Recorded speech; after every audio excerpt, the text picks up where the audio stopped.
Alright, well, here we go. Bit more Project Zomboid. Continue that there.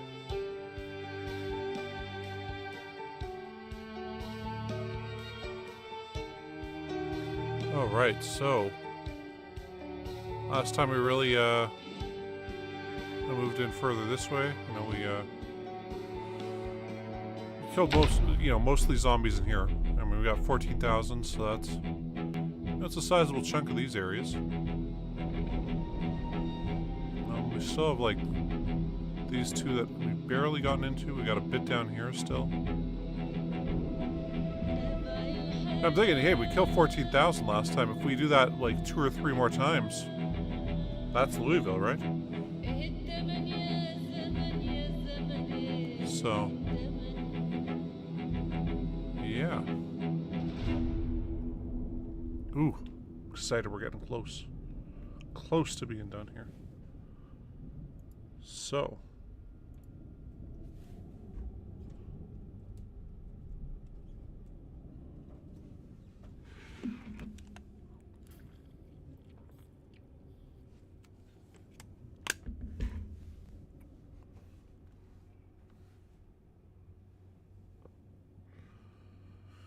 Okay, we're ready.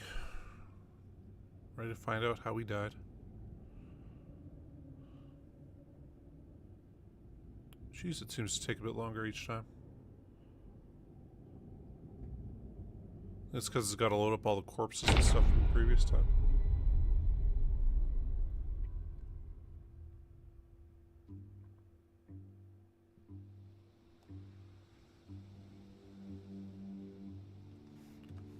Where are we going? Okay, so we got all these good light bars going on.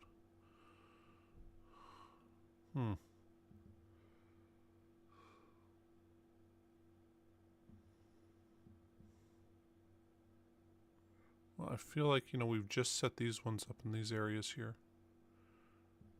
We should probably head down there and light these ones up and get moving further forward here. So, I guess that's what we'll do.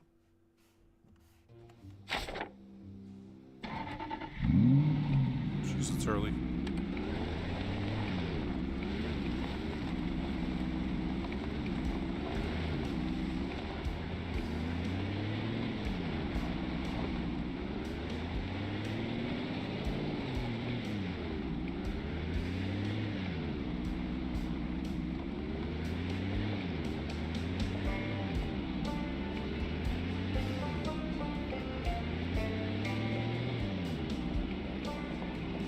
First of many bodies we're going to pass.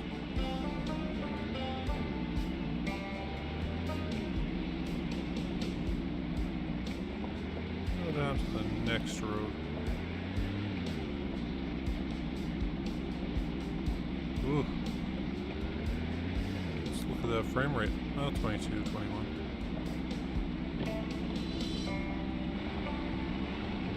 Not wonderful or anything,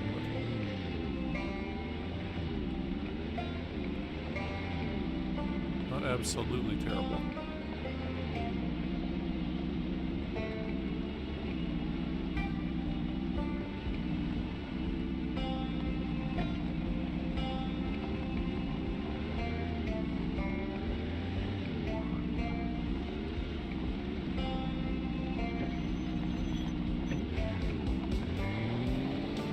Just back up to here.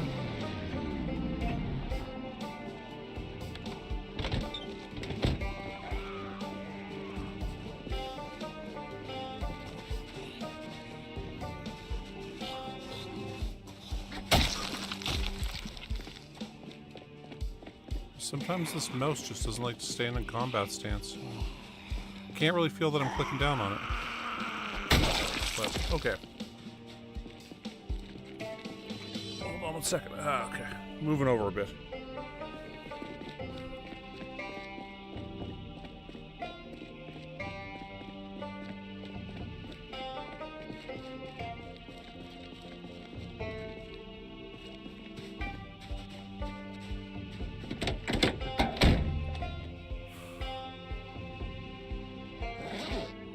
Okay.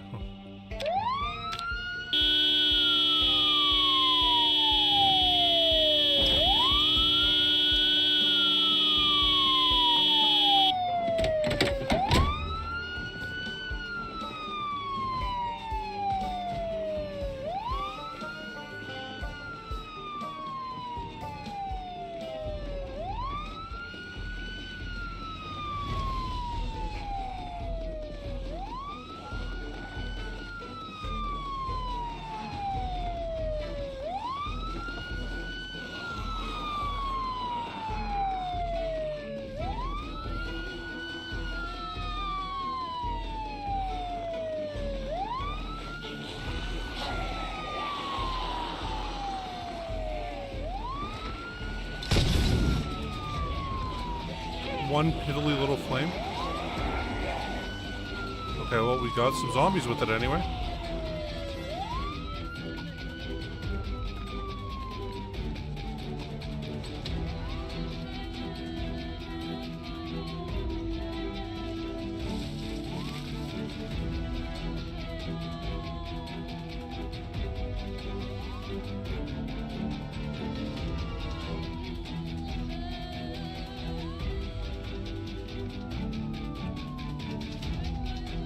Looks like he's leaving us alone. Looks like it.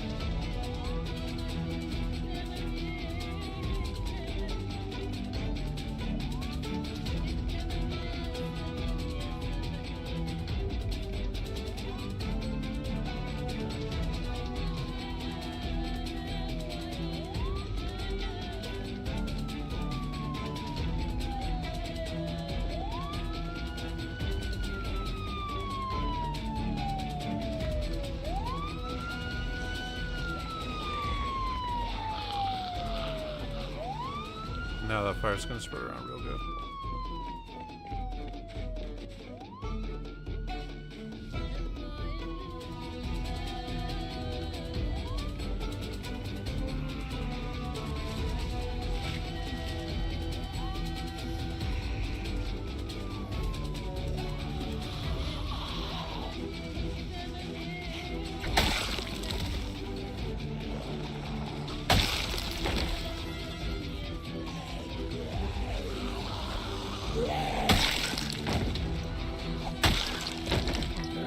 There we go. Oh yeah, now they're all on fire. Oh, good times.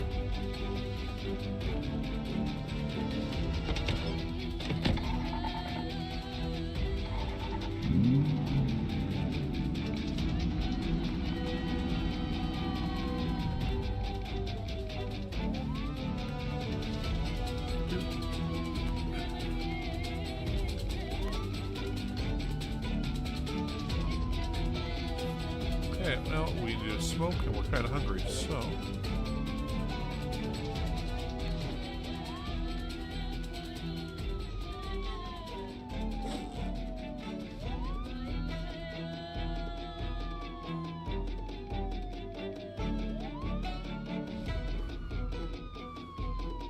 Granola bar...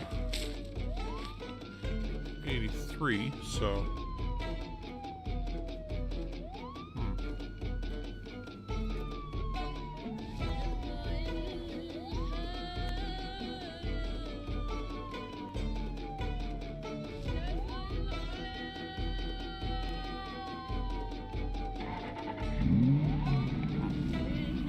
Thought I heard a zombie near us.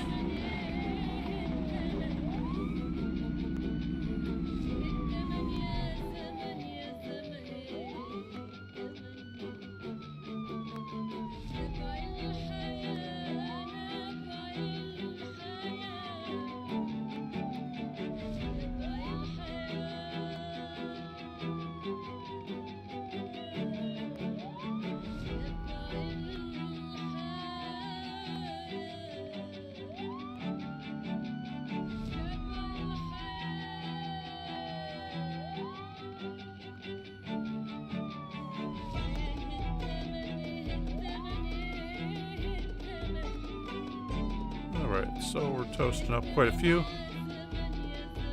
Good old zombie roast.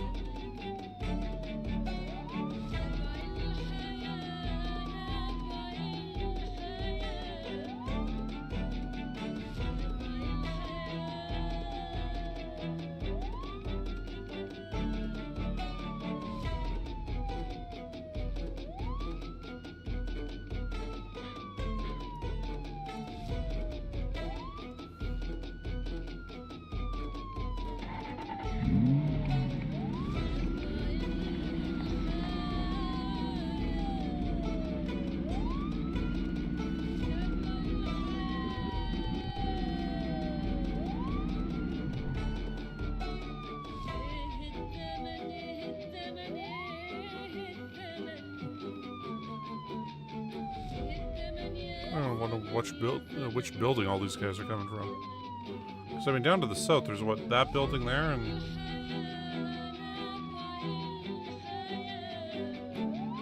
I guess it's a big building, but I don't think there'd be that many.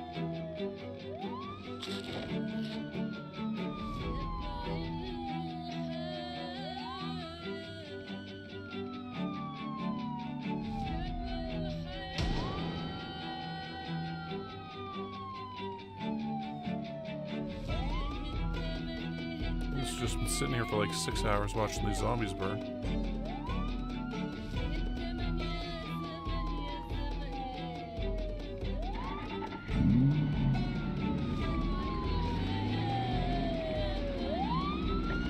Holy crap.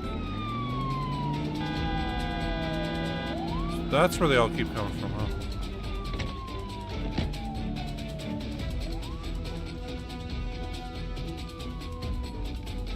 Like jumping off those balconies there.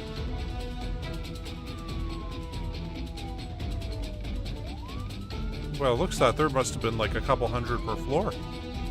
Like that's a bit excessive for that building.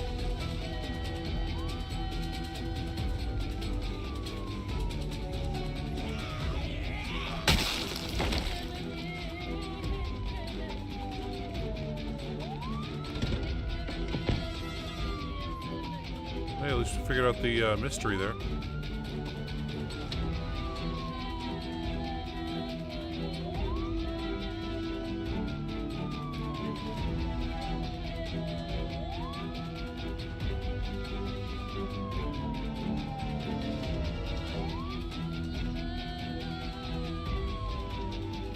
Fires just ain't spreading like they used to.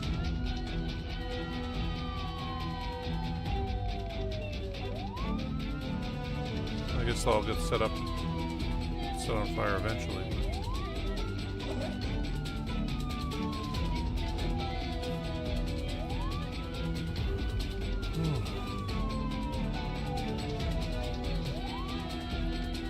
More beef jerky.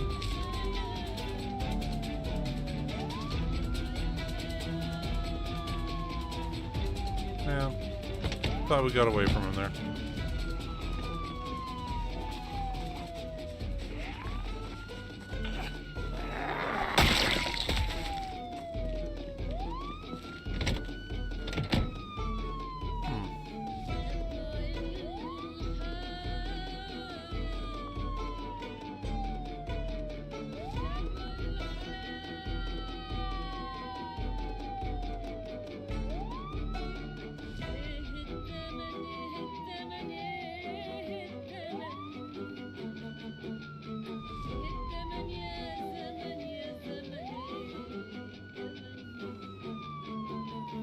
Where are we at now? Okay, well,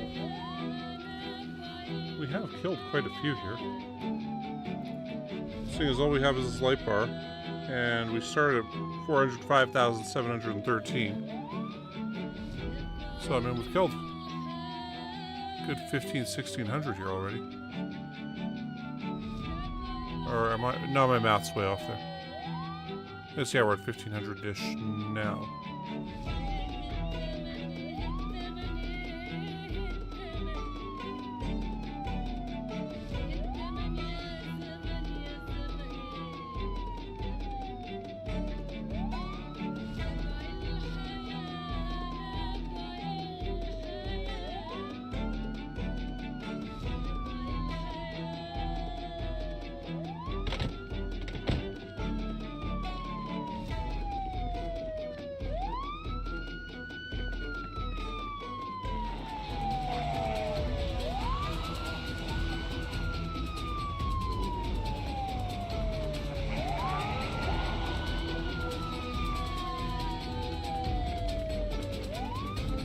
Do that, spread the fire around a bit more.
Right, well, we'll let them fucking burn off here now. This is, this light bar is killing a lot more than I was anticipating.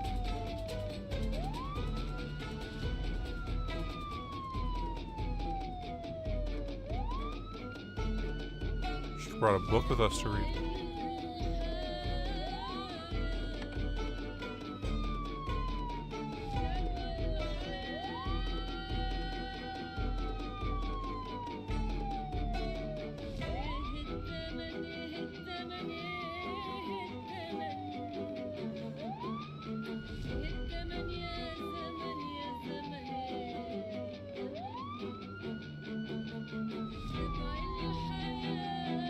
Okay, we'll wait here till 11.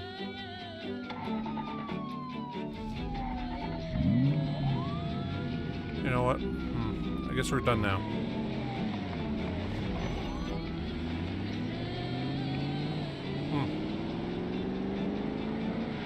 Not close to 2,000 with that first light bar. Almost all of them came jumping out of that tower.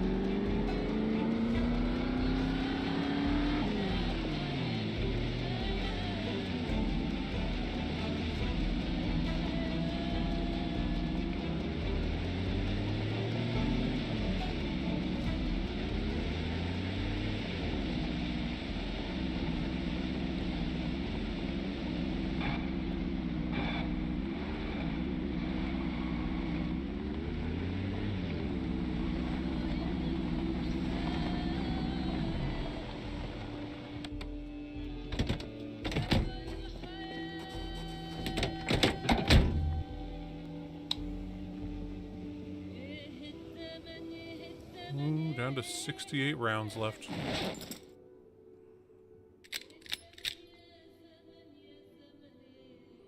Remember back when we had 5,000 of those?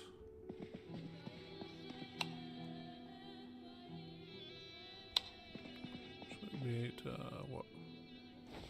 2 of these and 2 of these.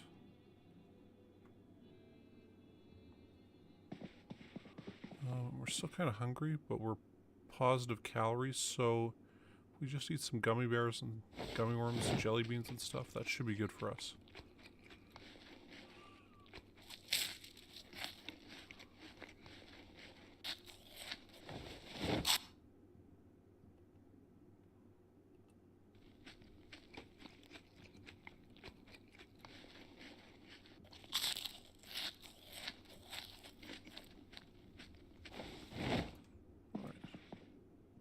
There we go.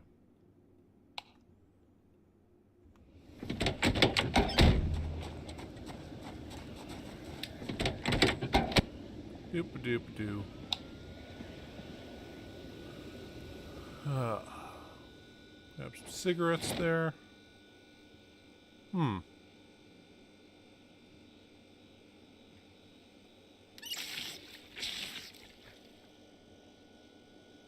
We got nothing else to do right now, so sleep time it is.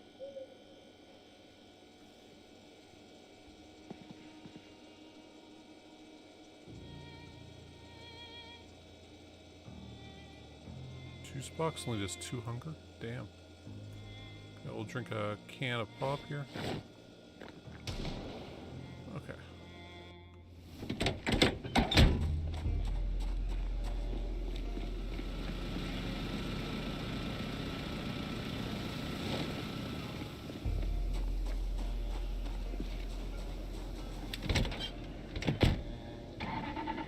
Guess we'll go down to a different light bar today.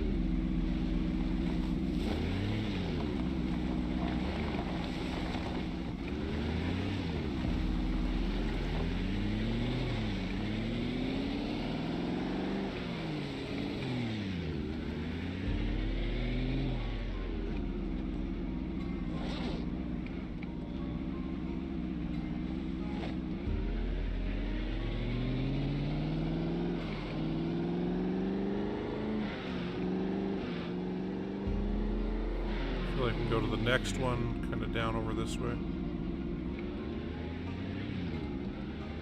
We'll make our way up from the south into the interior of the city here.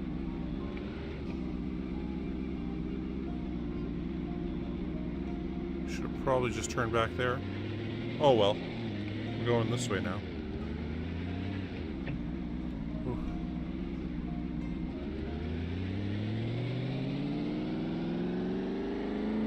So we left one right there.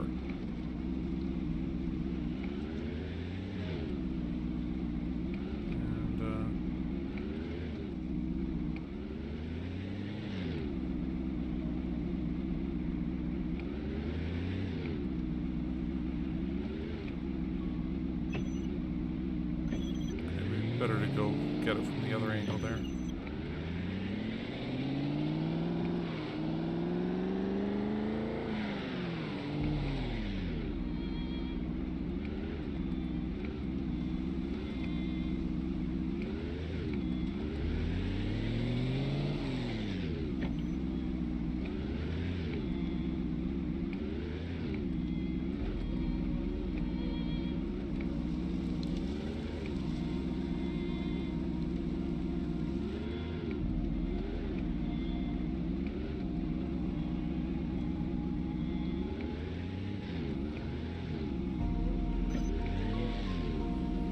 Actually move this guy in a bit.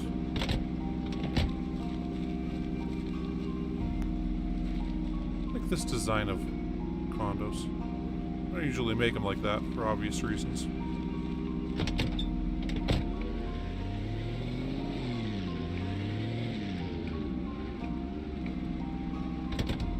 There's still some on fire up there. This might actually work out pretty easy. We probably won't even have to throw a Molotov for him.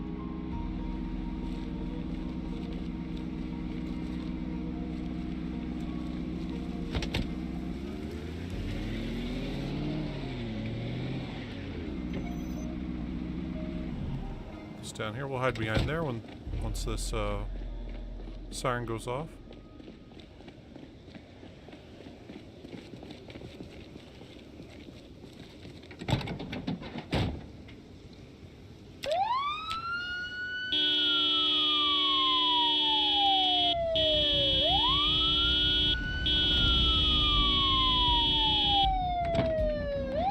Just gotta go see one thing here quickly. Yeah, some of these guys are on fire.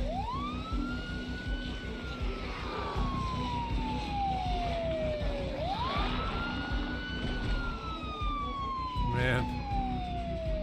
Just hearing them jump out of there and hit the ground. It's hilarious.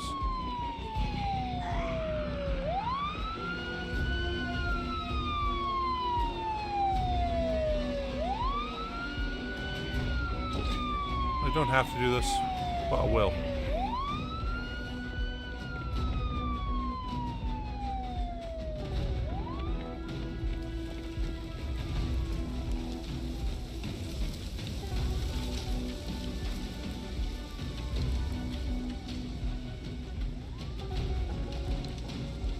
Wind is making a lot of noise.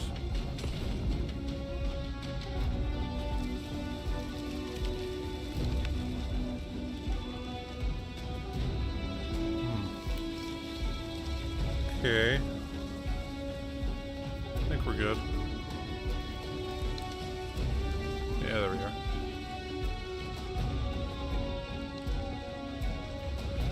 And they're running back.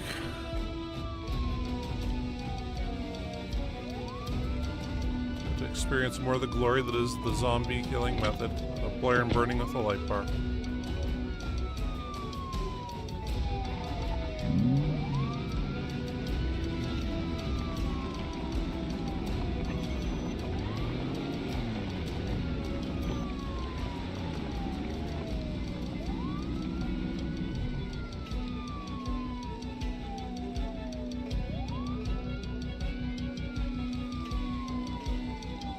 Oh, they're about to set these condos on fire.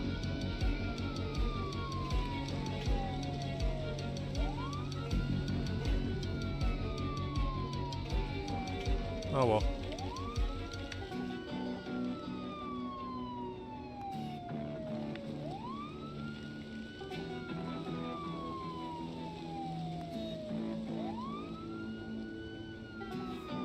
was one straggler down there.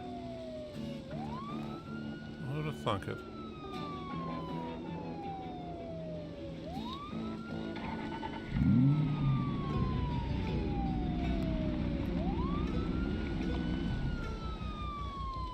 I was thinking of trying to go in there and... oh, yeah, that's definitely on fire now. Yeah, I tried not to.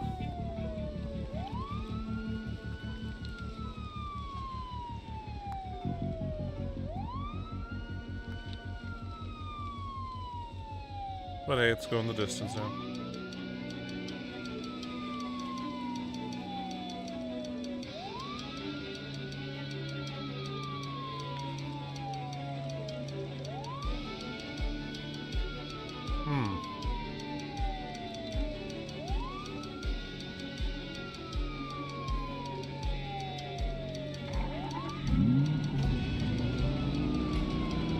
I think we can go up there, drive down a bit. Honk the horn.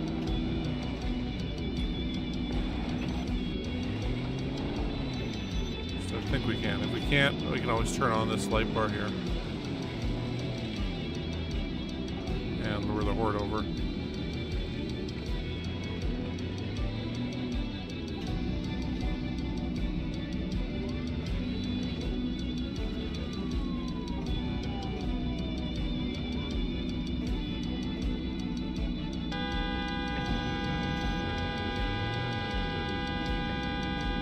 Shitload stuck on them stairs too.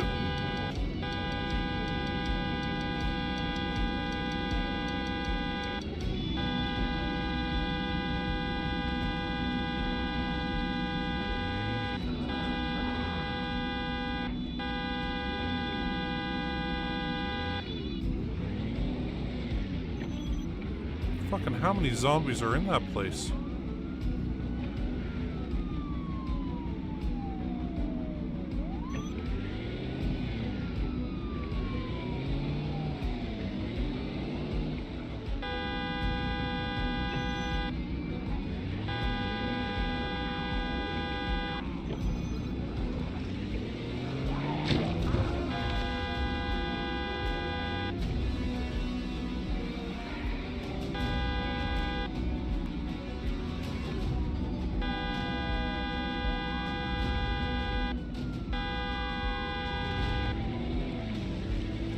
Okay, I mean, I'm doing what I can there.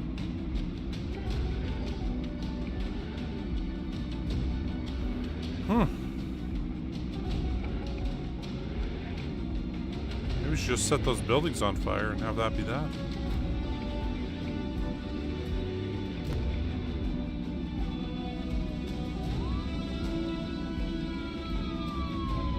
Kind of wondering why they kept trickling out there. Yeah, if they're all stuck on the stairs.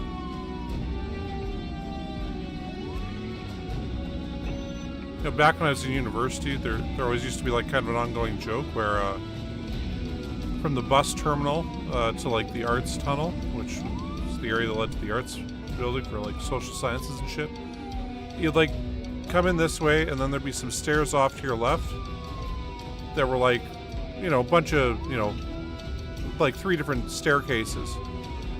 And at the beginning of the year, there'd always be some fucking idiot who would stop halfway up the staircases and start talking to a friend while they're on the stairs, blocking everybody else. And they'd always get yelled at and be like, "What? Me? What did I do?" And it's like, well, dude, you can't stop in the middle of the fucking staircase to talk to somebody. Anyway. Like,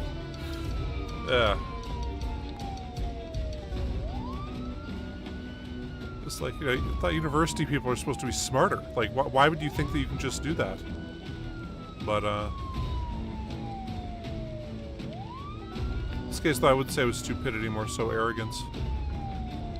That, oh, what's so important right now is that I have this conversation, not that, you know, people have places to go. And,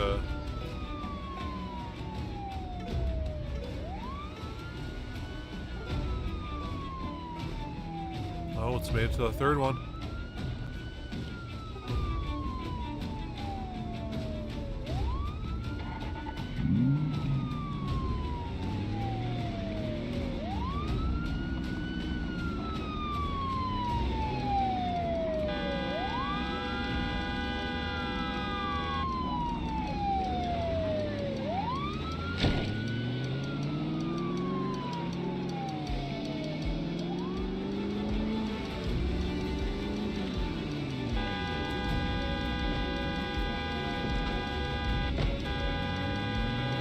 Try not to get them to burn that building down yet.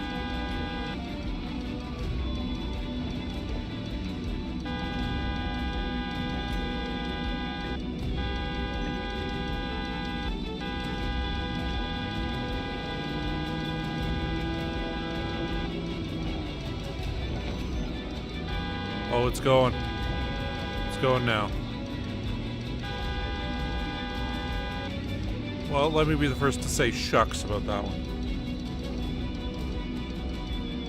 Serve all them zombies right for getting stuck on them stairs.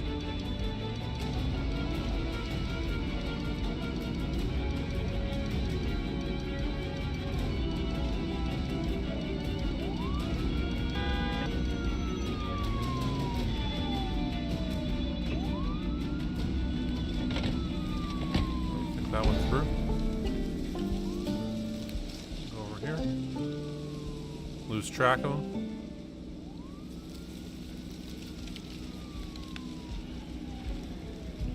Fuck, this wind is howling, man. It's scaring me.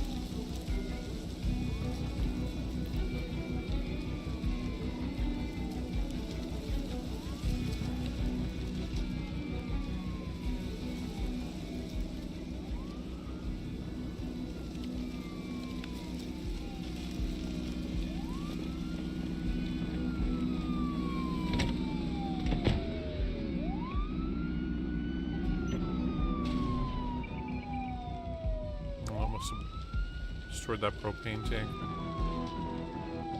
There's the propane and propane accessories.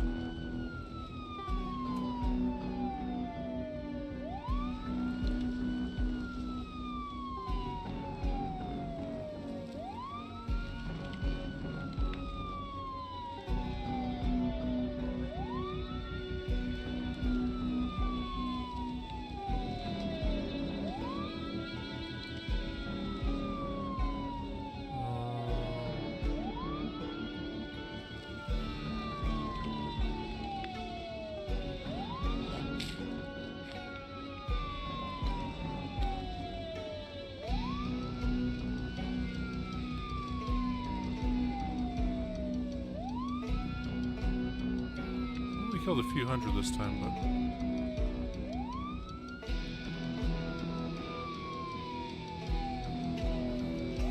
ooh.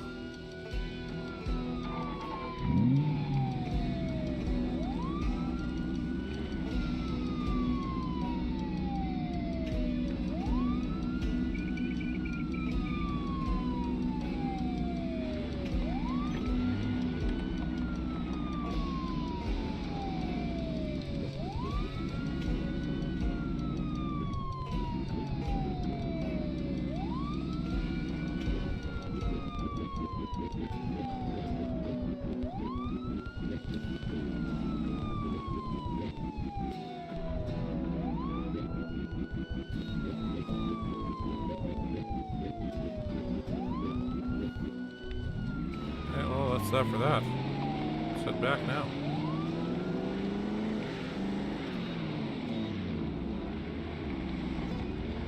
Yeah, the first light bar is far more successful than that one, but oh well.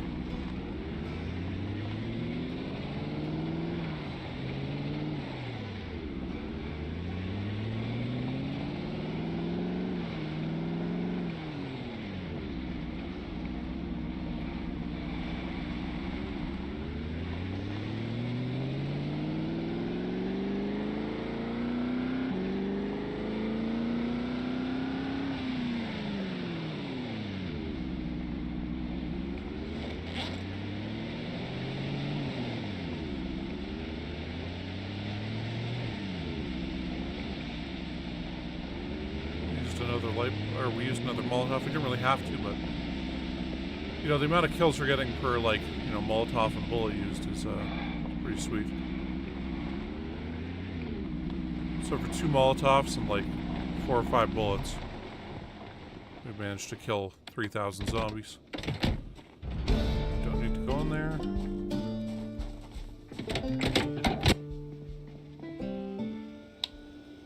Alright, we need bit of some type of food.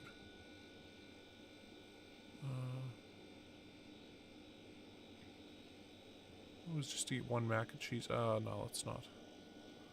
Let's not use that right now. Some juju, some jelly beans. Oh, why not some gum?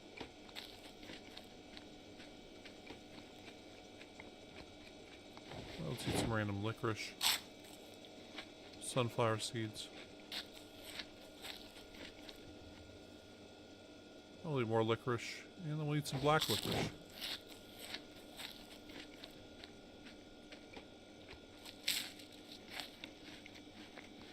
And then a dehydrated meat stick.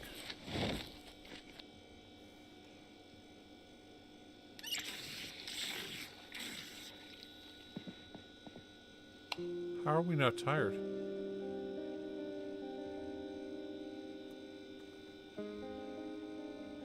Yeah, there we go, now we're tired.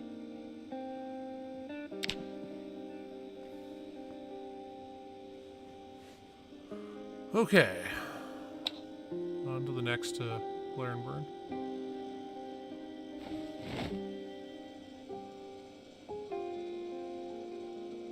I don't know why it feels extra desolate now in the winter.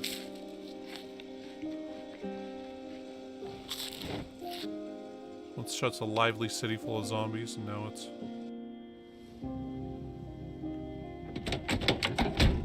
having all the life drain out of it.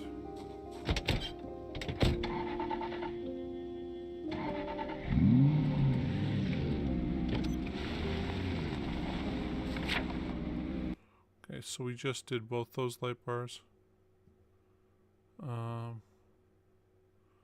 So we got a guy right there. One right there.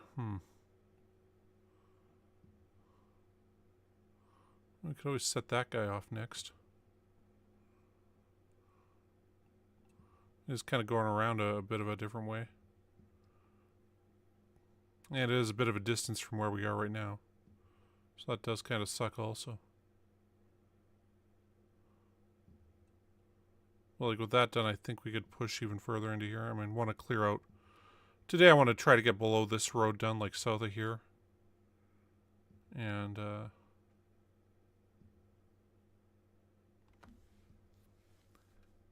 yeah, I guess that would be the next one on the journey. And then we got these two here. We can grab one of them and move them somewhere else. So we'll do that. We've got to add more beef jerky to this. Or granola bars.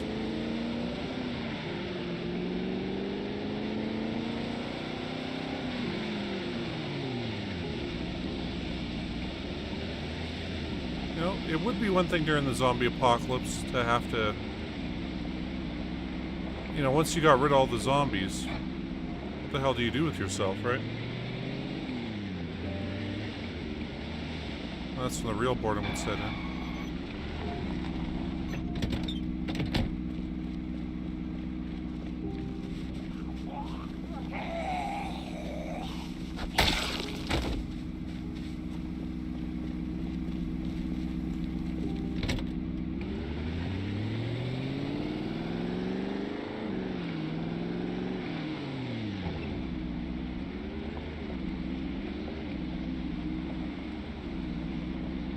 Yeah, there's that one apocalypse movie with Peter Dinklage where everybody in his town dies. And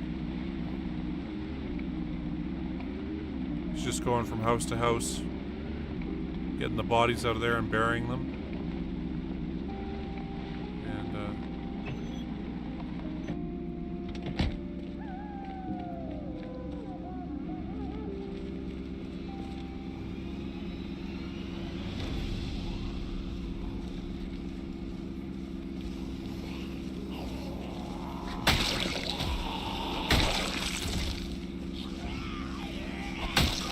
I can't believe there's still guys in this part of the building.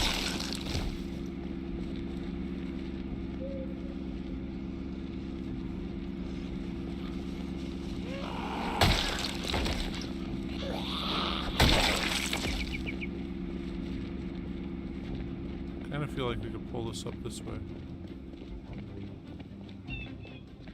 There's still a bunch of guys here. How does that happen?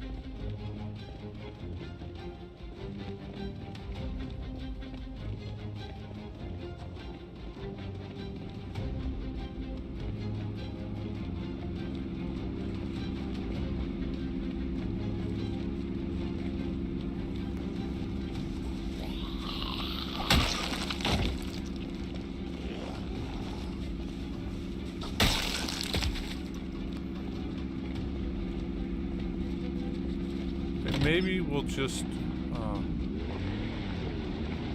you want to clear these guys out. We've already ran into that group here once because we didn't clear it properly, so... I'm going to move this up there and then turn on the siren. I think we might just use the shotgun, though.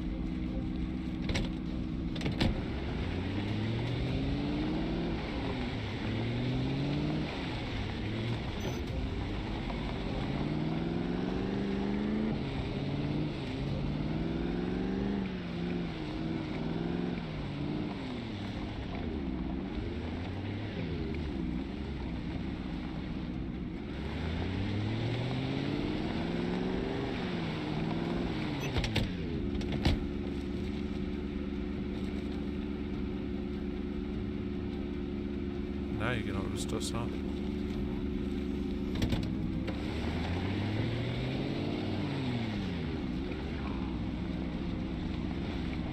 What the heck? Where all you fuckers come from now? Oh shit.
Hey, Sin YT.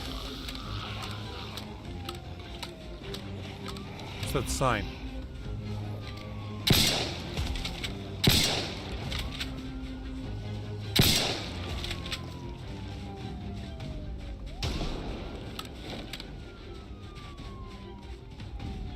see how many guys are left up here. Man, okay. I know it's gonna be like this here.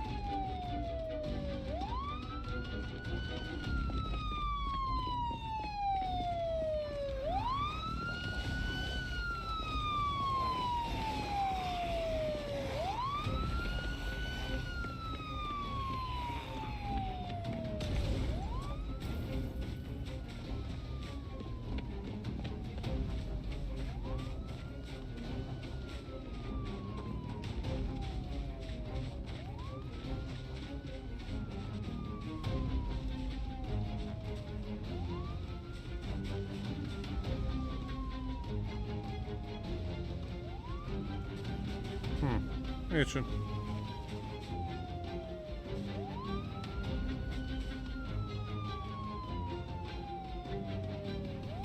Yeah. Well, it's like they think they're the only people that exist in the entire world, you know? It's a weird stare thing that people do.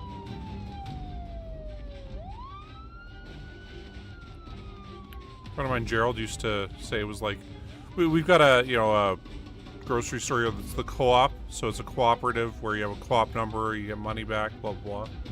Anyway, and the joke he always had was all the farmers here shop at the co-op, and they'll just stop in the middle of the aisle, put both their shopping carts across the aisle so nobody can pass them.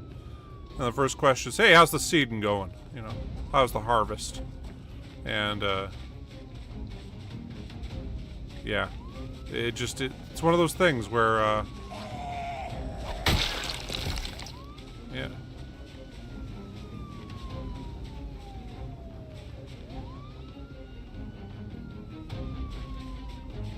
It's pretty annoying.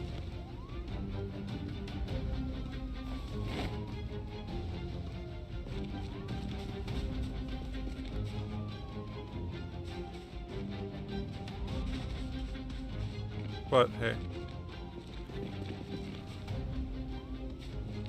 That's just what people do. You know, I've been that person before.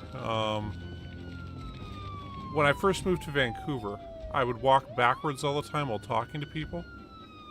Because out here, there's just like nobody on the sidewalks ever. But there's lots of people always using the sidewalks. And it was after I ran into my third person, I'm like, I can't walk backwards here, can I? And, I'd say I learned from my mistake. Now, given I was rather young at the time. So.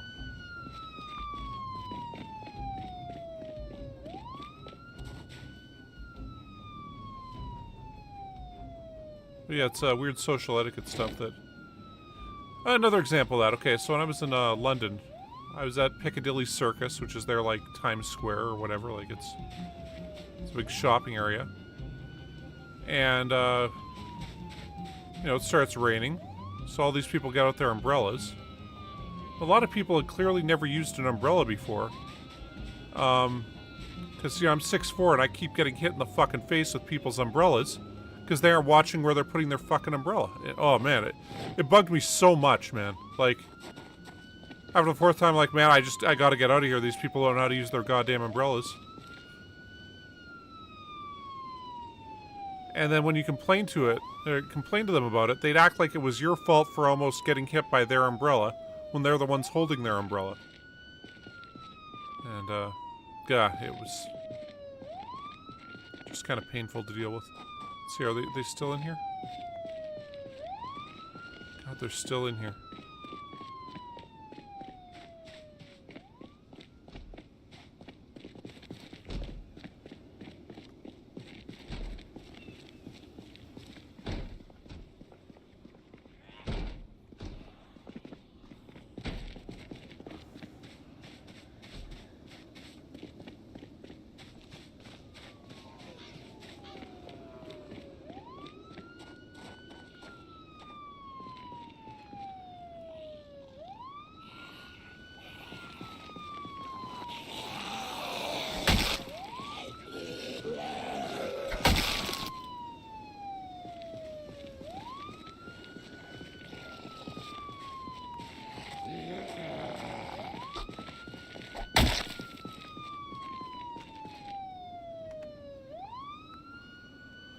Ah.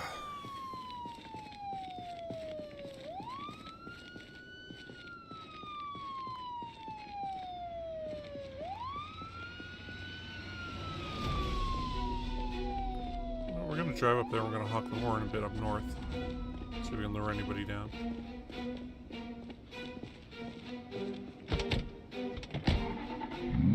Now, I'm shocked at how many zombies there are in this little area here.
So hopefully that gets a few more zombies out.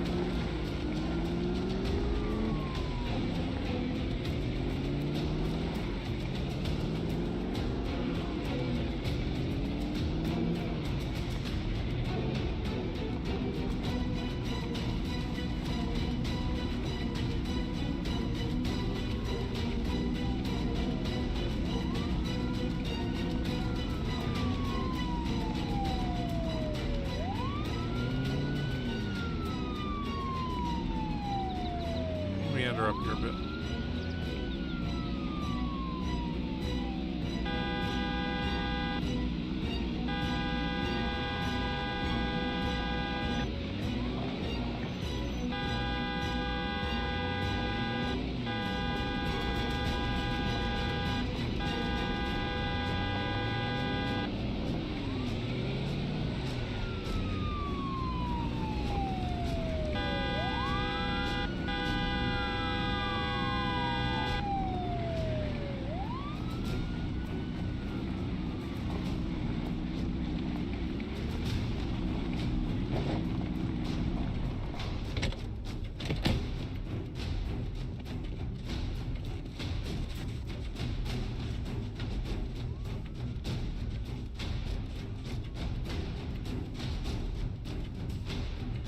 Okay. Well, hopefully that gets a few more out.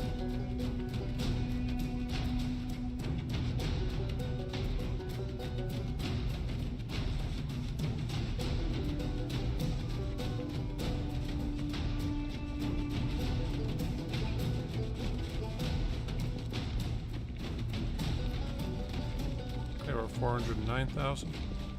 Really want to stop it when we hit 420 or 420,000 exactly.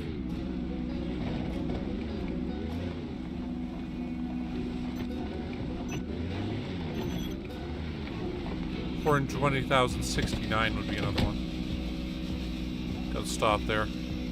Say nice. And then keep going.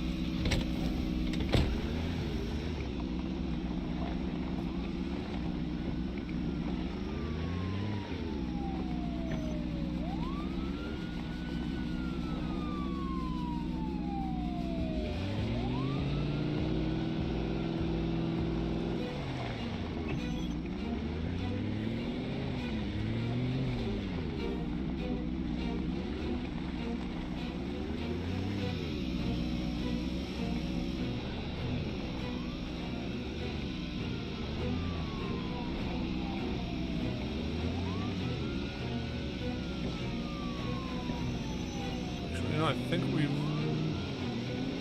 think this is really it for this area. Maybe there's a couple more in the apartments or whatever, but...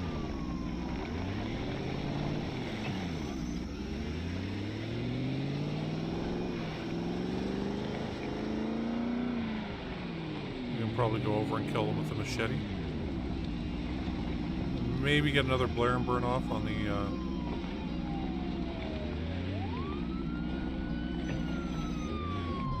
here, we'll kill them with a shotgun. And that way we'll be able to go do a blare and burn on the other vehicle that we were originally planning on going to.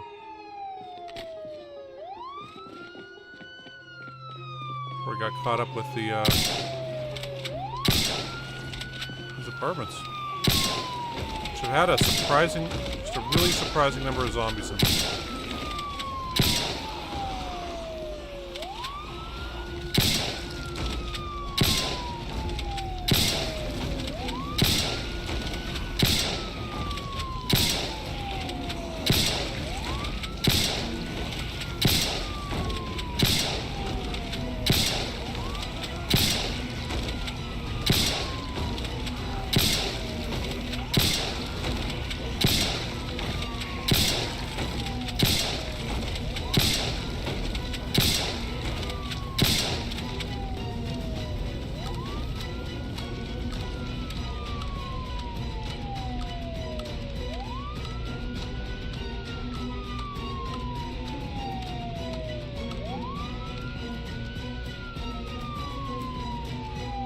Why is it now, after I kill those guys, when all those guys manage to make it around that one fence?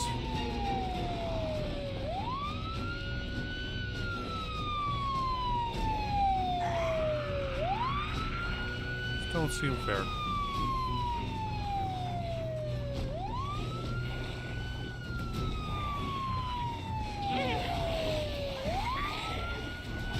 I guess we're not making it to that other light bar today.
Can't really just leave these hordes around here like this. We did that once before, and almost got us killed.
I got more dead bodies.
crap, are we actually done with him for now?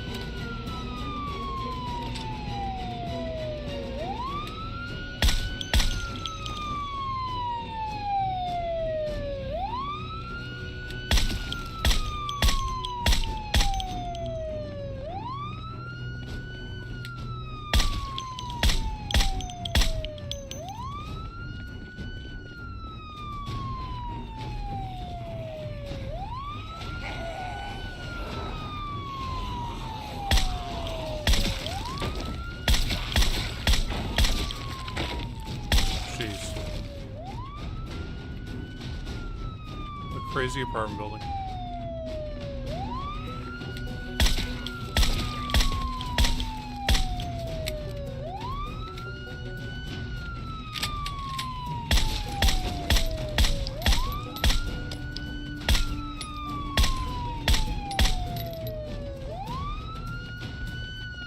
I'm just gonna turn this off for now. Yes, I'm finding it kind of annoying. Hey, Gigs.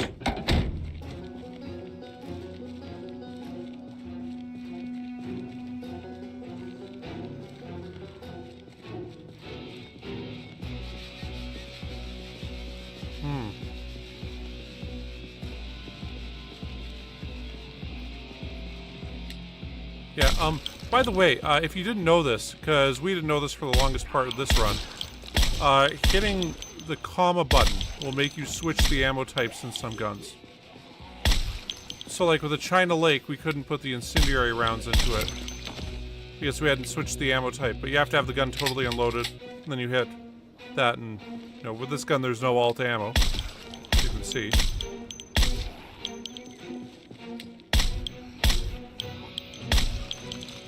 So I'm pretty sure there's some shotgun out there that uses multiple gauges of shells. We just haven't really ran into it yet.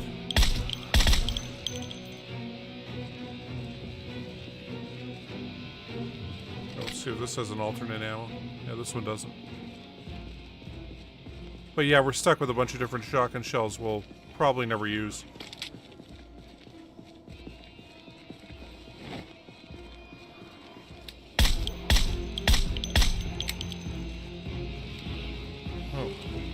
Oh, hey, Barb. Good to see you there.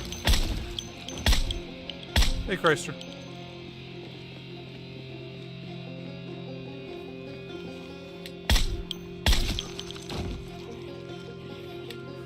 Got too distracted, shooting them shotgun shells into the zombies. I don't really feel too with it this morning.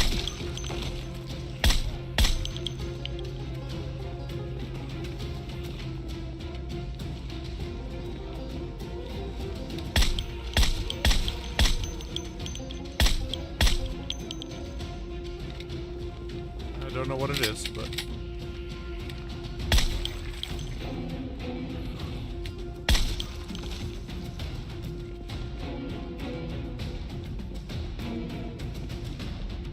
I'm really enjoying that Barry show that I'm watching right now. And,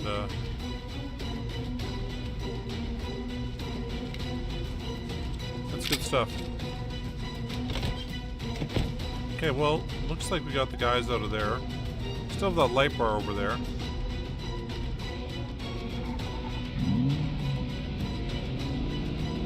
Yeah, we killed 4,000 zombies this stream, and they're almost all from like these two apartment buildings. I've been in the townhouses there, but I had no idea there'd be so many in here. Okay.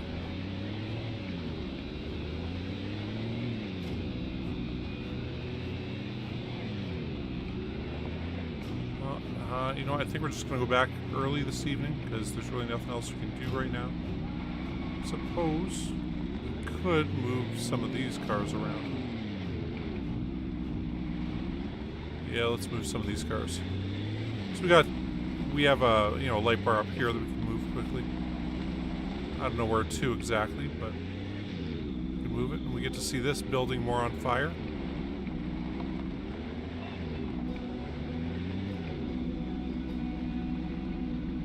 I thought it was still burning.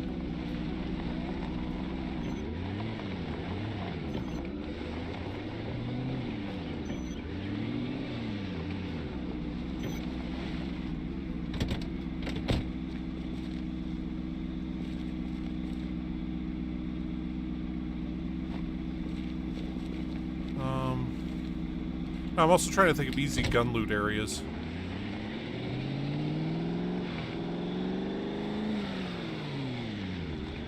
You know, places easy to get to. You know what? I'm gonna try to take this to the baseball diamond parking lot. The baseball stadium. Might be able to make it down there, might not. We will likely just have to go back.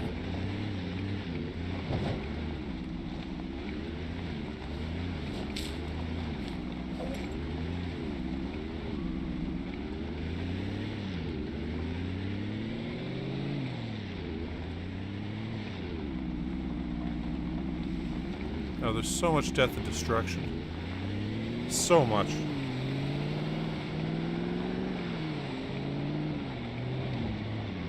Okay.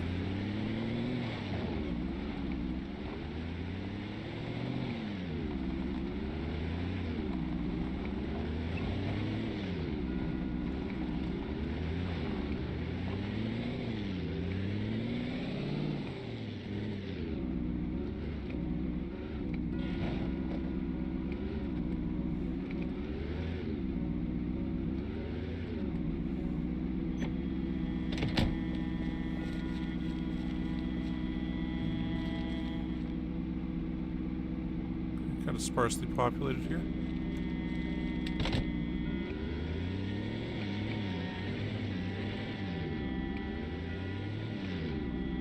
I spoke too soon. Way too soon.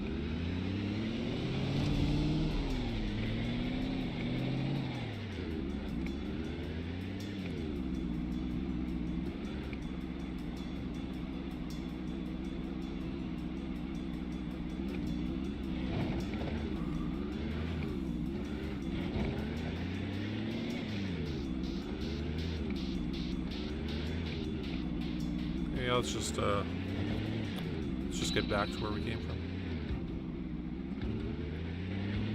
Base. Some of these bodies are finally decomposing.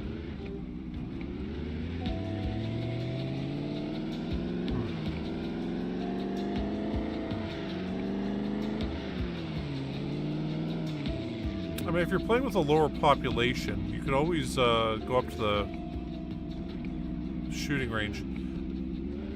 Although I do have to mention the prepper store up in that north western corner of Louisville. That was by far the most ammo of anywhere we've gone. By far the most, like, everything. I want to say that was even, you know, more guns there than the Louisville checkpoint. Which is pretty crazy for the amount of guns and stuff down there.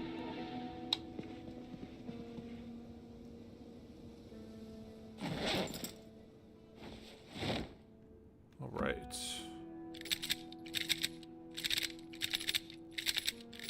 Oh.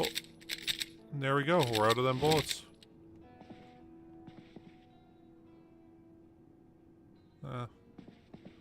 Man, we went through a lot of them.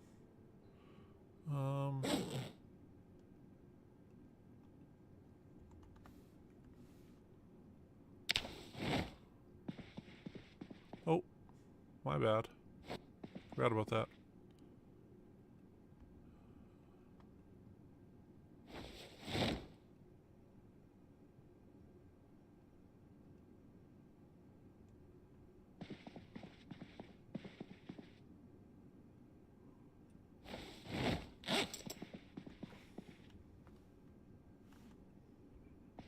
Oh, okay, so I guess we have 59 left now. Then we got those 16 magazines full too, so. Oh.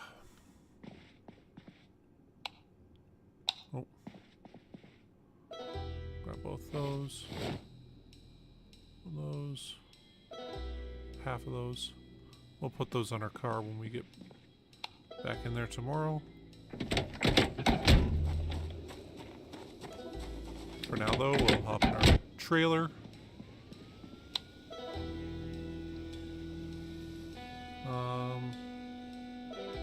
I guess we'll eat some mac and cheese.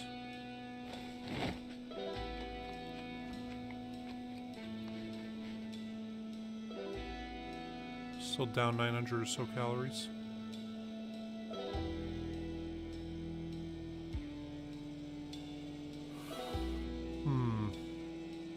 Oh, we can stand to lose some weight. Oh, hold on. It's only 8 o'clock. I'm just going to speed everything up here quickly.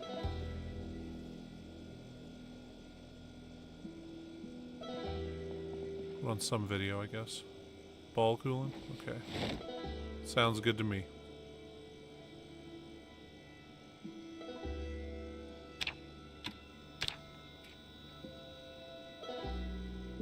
Interview with former President Trump. This week, he hosted his second annual Global Initiative Forum in New York. More than $7 billion was spent to tackle some of the worst problems.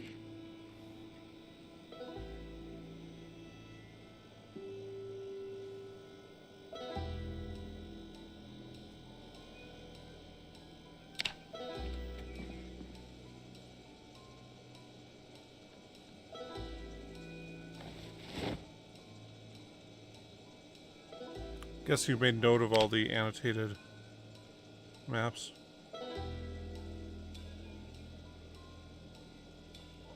Okay, did you hit... Was there the armory there? Like... There should have been a lot in there, right? I know, in this run-through, we accidentally burned down the armory, so we never really got to go in there to see how many guns they had in the prison armory.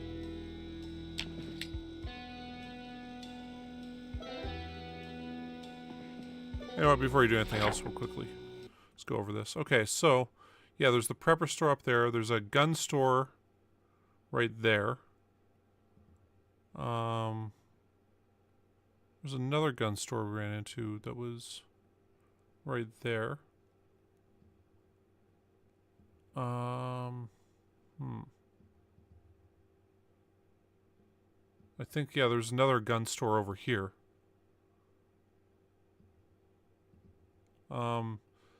This right... No, not there. This right here is a hunting cabin. And there's a lot of guns in there. And this right here is a firing range. There's a lot of guns and ammo there.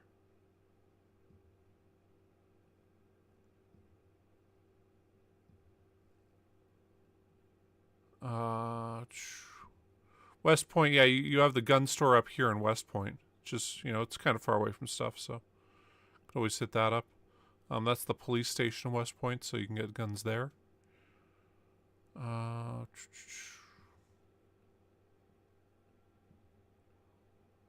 Trying to think for Muldra. Yeah, of course, there's the police station there.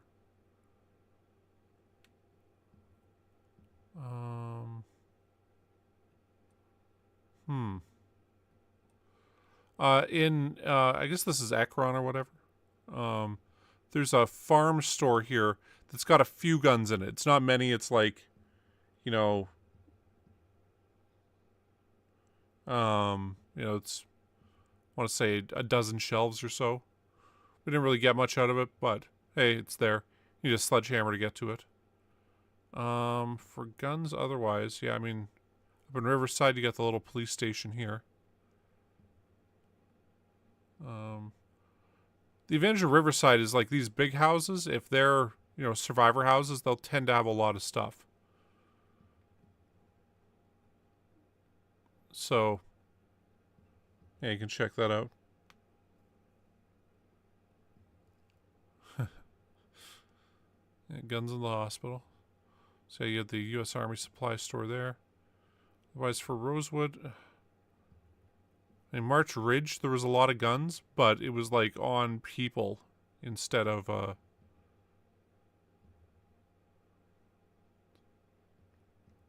like gun stores or anything. I can't really think of any gun stores in here. If this is an annotated map spot, like this military dorm here, it's the single best like loot place in the game apparently. So, I mean, the map is pretty fucking massive, as you can see. Like, you know, we've gone to all the populated areas. Yeah, the, I was kind of surprised by how much stuff was actually in the firing range there in the hunting cabin. And yeah, then these are all hunting cabins, but I mean, this is a diner. This is a bar, I think. That's a hotel there. And then, of course, there's the Louisville checkpoint. And that has a ton of loot. Completely missed out on that one, but... yeah, that's, you know, high-level, good gun loot. Anyway. But those are the gun locations we know of. I mean, if you've got these places kind of cleared, you might just want to drive around and see if there's survivor houses in places. And, loot those. And I'm going to go to the one I was originally planning going to last time. So now we should be okay. Put a beef jerky here. Eat our chips. Put a granola bars in there.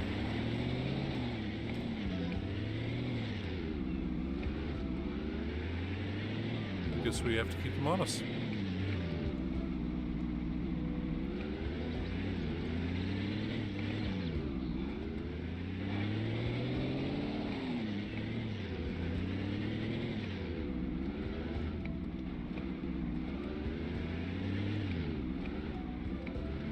Yeah, the problem with March Ridge, there's so many on that that way into it.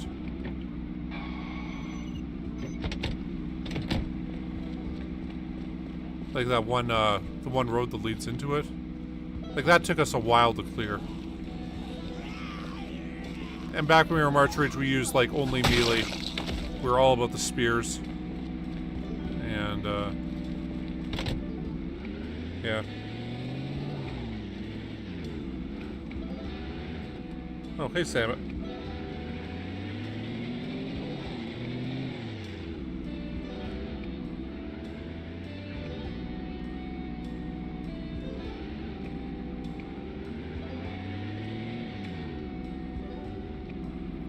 Yeah, I'm going down too far, or just a bit further than I intended, but...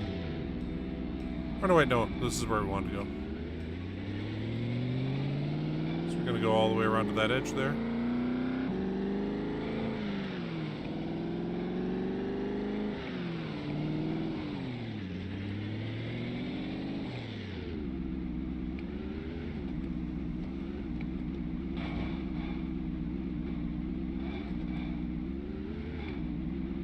So we still have this ambulance here. Right, yeah. I think that one can even drive.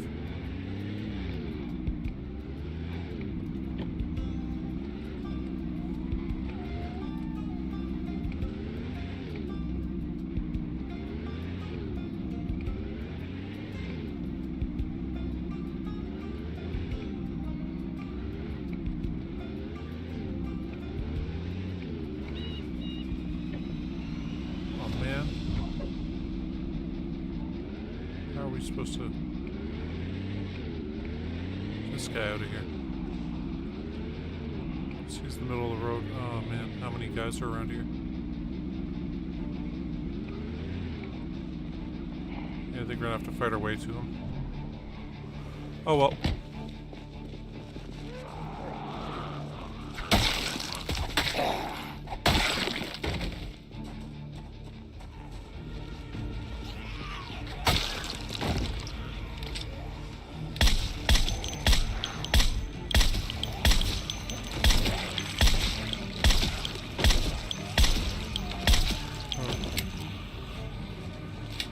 I'm doing pretty good. Bit tired today.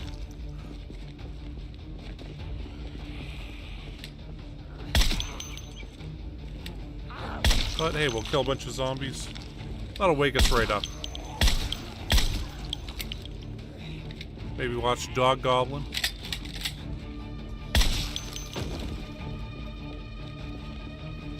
Yeah, if you didn't know, in this game, if you watch the original Dog Goblin on VHS, you go from being tired to being completely awake. Because you get so scared of the Dog Goblin.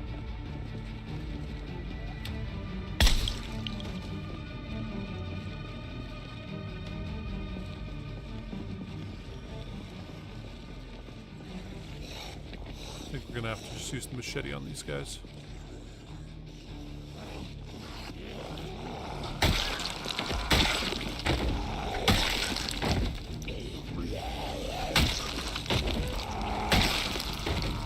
Nice and quiet.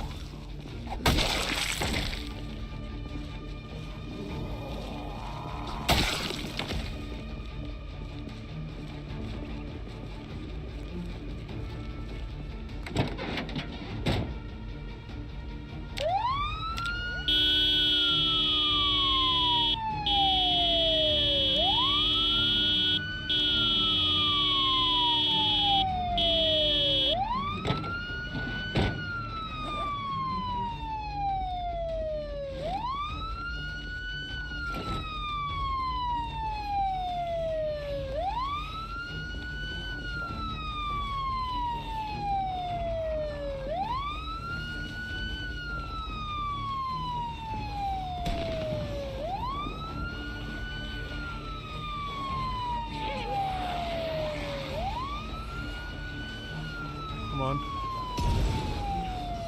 Okay, cool. Getting enough of them.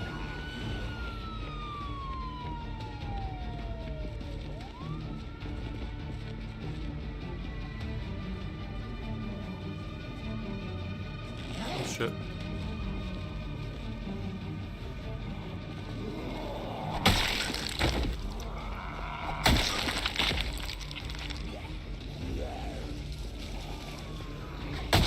Thought we could lose a bunch of them.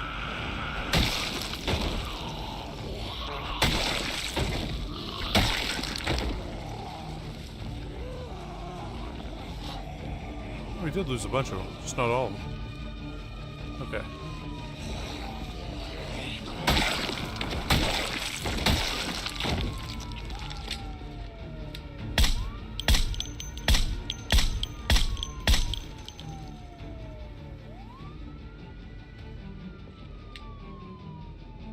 How did one end up over there? One of the things about this game is like, how do these zombies end up where they end up? Seems kind of bizarre at times.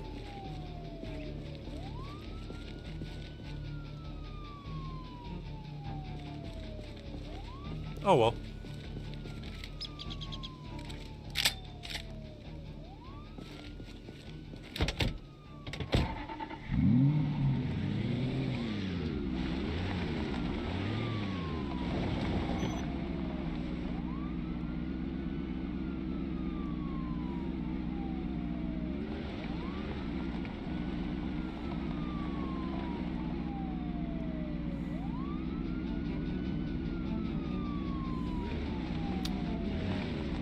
Realize that this place is gonna suck for this.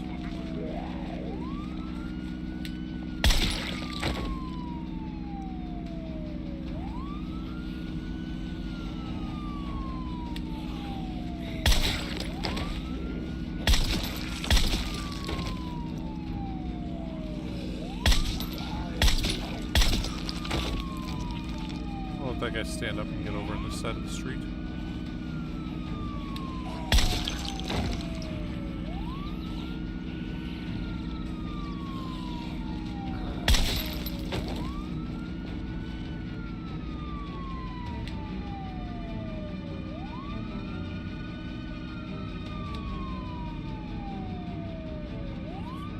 Jump.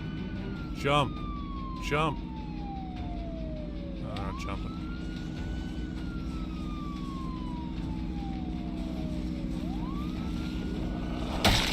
It'll be pretty funny when they do, though.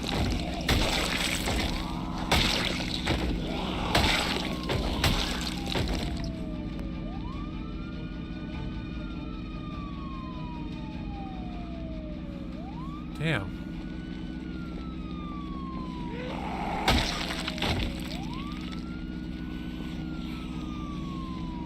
I didn't realize how bad this place right here would be for random zombies coming out of that apartment.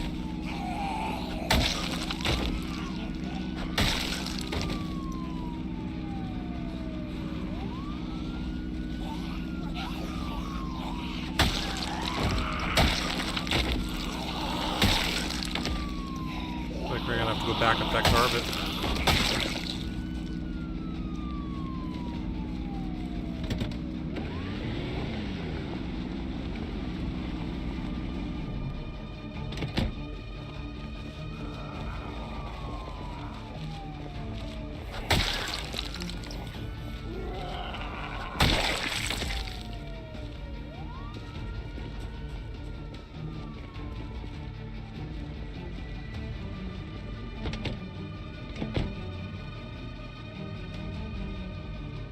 see that guy up there anymore. Is the tree blocking it? Did he jump already?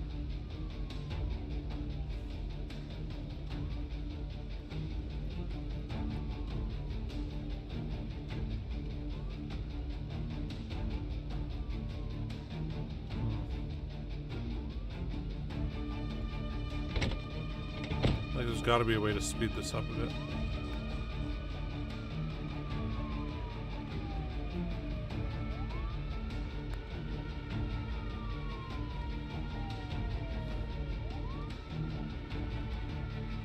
I think we just gotta kind of let him die. Damn.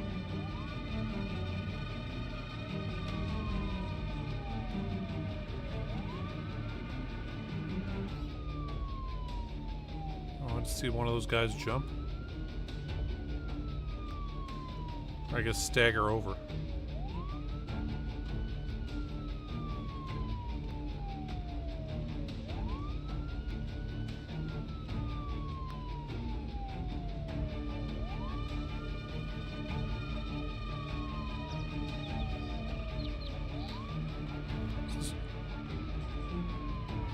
I find it kind of wild, you know, we just had a blare and burn there. And we're getting guys coming out of, like, these areas here. Like, you know, you'd think they'd all be dead by now.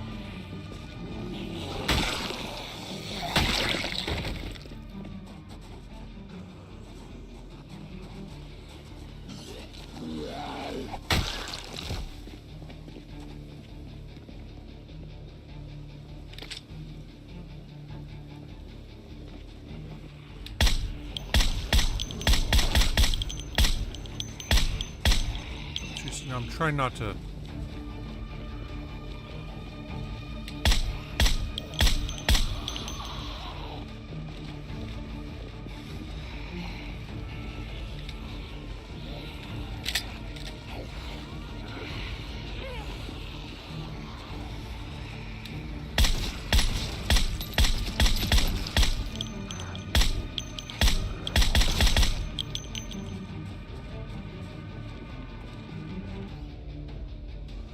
They do, but I think it's, at least I think they do. I mean, some of them have fallen off and then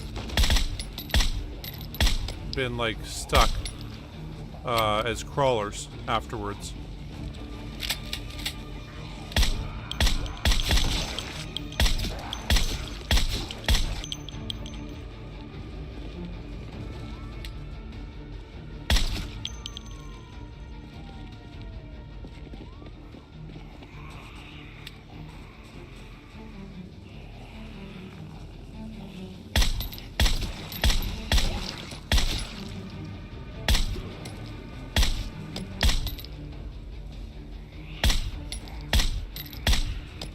I keep shooting behind the guy who's highlighted, which it's quite annoying.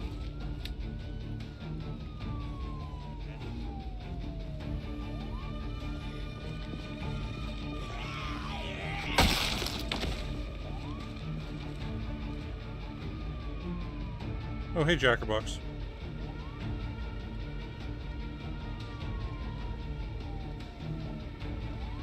I thought zombies take fall damage.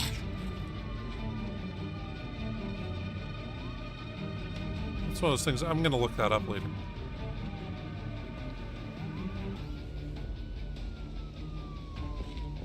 I want to say I saw somebody's stream on, or like somebody's little video on zombies taking fall damage.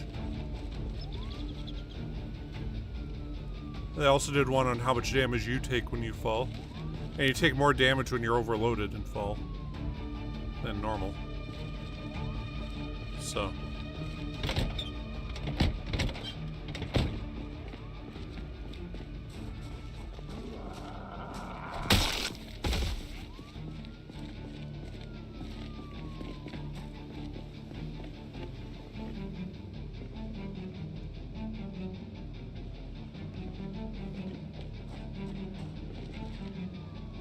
Where are these guys all coming from?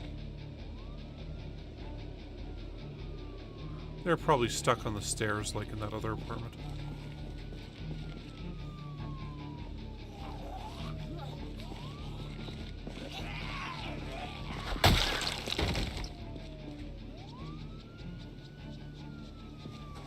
Okay, so there's a fall damage mod.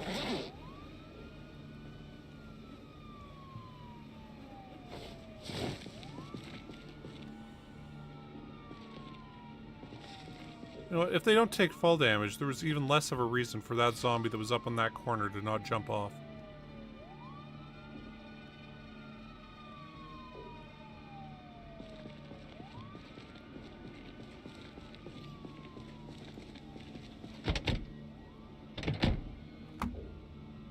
Okay.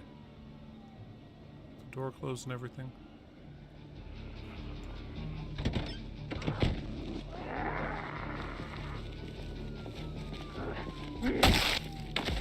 It's gonna be so hard to fast forward this because these zombies are just gonna keep coming at us.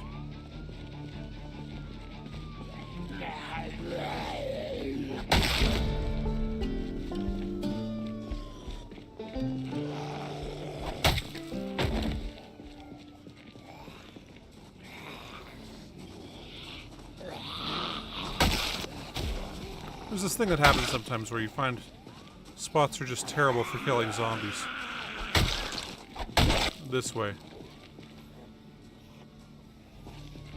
I really didn't think we'd have many coming out of this building here.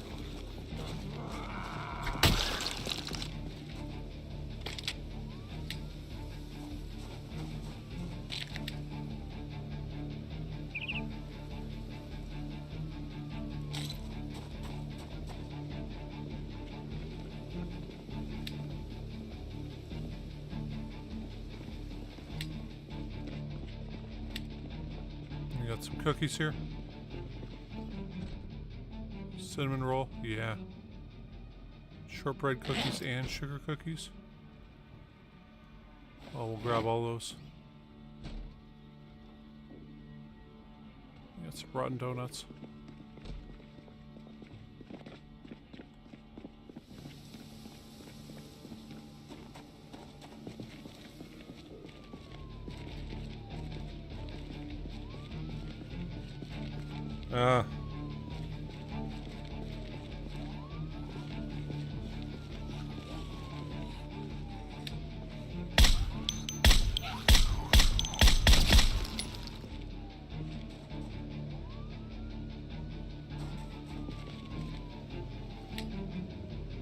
Hey, Mark Mooney.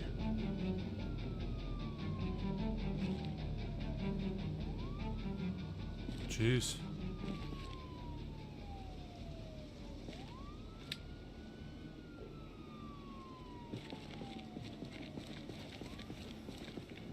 Well, I hope you lived. Yeah, we've had two roof incidents in this playthrough. One was at our base, where we stepped on like the side of the house when we were trying to put stuff on the roof. And fell through and we damaged ourselves. Didn't break anything, but we lost a lot of health. And then the other one was, of course, in the Crosswoods Mall, where we fell through one of the walls. Because there was a bug, I guess. And we broke our leg.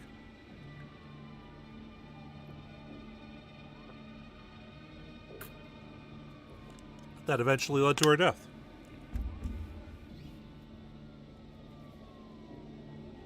Yeah. It's scary doing a leap of faith like that.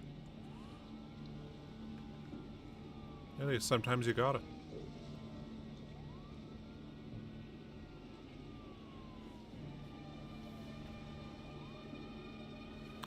No, I have not done a cryogenic winter playthrough.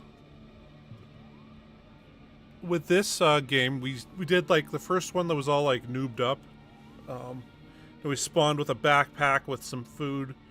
With like some chips and a baseball bat every time. And, you know, got our base kind of loaded up. We checked out all the cities. Didn't really do like mass exploration, but, you know, went to Louisville. Just to see what it was like up here. And, we based up in the, there's a warehouse in Muldra in the north. I can't go down there. We got no zombies around us. Okay, I'm gonna hit him. So yeah, we based up at this warehouse here, which is apparently quite the classic base. It comes with a fridge, and a bed, or and a couch that can be used as a bed, and a microwave. So it's like you get almost everything there, and you get tons of storage with it.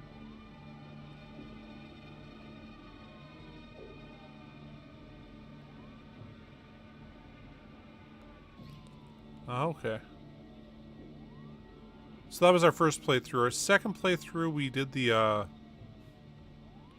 wolf extraction quest, which is pretty cool.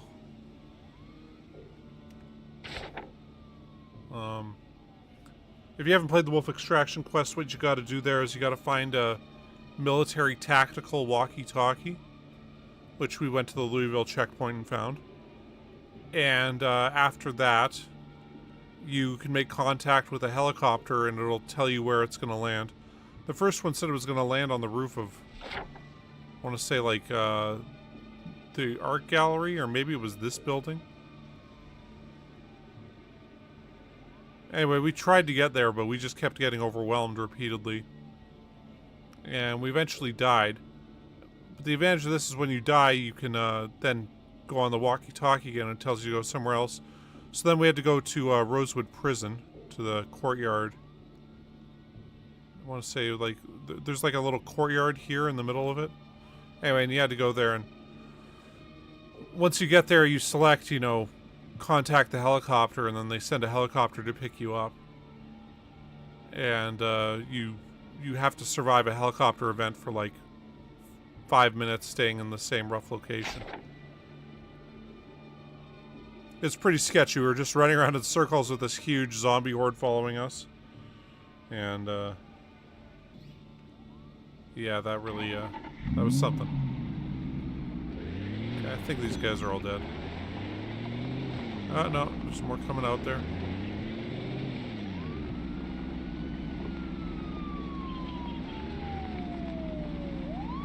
So still getting some over there. We're 411,000, jeez.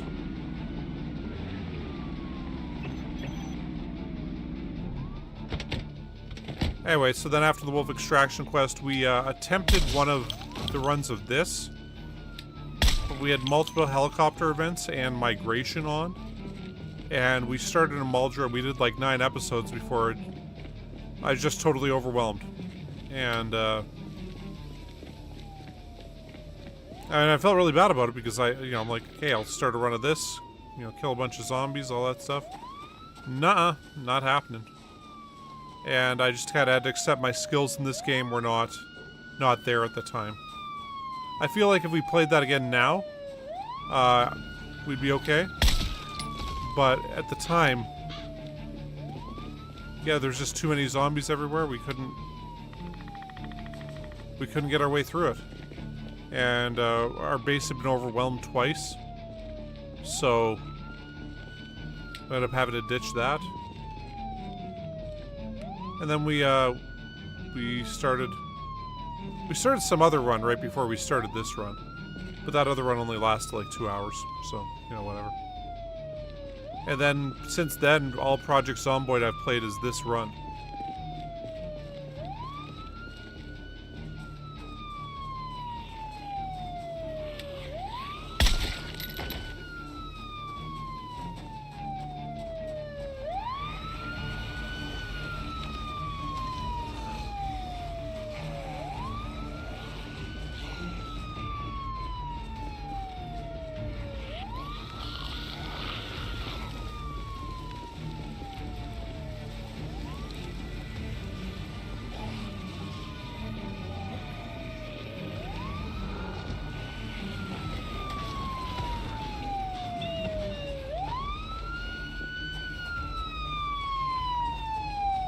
I think we might have got a few more.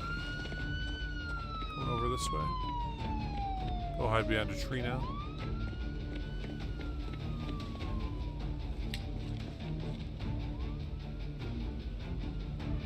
We might just switch to our shotgun.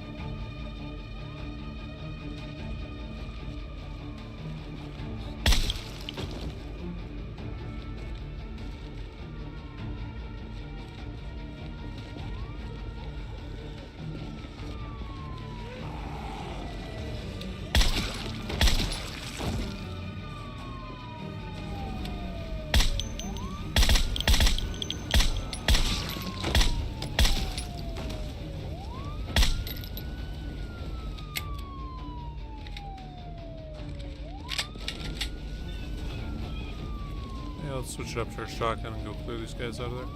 Oh, I'm gonna eat that cinnamon roll first, though.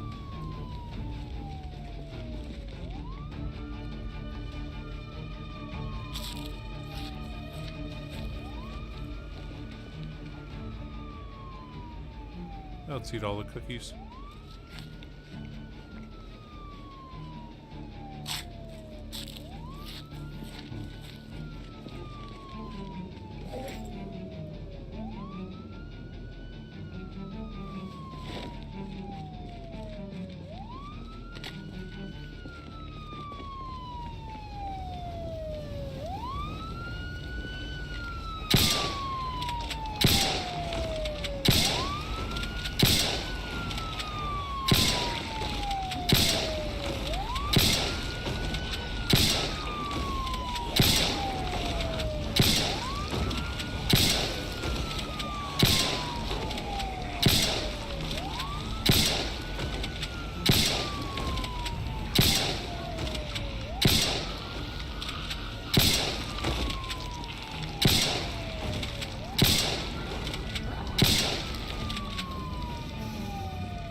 I have to admit, I do not know what's going on there as to why there's so many zombies there all of a sudden.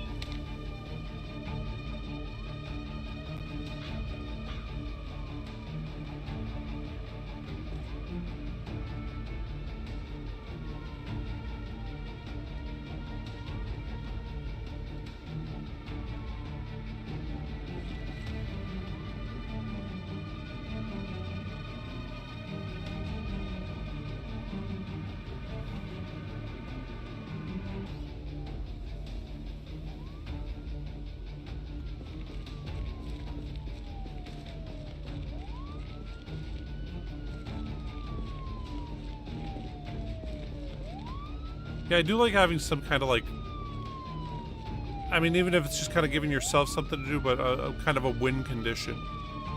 Where you can be like, okay, all the zombies are gone.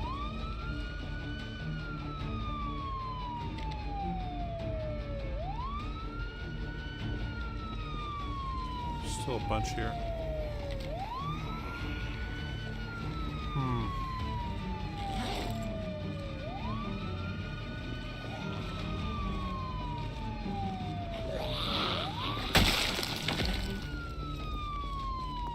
Okay, you know what, we're gonna clear these guys out now.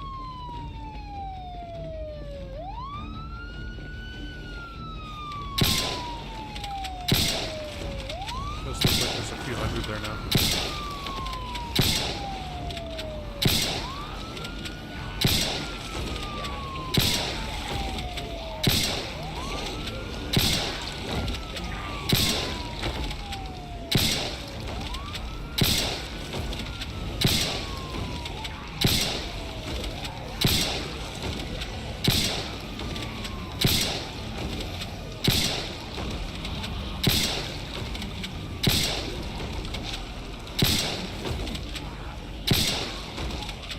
Yeah, minor thing, Gigs, if you find a BB gun and BB pellets, particularly the UMax whatever one that does the burst fire, that will get your aiming up faster than anything else I've found. Even more so than shotgun shells. You find BB pellets by looting toy stores and occasionally in kids' rooms. High schools will have some too.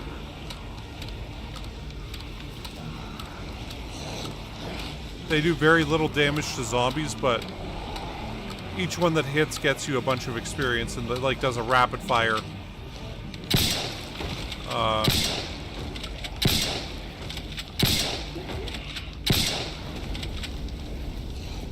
So, just saying. Oh yeah, we didn't use it at first either. But then we're like, oh, we'll get some aiming up and stuff. This is way back in March Ridge. And then that worked really good for it.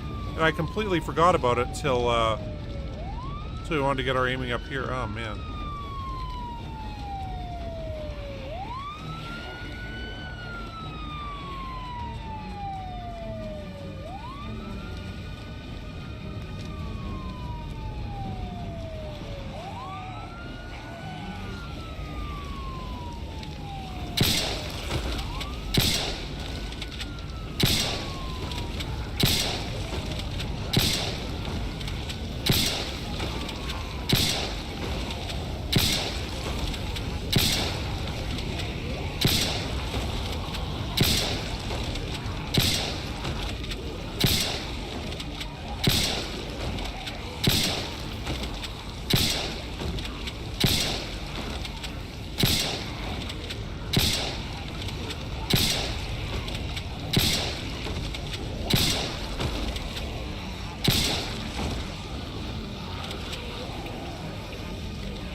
Okay. See how many are left around there.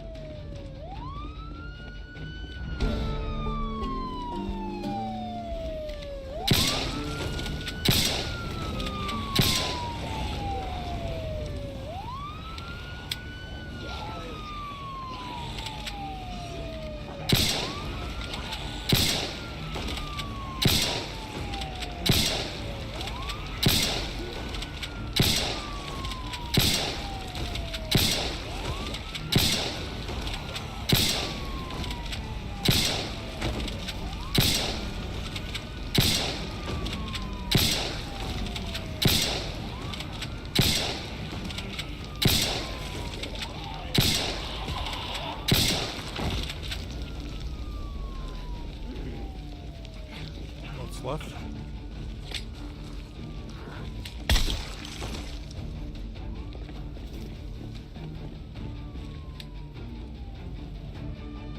Okay, I think that's all the guys we're getting out of there for now.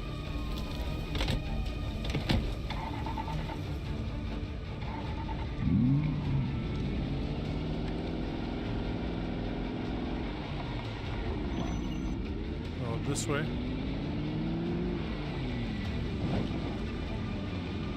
A lot of blood on that stone. Yes, we do have ammo for the minigun. We actually have tons of it. However, the problem with the minigun is it uses your endurance up when you're using it. And I don't want to end up losing all of our endurance and getting swarmed by zombies. Which is what did happen, or almost happened the first time we used it.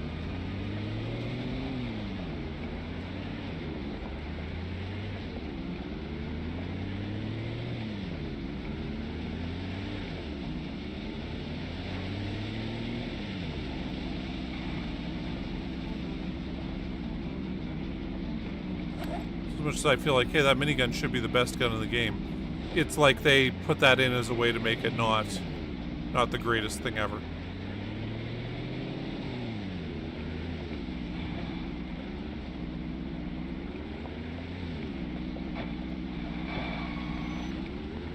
That's the turnoff, right?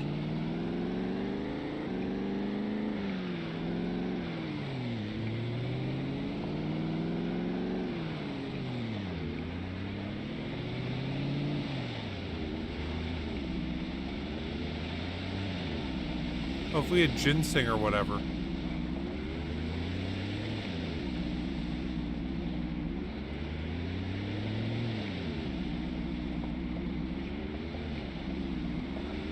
Here, when we get back to our base, I'll show you exactly what that does.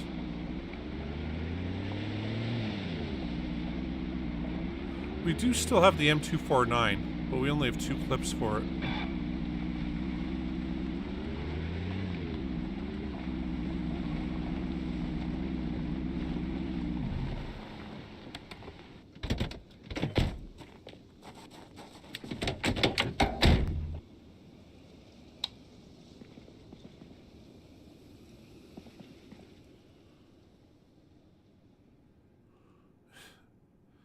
If it was Middle East style, you'd need to have it on the back of a Toyota truck. So there's a China Lake. Okay, so there's the minigun. So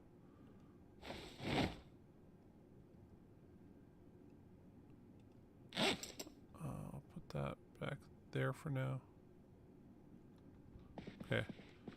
So here, I'll show you what it does to endurance. Just right out here. So you can see, okay, this white bar here, that's our endurance.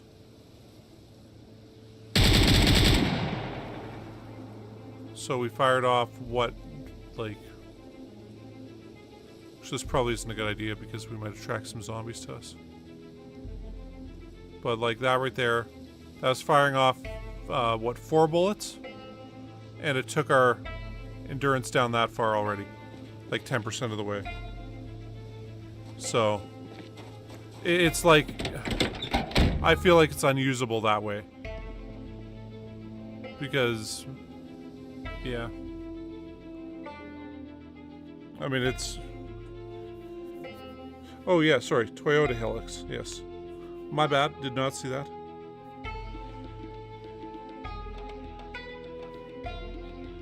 Yeah, it's a bit much.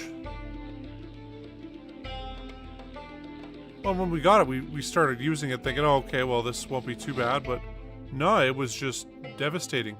Anyway, but we do have an M249 here, and this holds 100 bullets, and we only have 2 box magazines for it, though. If we had more, then we'd definitely be using that.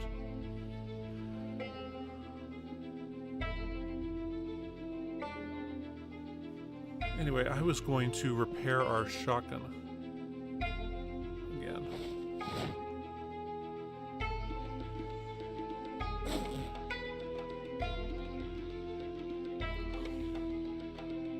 Big advantage of the shotgun is no matter what condition it gets in, it doesn't jam because you rack it every time. So even if it does jam, you just rack it, so it's fine. Oh,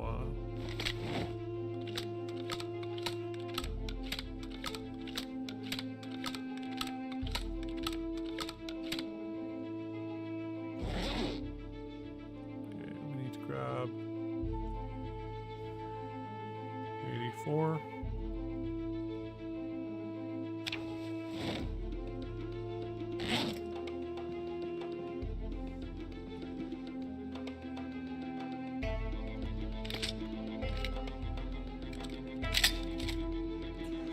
No, they are not. All these half crates we've gotten from like grocery stores and stuff. There was the backs of some containers had them also. So we lifted them from that. I'm just gonna put those back there rather than having a 2-round thing. Okay, so if these are 0.25 each, we should have 7.5. So there's some that are empty here.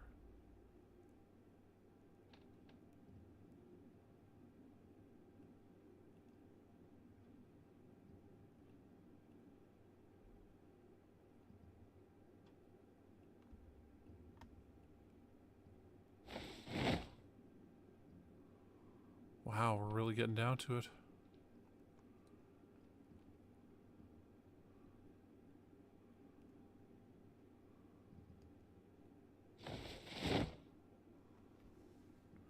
We do have other 5.56 type guns. We got a bunch of these magazines now. Ones that hold 30, so we could probably just switch over to those. And having I mean, we've got like 3 minigun canister things full right now for guns. So yeah, there's one there, and then there's one in here with our China Lake. So if we unloaded that, And the minigun, though, that weighs 20 on it. You know, on, when it's not in your hands. But anyway, I digress.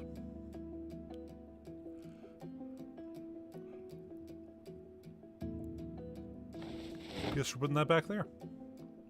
Okay, we'll eat a whole box of cereal. There we go.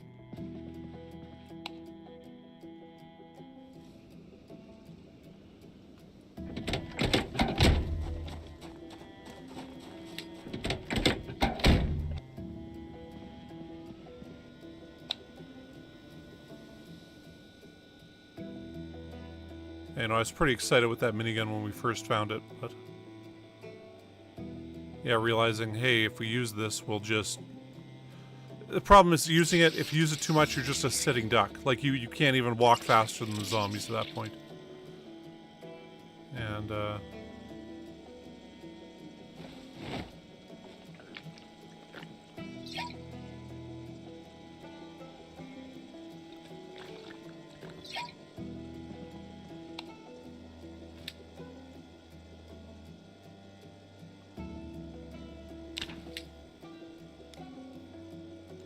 yeah, the half crates I want to say we found in grocery stores, and then the backs of some container trucks had them.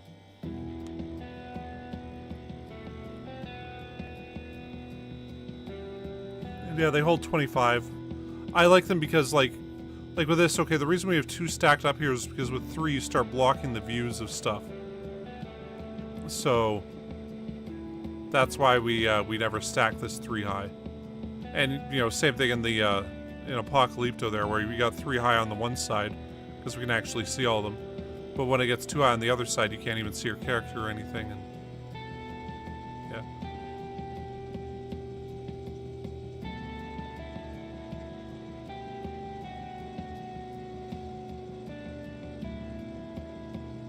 What the hell happened to make us pick up Jock the Beaver? Okay, there we go. Back down again.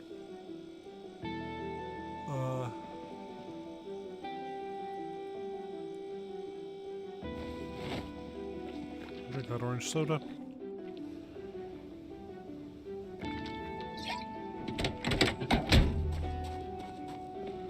We do still have the RPG to use.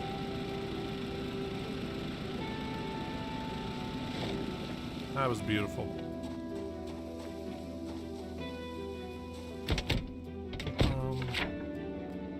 Okay, so we just used that one there.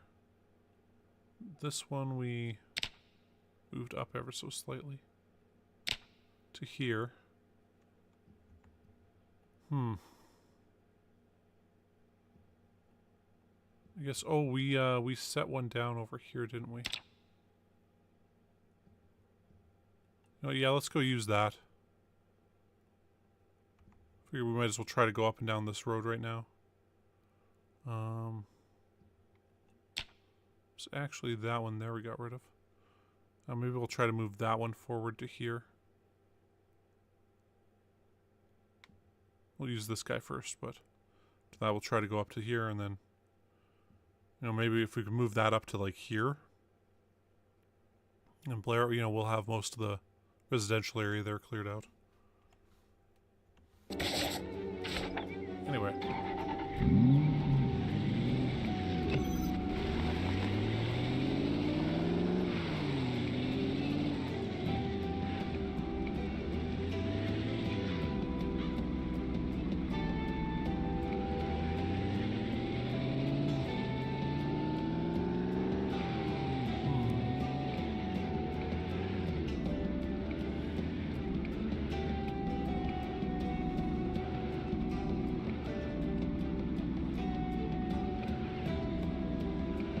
We actually have a bunch of half crates stored in the, we got one trailer like the one we have the guns in that's full of food. That's got some half crates in it.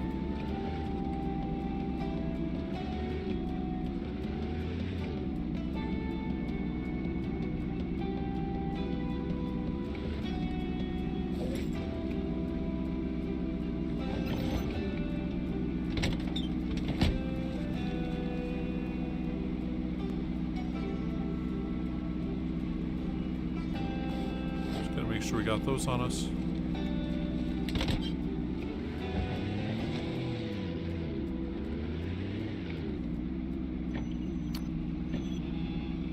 I figured that might happen.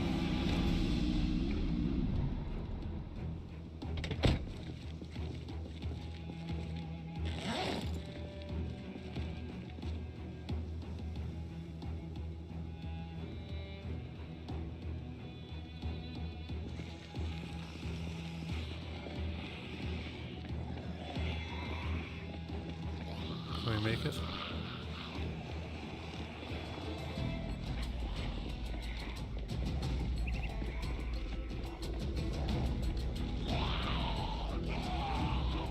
Oh, there's way too many around here right now.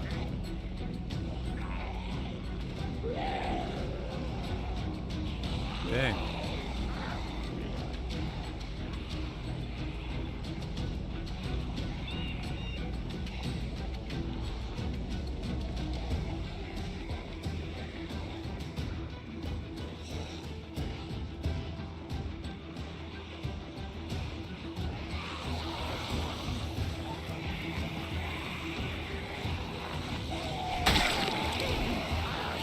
Dude had a katana, so.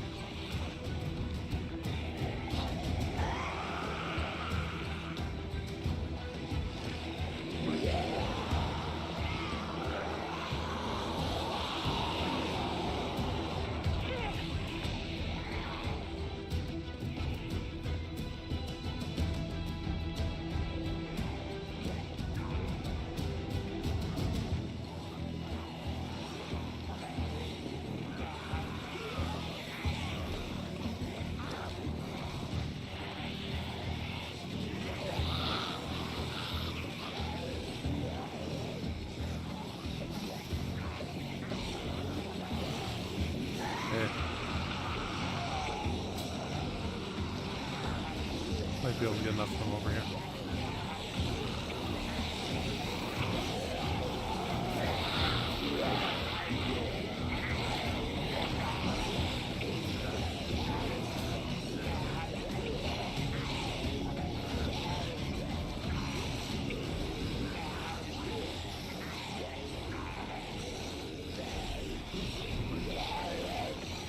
We're going for it.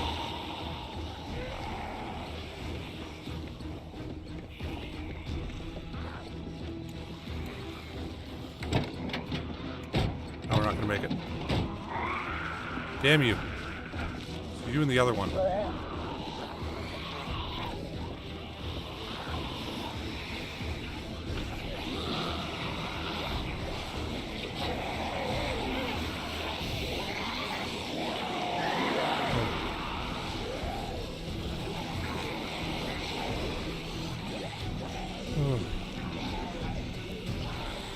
My guess is there's probably about 60 or 70,000 zombies left in town.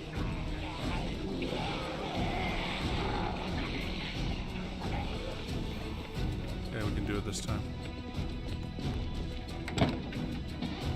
Nope. Fucking, that is not the menu I wanted to open.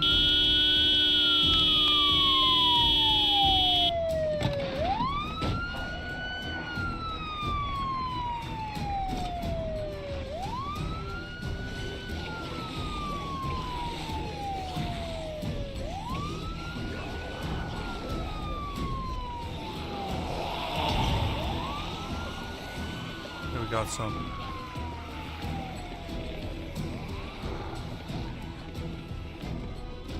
Okay, we'll lose a bunch of them here. Still gonna have to kill a few for sure. Oh, we have a few chasing us here. Maybe on these guys.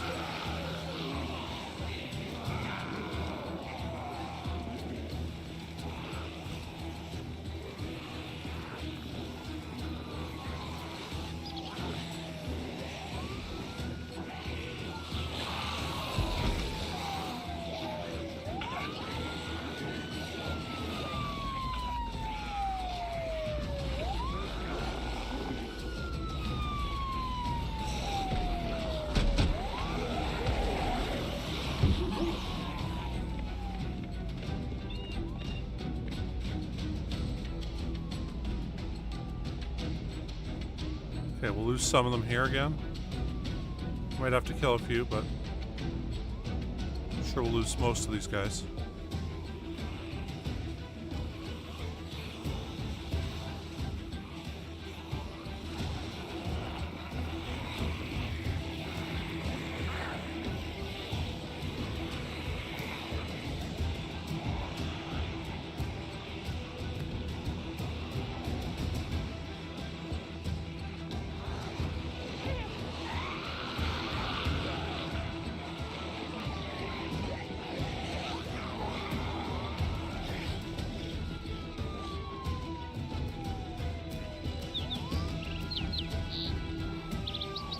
It'll just be easiest to kill them. First, we gotta keep it quiet.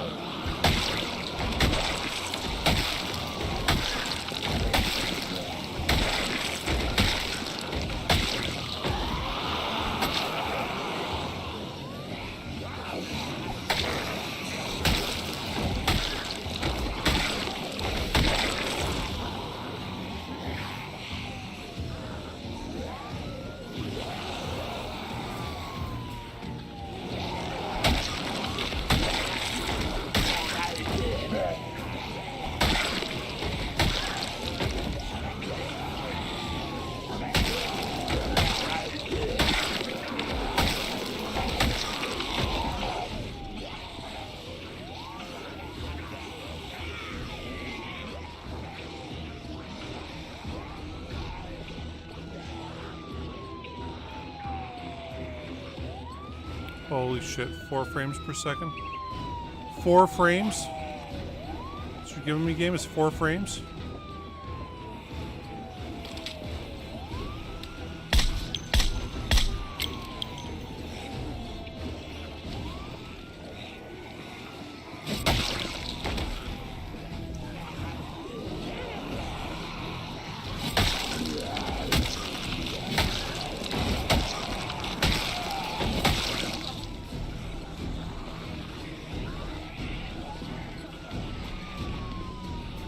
I think we'll be able to lure them all away now.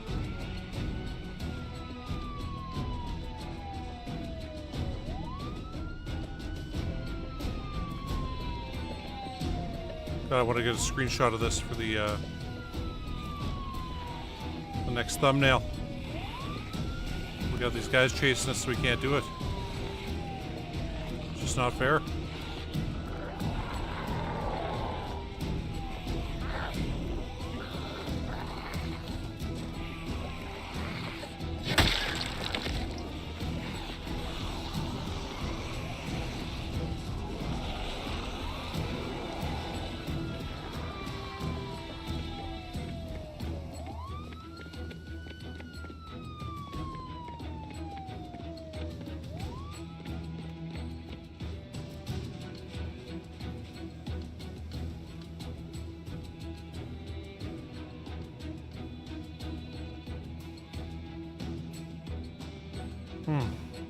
No real specific plans for the next run.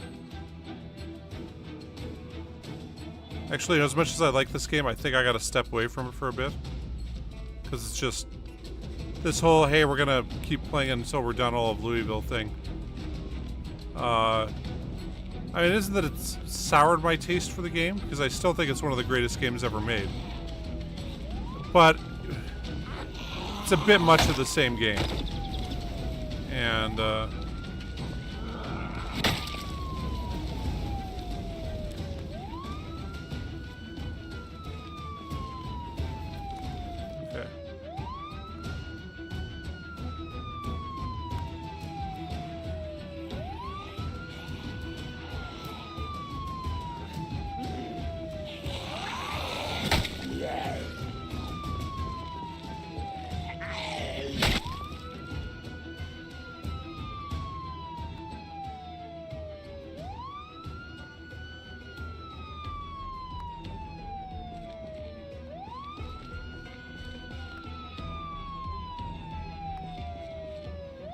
Okay, I guess that's got to be the thumbnail. Man, there used to be like thousands upon thousands of zombies there. I want to say almost 3,000 zombies were there at one point. Actually, no, wait, we're at 412, so I think 2,000 zombies have been killed there now. But damn. Still, that's a lot.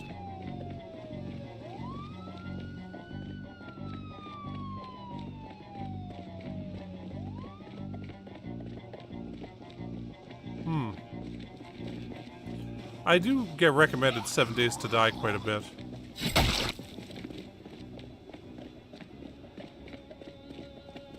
I already own Humanity. Or Humanity. It was like someone that people were like, is this the next Project Zomboid? And then, you know, it wasn't. Apparently they did an update recently, but some people were complaining that the update broke the game. Oh, fuck. Forgot that was there.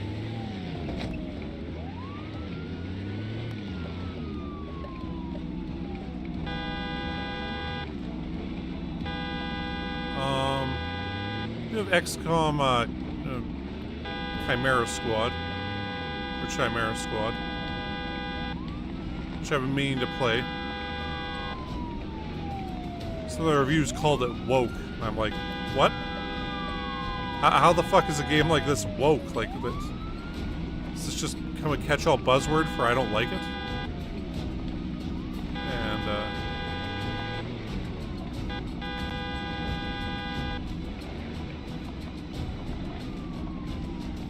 And, yes, I played Oxygen Not Included. I like the game and everything, but I realized, like, to play it properly, I would probably have to watch about a dozen or so tutorials on how to make this, that, and the other thing. And,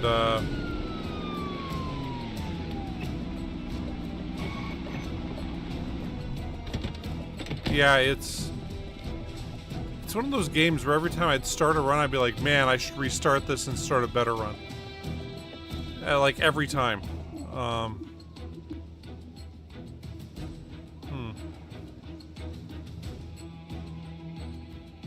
Stay here till we lose those guys. I still have to play through Alien Isolation. I've owned that for quite some time. I bought it when it was on sale. I've been repeatedly told that's one of the best horror video games you'll ever play. I know it's kind of old now. It's almost 10 years old, but hey, so is this, right?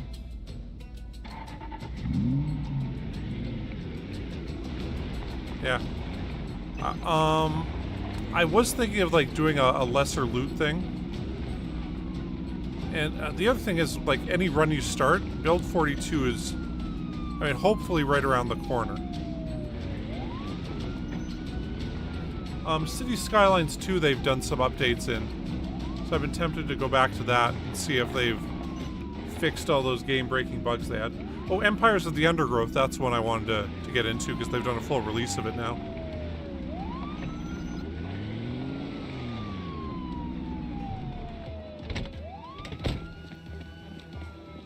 Let's see what the game's like now that's complete.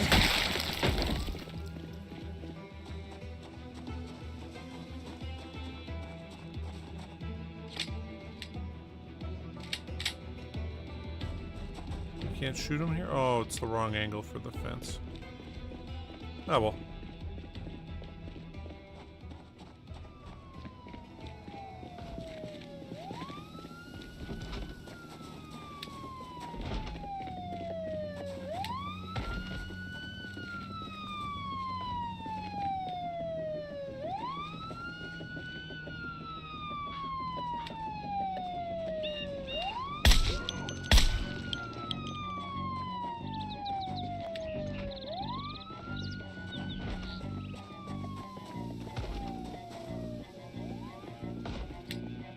What's in here? Oh, it's a kid's place.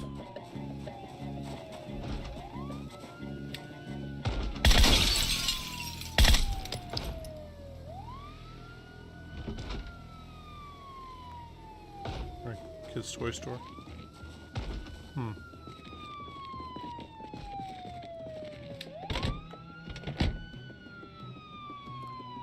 Yeah, last time I played Oxygen Not Included, it just...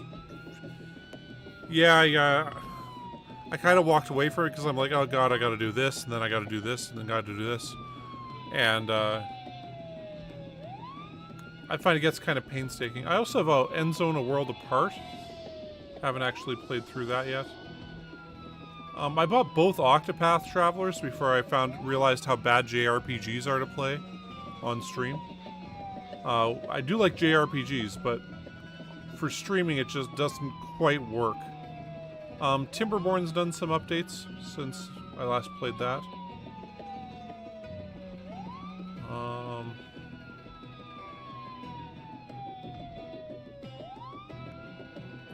Trying to see if there's anything else that's done updates. I can't see any off the top of my head.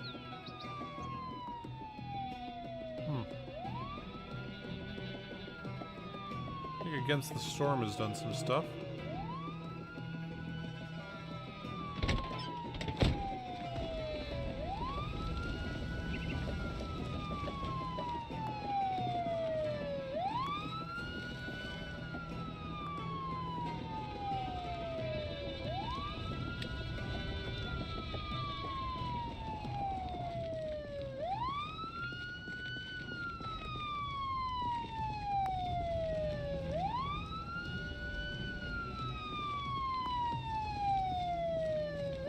Yeah. And, you know, don't get me wrong. I like Oxygen Not Included. It is quite the game. It's really its own unique thing.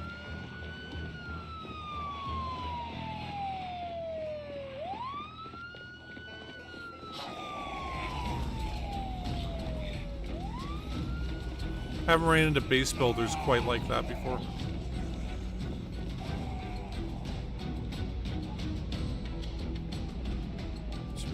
Bus up here. Who's that? Oh, it's a delivery van.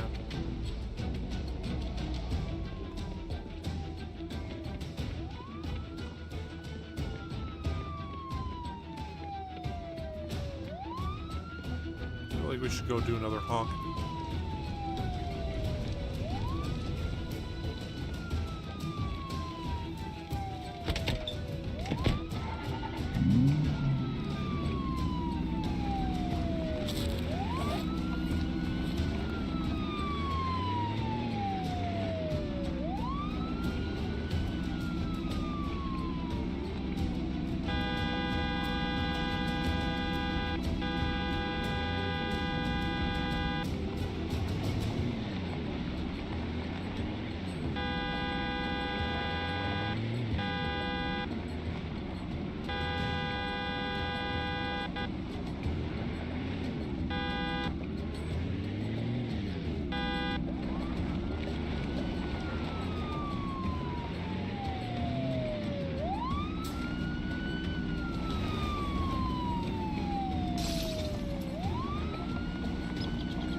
Frankly, though, I really don't know what I'm going to play after this.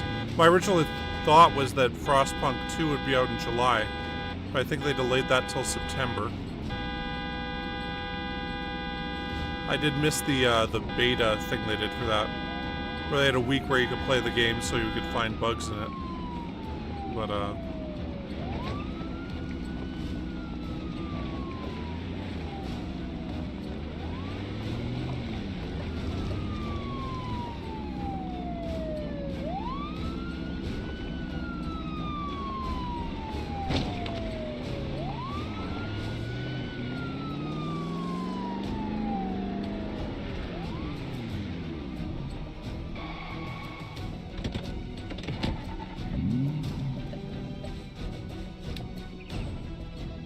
no idea why that car started.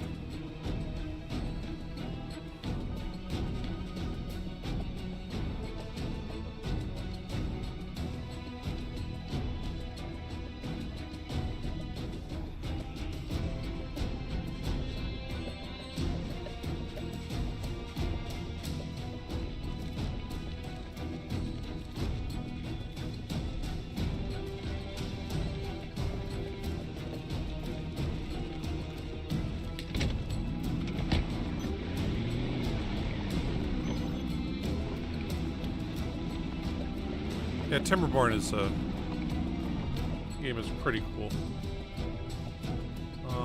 Otherwise, I mean, look at other games I got here that I could play, like Planet Crafter. Democracy 4, I do another playthrough. Oh, that's like, playing through Democracy 4 is like one stream. It's a game that lasts like 6 hours or so tops.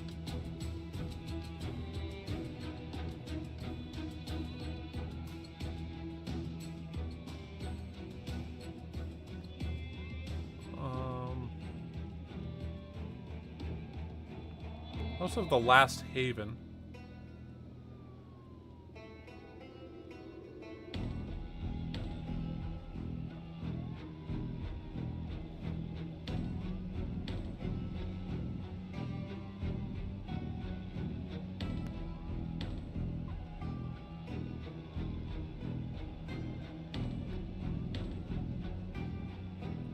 That hasn't been updated since October of last year. Yeah, I just downloaded a bunch of games that were like this, that were like, you know, $8 to $10. See what else there is. They added some new monument that's pretty huge for Timberborn.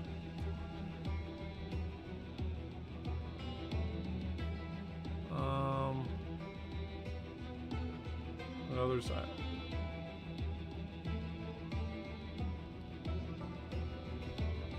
Starship Troopers recently did a DLC for Terran Command. It's weird having two different Starship Troopers games come out that weren't related to each other. Oh, so they got a living roadmap for it, for the updates for Starship Troopers. Man, they've done some stuff since I last played that. There's a first-person Starship Troopers that came out a while ago, and anyway.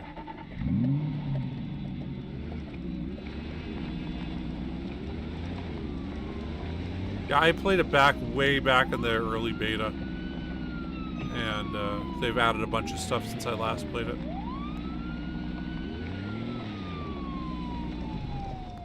I'm really sure how good that would be to stream, though.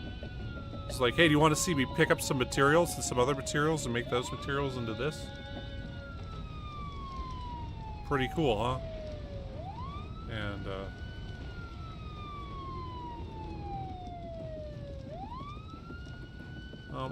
I guess 2 Point Campus has another map out.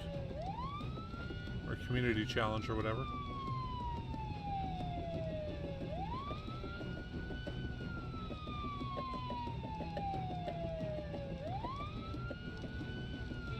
I should do another update for that.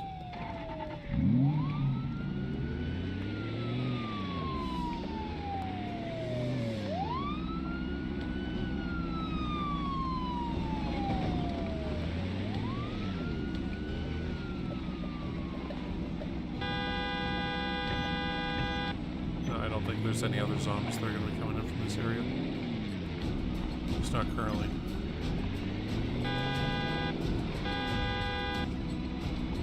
I guess there's some coming from down south there.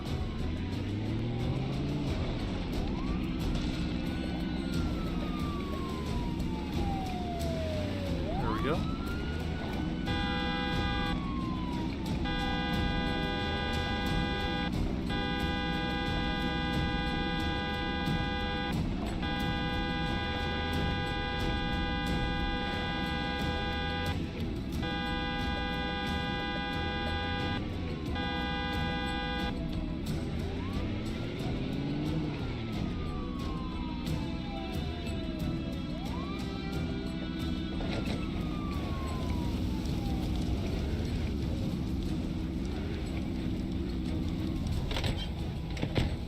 Here for a few seconds.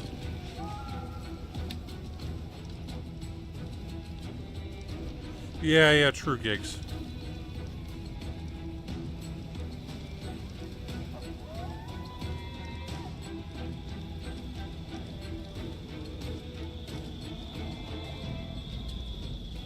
Terran Command, I think, is, yeah, the one where you command the troops around. It's kind of like a company of heroes.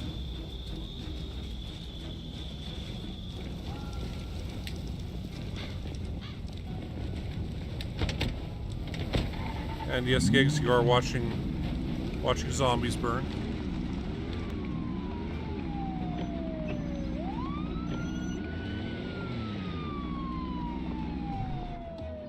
We'll stop here and we'll speed things up.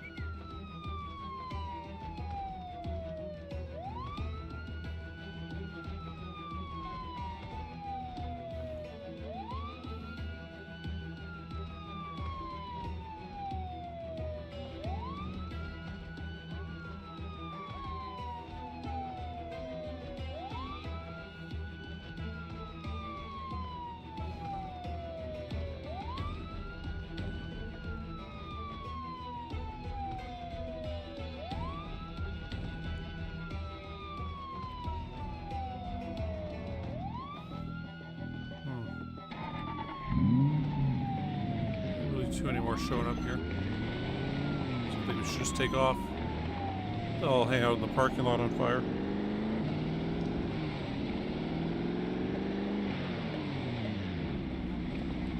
You know, I wanted to like that first person Starship Troopers more, but it's like, it appears Helldivers 2 did the exact same thing that game was intending on doing, but better. And,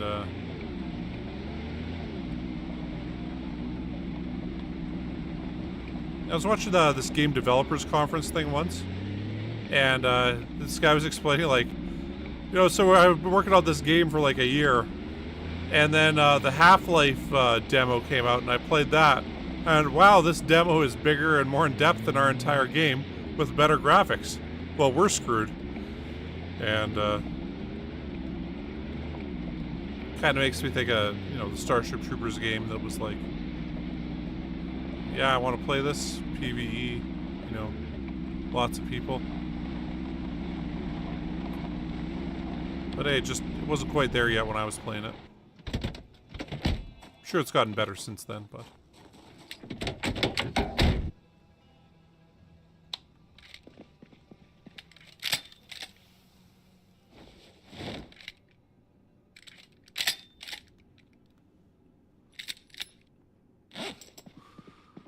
Okay, so there that is.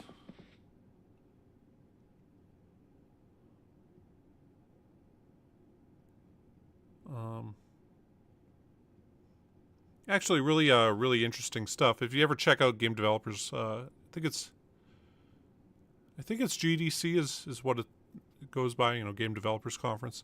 But it's like they talk with people who developed famous old games. And, really interesting. Especially if you played these games, because they're like how they came up with this, that, or the other idea. The history behind it.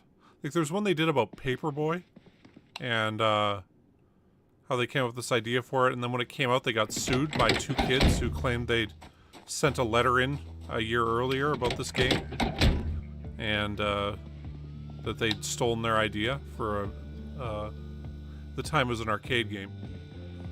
And they had to fight this lawsuit over this. They proved that they came up with the idea 2 years before this letter got sent in, and they'd been developing it since then. And there was also that Soviet Republic game. I haven't downloaded that yet, but that did look interesting.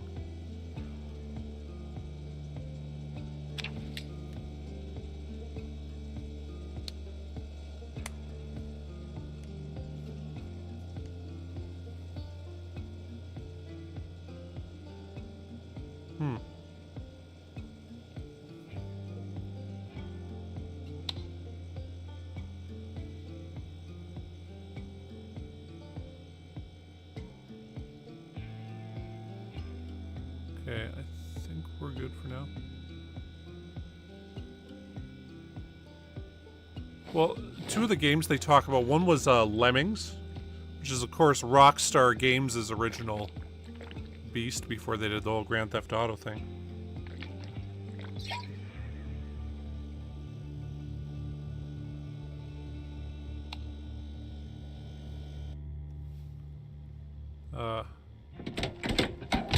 But yeah, Lemmings, that started as like an accident.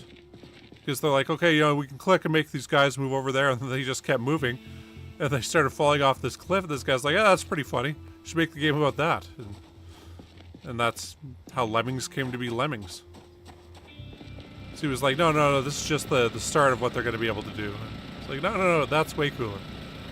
Do that.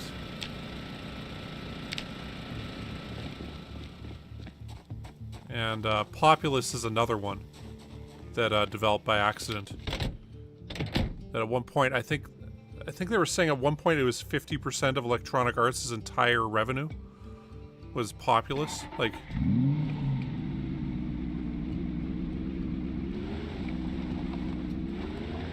well, yeah, it's very much you just, you know, these companies, they needed that one game to take off.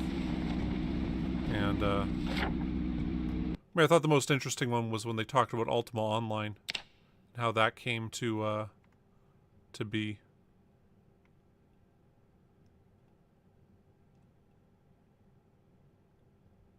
So Ultima Online, that's why I don't play MMORPGs anymore, is because I just got too into that one. You know what, I think we can probably go...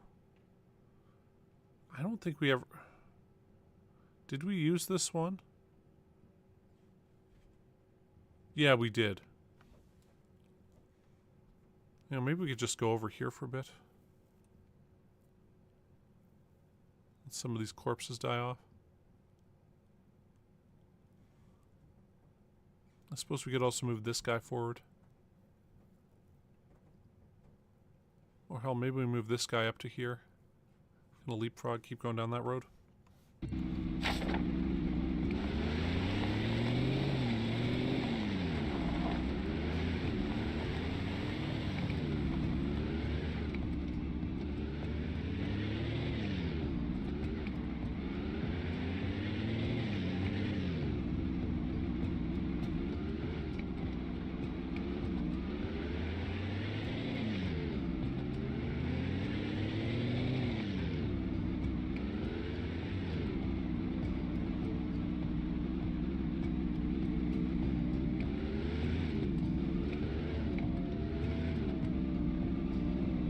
But you know, you'd be surprised how many people, like, well, how often people get sued over, you know, stealing other ideas and stuff.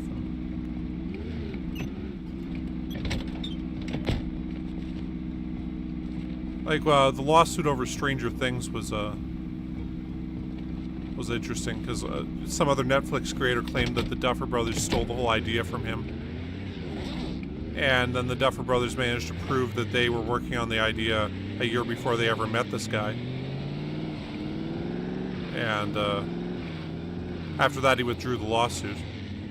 But it was like, you know, you guys both work for the same company. This is really bad news if you're doing this to each other. And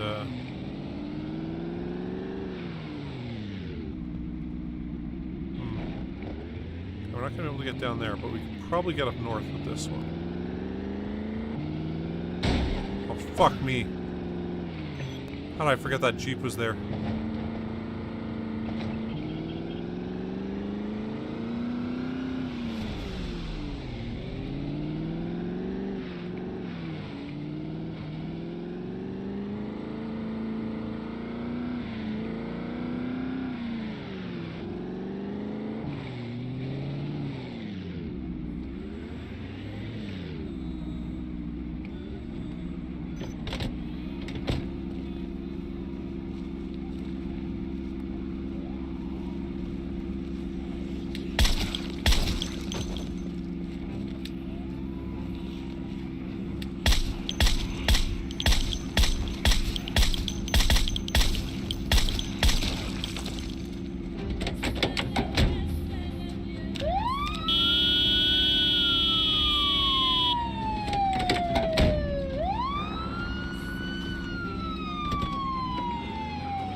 Actually, you know what? We've probably got this cleared out over this way for the most part, so I'm going to leave this guy right here.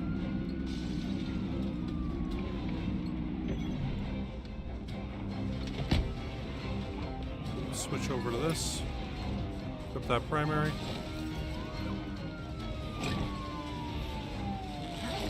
Shit. Equip primary. Equip secondary.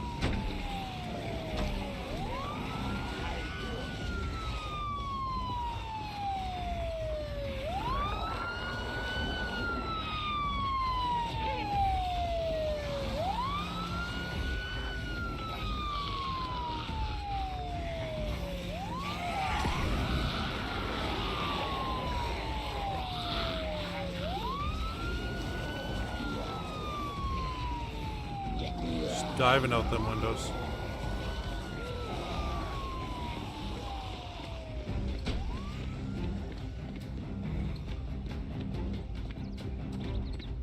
Oh, would you look at that?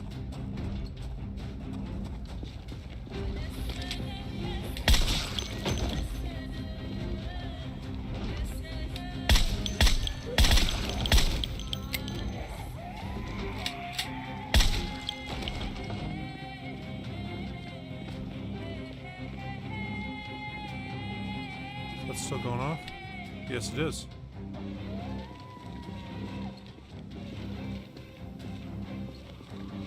Oh, okay.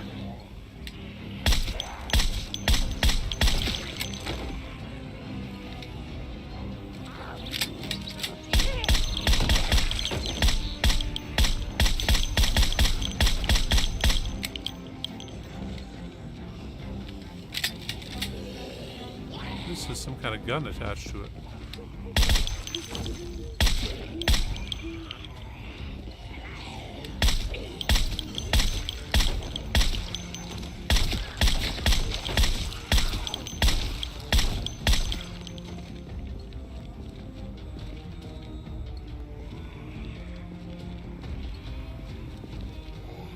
Oh. This is a holster with nothing in it, huh?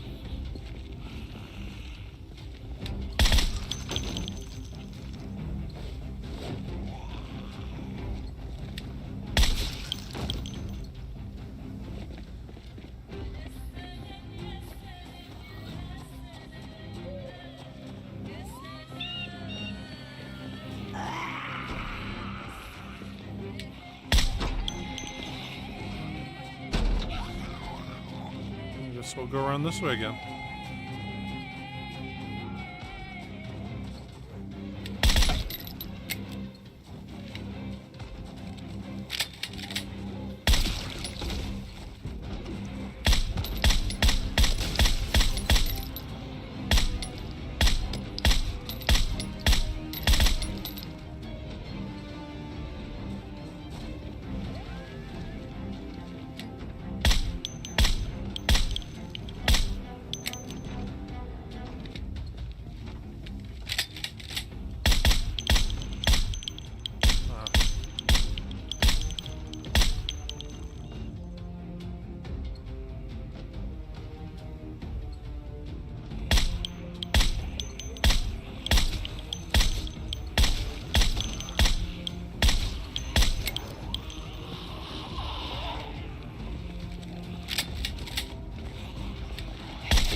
Answered with a screenwriting. You know, there's the screenwriters, or the Writers Guild.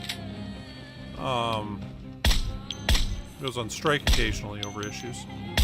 But they've got like a script registry where you can send them a script, and for like, I think it's $50, maybe $100 now. They register it with like its own script number and everything. That's supposed to, you know, save you should somebody try to steal your script or whatever. But like, I know the movie Coming to America was apparently, it's the one with Eddie Murphy where he's an African prince who comes to America to find a wife, and it's like him and Arsenio Hall. Yeah, that whole idea was completely and wholly stolen from another screenwriter who told them about it. Star Trek Discovery, not Discovery, oh, that new one that they came out with. Anyway, that, like, large portions of the plot were wholly lifted from a video game. Forget the name of it.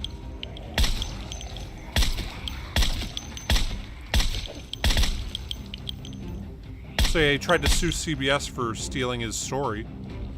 And they claimed, I forget what it's called, but it's a type of use where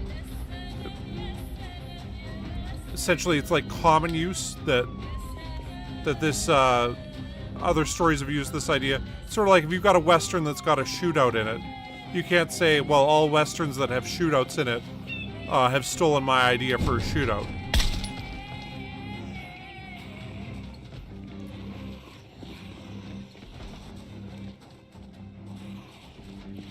Anyway, so they claimed that. They won the case, and then they threatened to sue the video game maker whose game came out before the TV series for stealing their idea. Anyway. It might have been Origins. I forget which one. It was one of the new series. But it was like to the point, like, in the series they've got a blue tardigrade that lets them travel through time. And in the game, there's a giant blue tardigrade that lets them travel through time. A lot of the characters were the same. And the guy who actually pitched Alex Kurtzman, who became the showrunner, he gave him 5 ideas for Star Trek shows. And those became like Star Trek Picard and stuff like that. Like, it's mind-boggling to be like, okay, so they just wholly took this guy's ideas, didn't give him any money or credit, and now we're making a shitload off of it. Like,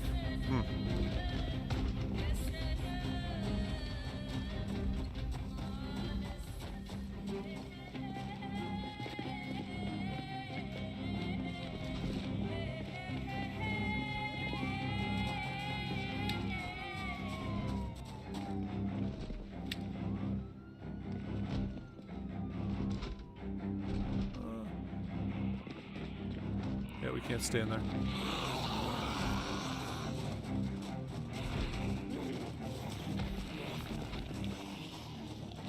I will leave this.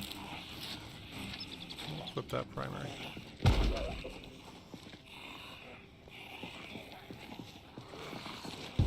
Good old window lickers.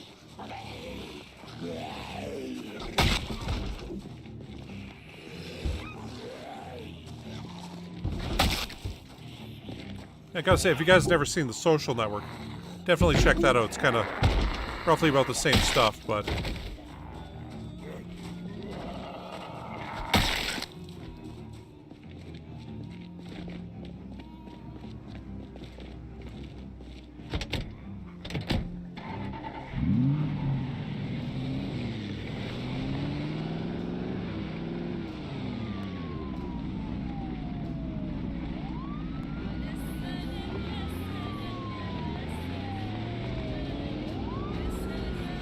we killed now 416,000. Damn. We might hit 420.69 earlier than I thought.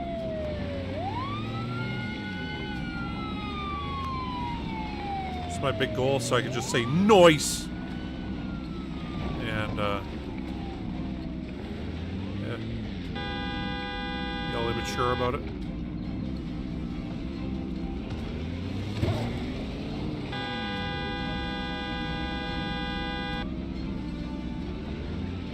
Fit. I think we can fit. I think we could fit. Yeah, we fit. There's no doubt.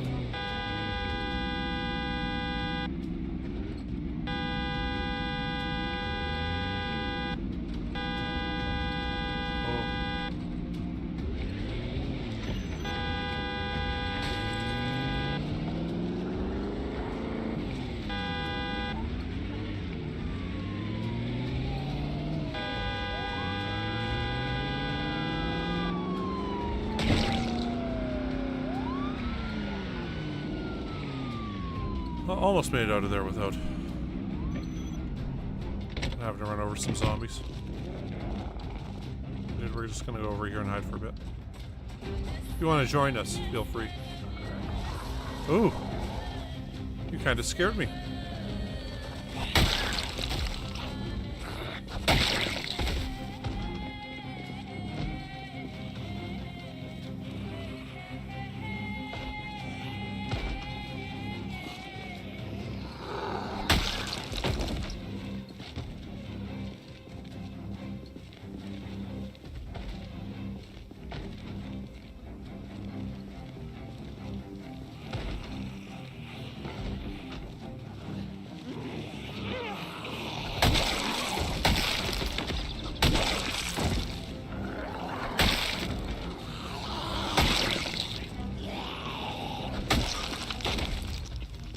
Well, there also comes the question of like how much ownership of an idea should you have, like with COVID, when they came up with the mRNA vaccines, there was that guy who came out and was like, I'm the inventor of this. I did so much with it, and he basically theorized that this process could be done back in the late 80s, and then he ended up getting asked to leave the graduate program because he was apparently very poor at other things. Anyway, he did nothing more with the idea for the next like 35 years while other people worked on this, and then when they got the Nobel Prize for it and he didn't get it, he was all like, oh, but this is my thing. It's, well, dude, you didn't do anything with it. Like, if you just say theoretically, you know, this thing might work someday, and then don't follow up on that at all, I feel like it ceases to be your idea. It'd be like I said, man, you know, wouldn't it be great if we just had, you know, free energy that came from hydrogen power, and then somebody invents something that, you know, comes up with some new battery or some crap that, you know, uses hydrogen or something. That, oh, well, I said this was a great idea, and he just stole it from me, and like, you know, like I did no effort involving this. I just said, hey, wouldn't it be great if this was the case?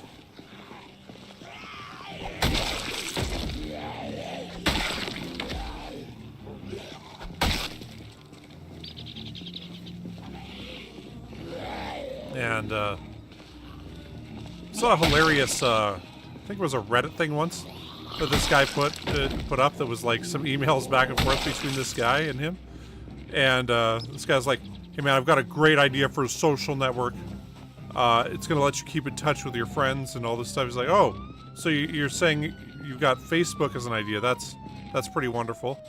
It's like, no, dude, it's better than Facebook. It's gonna provide synergy.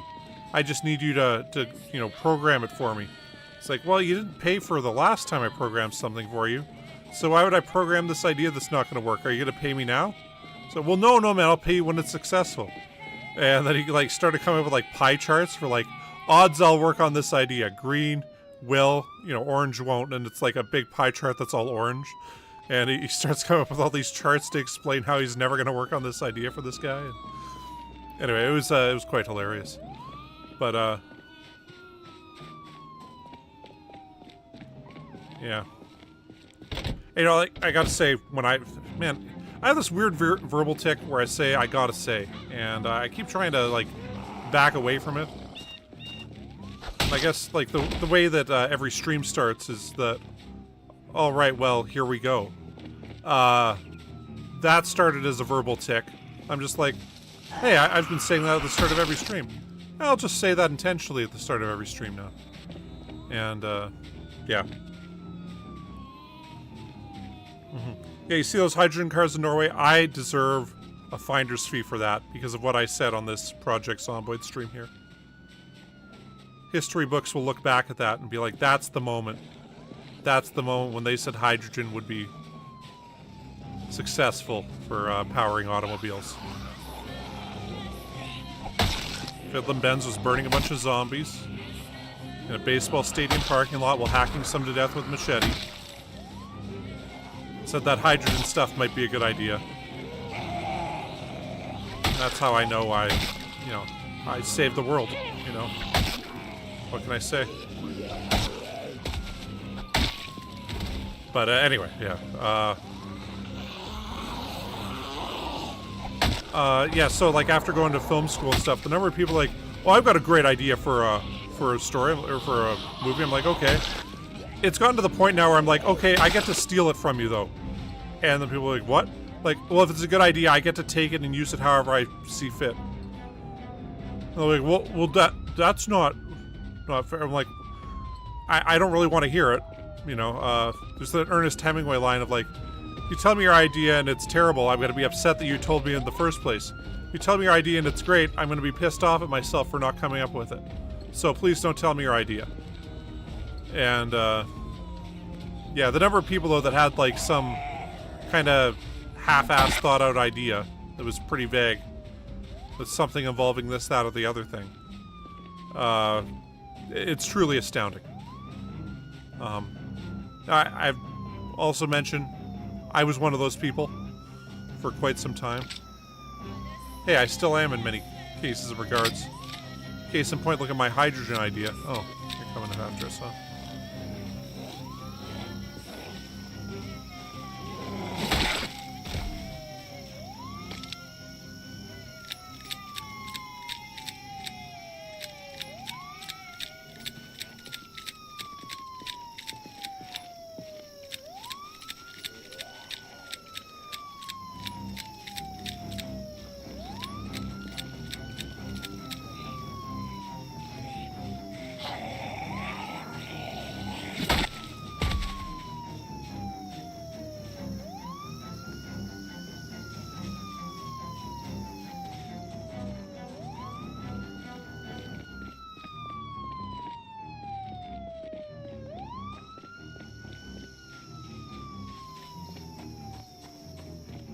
There's a pretty cool movie called Flash of Genius.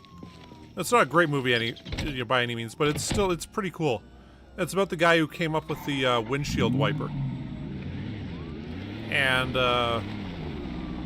after he came up with it, Ford stole his whole idea and patented it themselves, even though he'd already filed the patents. And then they refused to pay him for it, saying they came up with this new way to get water off your car and all this stuff.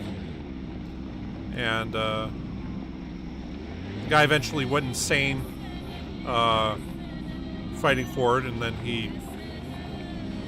I think it took like 15 years or something for him to succeed at this lawsuit. But the jury did find that Ford infringed on the patent of this man and owed him tens of millions of dollars.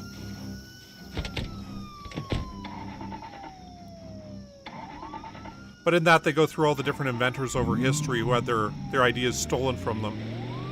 And,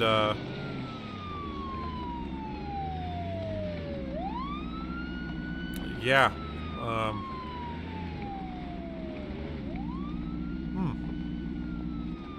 I guess that's from honking the horn over here.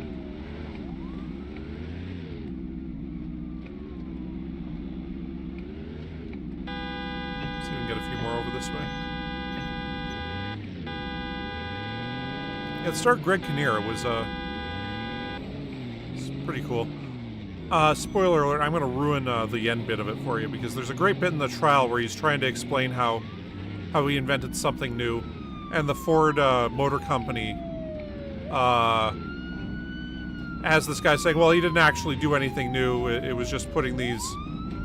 it was like he put something... The way it worked, or way windshield wipers work, is there's some alternating motor that hadn't been done yet, or something. I forget exactly what it was.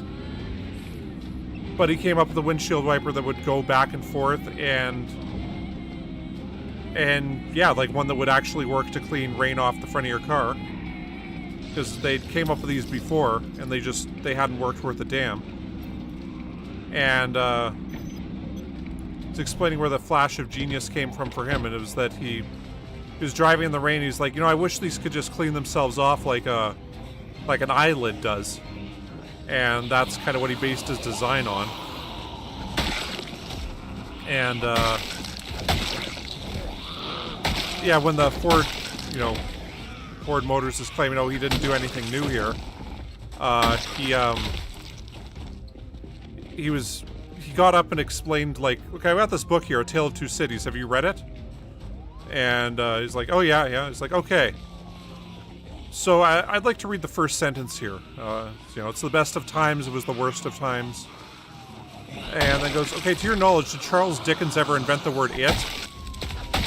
And went, well, no. Well, how about the? No.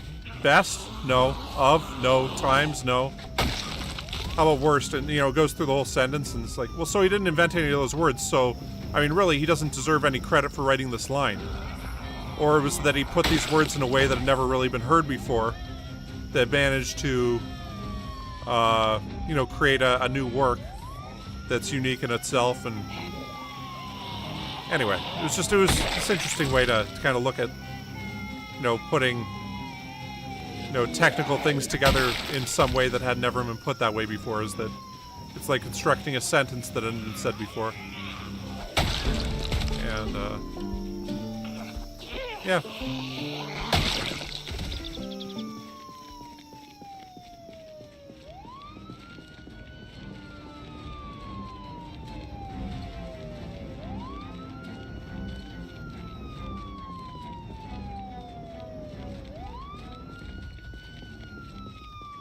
Jeez.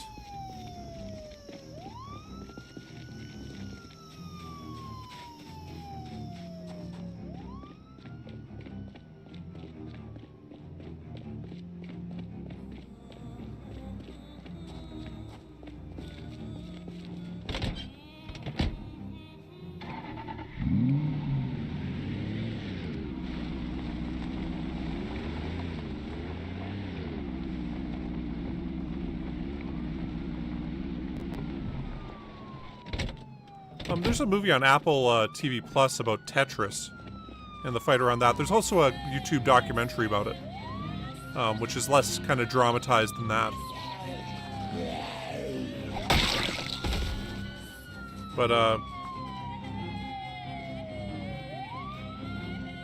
yeah, it was like Russia had sold the rights to Tetris for consoles and for arcades, but they hadn't sold the handheld rights. I think they also sold computer rights to publish on that. And, yeah, then a businessman came along and, you know, developed that and convinced Nintendo to put Tetris as the main game in their new handheld system. And, the big line was like it was originally going to come with Super Mario Land. He's like, well, if you want to sell Game Boys to a couple 100,000 kids, put Super Mario Land in it. If you want to sell it to a couple million adults, Tetris should be what you package it with. And then the guy who made Tetris, of course, got paid like nothing for the longest time for inventing Tetris, which is one of the most successful video games ever made. And,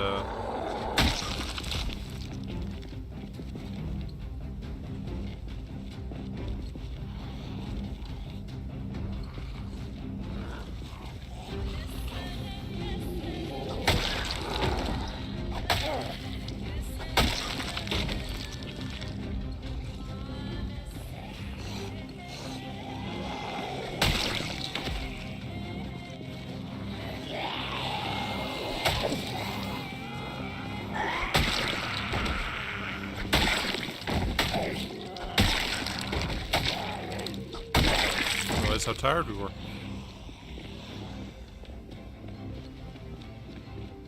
We'll get out of here now. Well, the current fight that's going on right now, like in the States, you know, they're banning TikTok, right? Like they're gonna ban TikTok completely. They started talking about banning TikTok after Facebook said, hey, we'll buy your whole TikTok thing off you. And they went, no, we're not selling it. And then they're like, oh, it's a horrible Chinese company that's stealing our information. Only us American companies like Facebook should do that. And that's when all that kind of discussion started.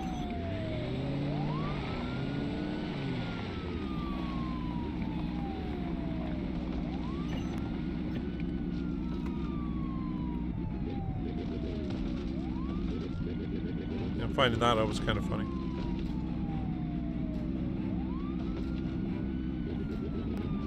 Of course, now they're probably going to ban TikTok and it'll be after the election. Which is a really stupid move in my opinion, but hey. I don't stream there, so I don't really care too much.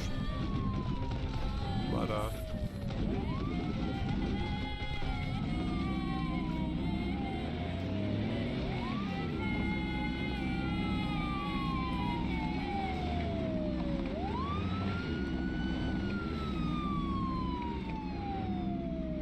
yep, true.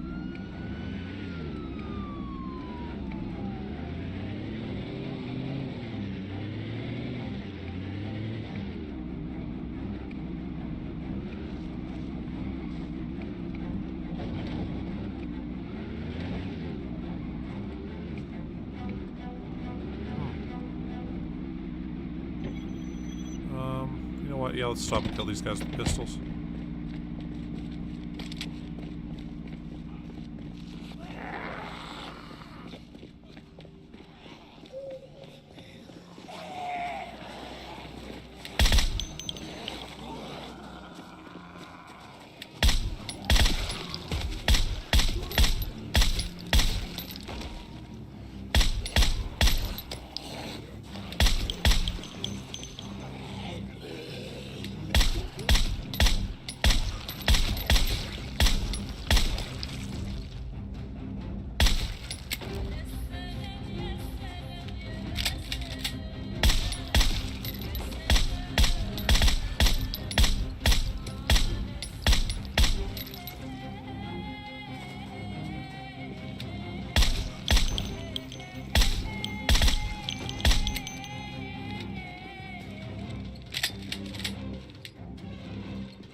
That should be good enough for now.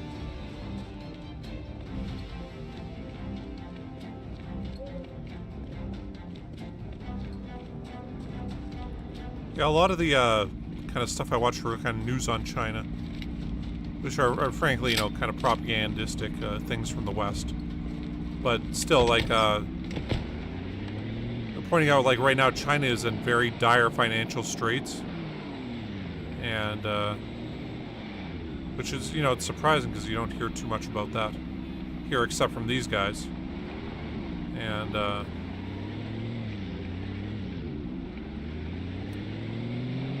it's just, it's going to be interesting to see what happens there in the next few years. There's a lot of the local, like, prefectures, or well, I guess that's Japan, not China, but a lot of local provinces, are in severe cash crunches and stuff, so.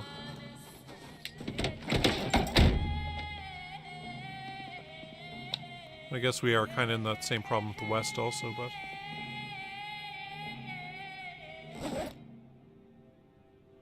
Okay, we got the Molotov still. Guess we could use another one or two of those. So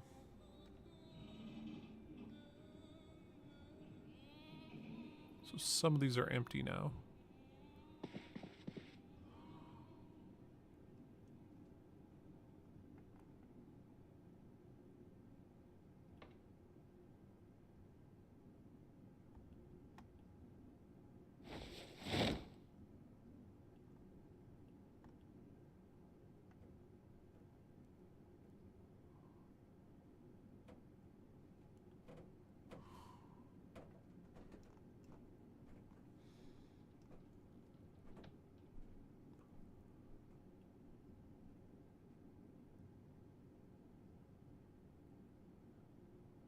Yeah, they really have a different way of investing over there, because it's like they're, you know, North America, you got extra money, you put it in like a mutual fund that goes into the stock market, that helps inflate the stock market. Then, you know, that's like how our kind of like retirement investments work. Whereas in China, they don't have property tax on houses, so you'll own like 3 or 4 houses to store your money, with the thought that, oh, the value of these houses will go up. However, the problem with that is that just leads them to build a bunch of extra houses that are never going to be used for anything, that a bunch of people have put their money into to invest it. And, you know, let's eat 3 bags of chips.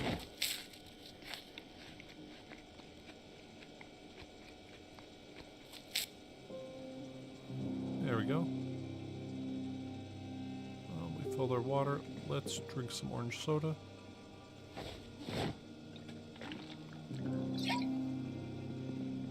Okay, we are pretty tired, huh?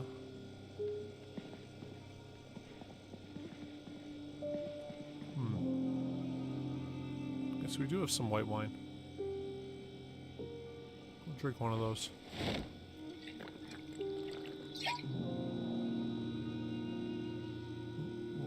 Empty bottle there.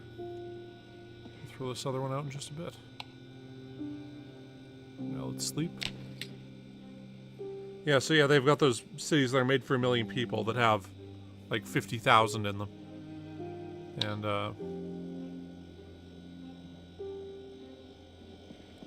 yeah, there's a channel that does, ooh. It's a pretty nasty blizzard. What's it like outside?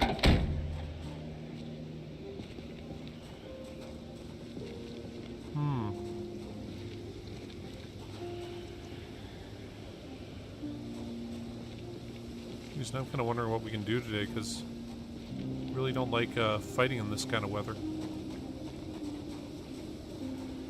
It's a bit dangerous.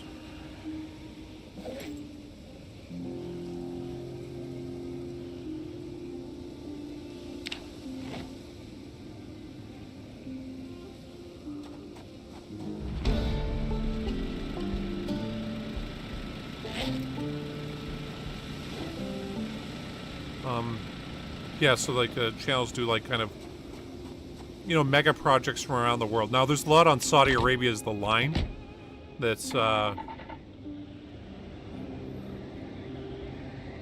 it feels too futuristic to the point like I'm like, this is like a really stupid idea. There's no reason to build a city in a straight line like this. It just doesn't provide anything for anybody.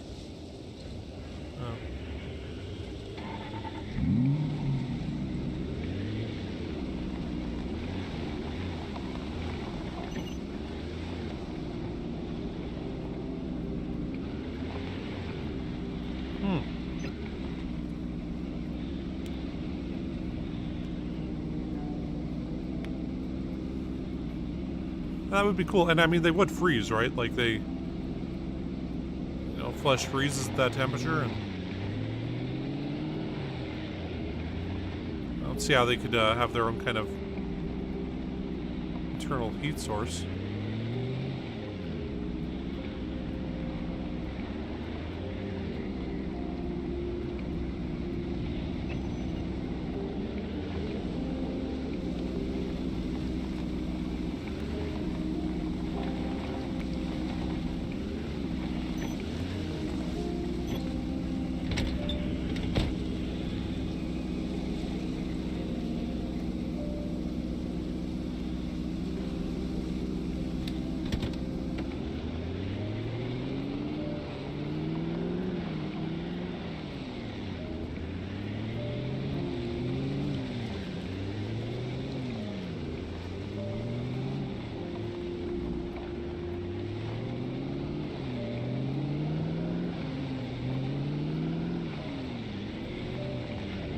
I'm not seeing any zombies anywhere here.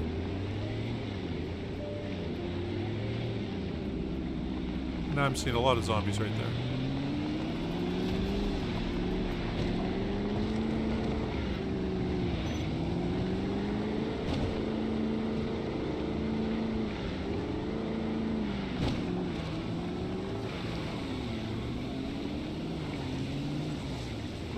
This whole thing's gonna burn down anyway, right? So, but that is a lot more zombies than I intended to fight here. Let's get out of here for now.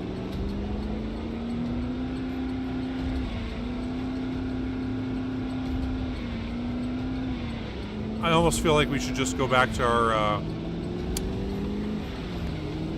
base for now.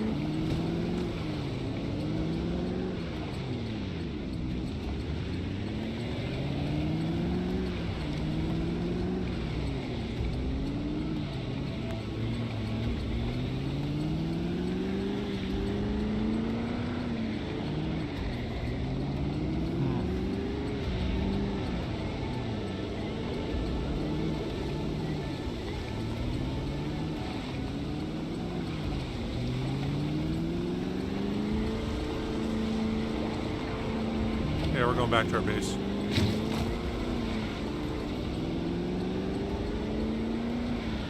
This almost feels worse than fog for not being able to spot zombies.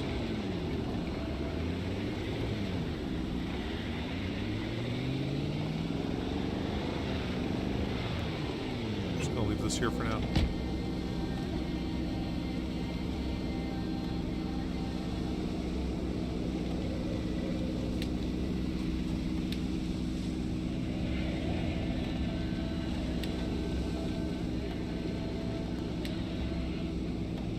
What the hell happened to that zombie?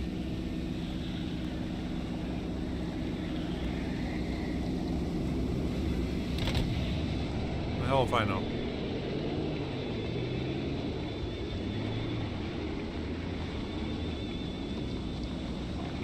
Drive around this way to get back.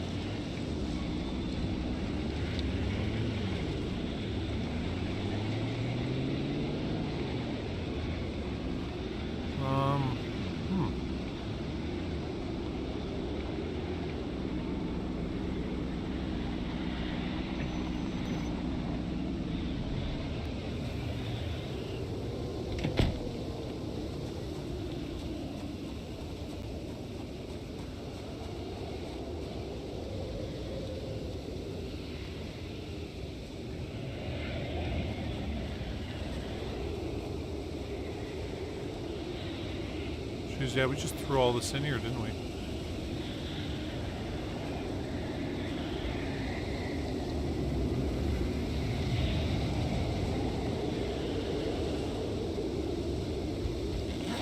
Take the duct tape.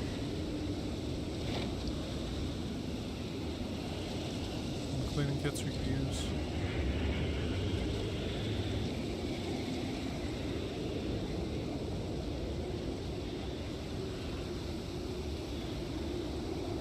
Temperature's slowly going down, so should be okay though.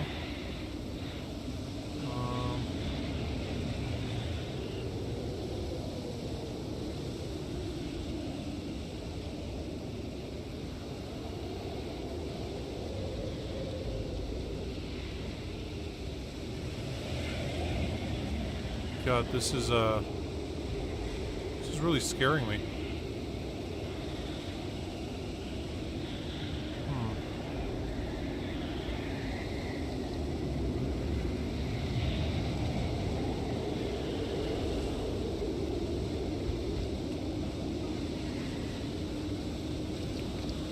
Maybe it's just those guys in there, but I'm gonna hop in here, man. This is they're freaking me out. I guess we'll just oh, I left the lights on. It's not awesome.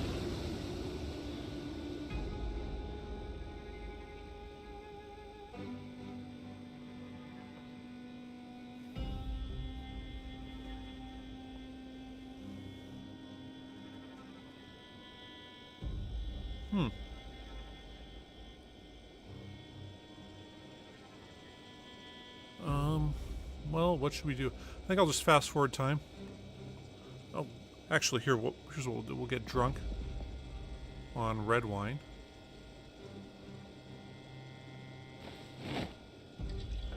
Like red wine drunk Randy from South Park. God, that new South Park game was so disappointing.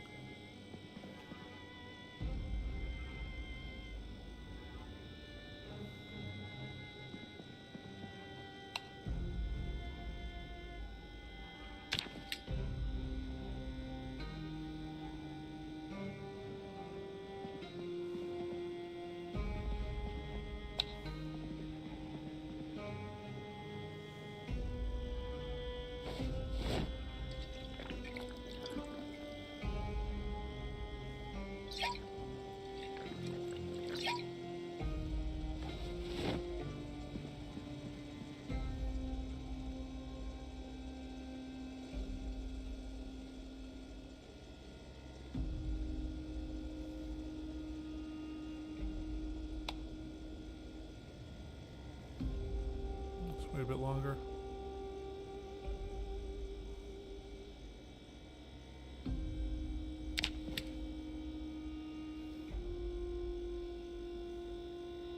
Okay, now we're good.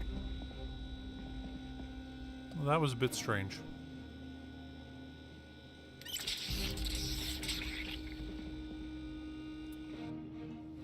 Bad winter storm. Now the whole ground is solid white.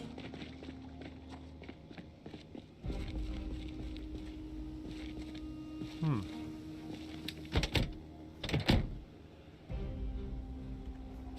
now where to go? We moved this up here, right? So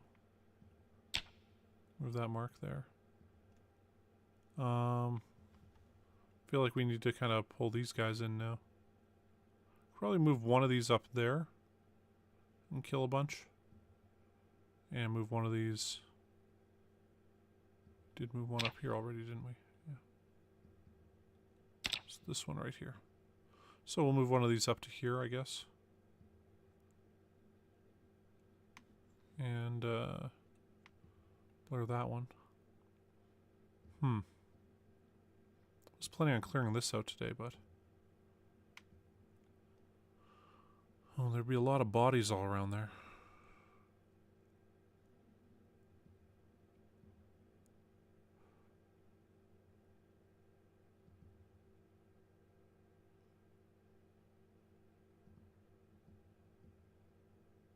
I feel like once we get down that road, it'll be a lot easier to clear out what's left here. Do want to see if there's any survivor houses also. Okay, maybe we'll grab that, or grab this and move it down. And see what we can do there.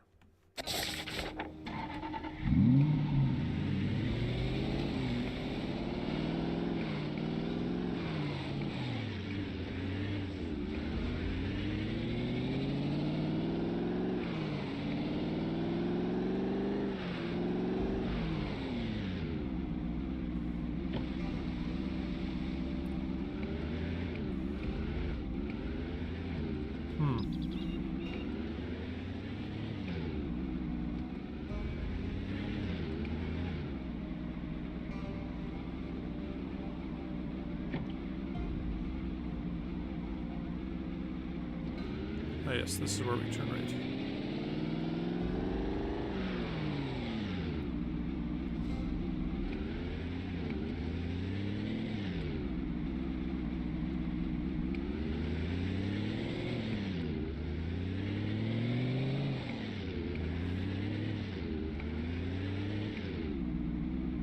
Everyone looted American Tire there.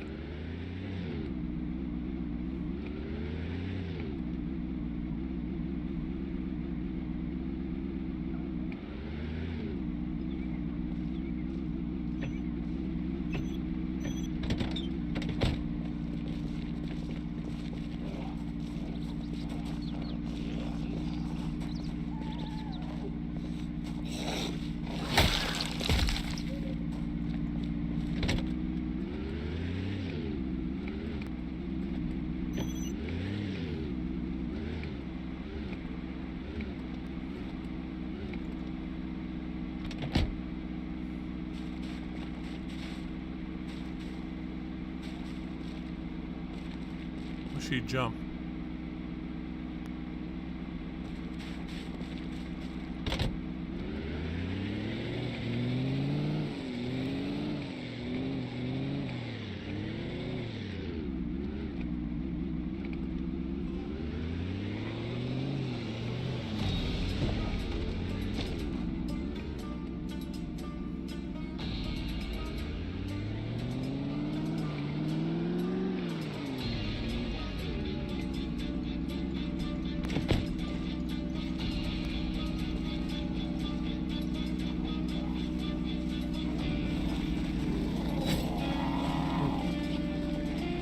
Pretty big miss.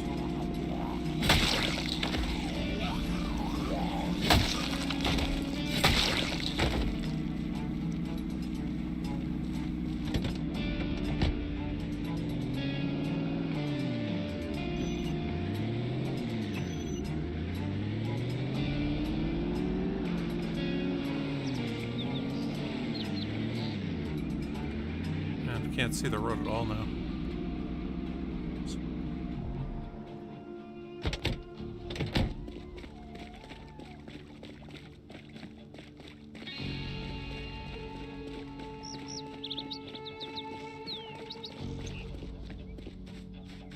You know, I wish I knew stuff about programming, because I'm like, yeah, you can't do that in LucasScript. I have no idea what LucasScript is. And,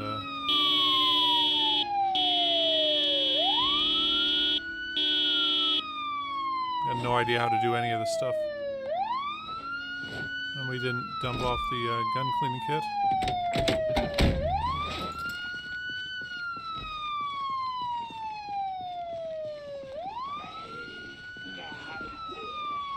duct tape.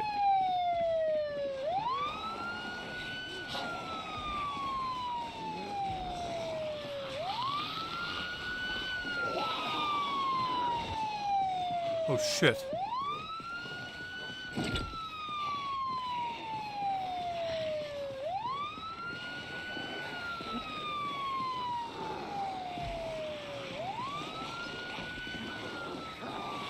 Uh-oh.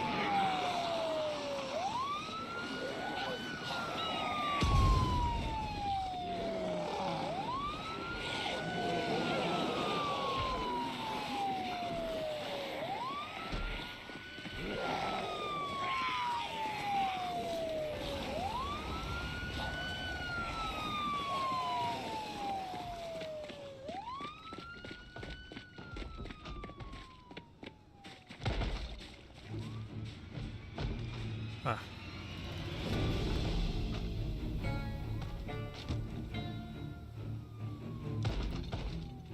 Okay, cool. Yeah, it's just, you know, it's like, it's a world that doesn't make sense to me. And I'm sure, like, I mean, I took computer science in, like, grade 10. Way back when. And, I'm sure everything's kind of changed now. And then, like, for philosophy, I had to take symbolic logic, which is, like, lots of computer programs and stuff use that, you know, if P then Q, and truth values of statements and whatnot. But yeah, I always found that to be the hardest part of philosophy classes. Like, I could wrap my head around ideas of, like, concepts of, you know, true evil, true good, or there being no actual definition of that, and other things. But I could not get symbolic logic for the life of me.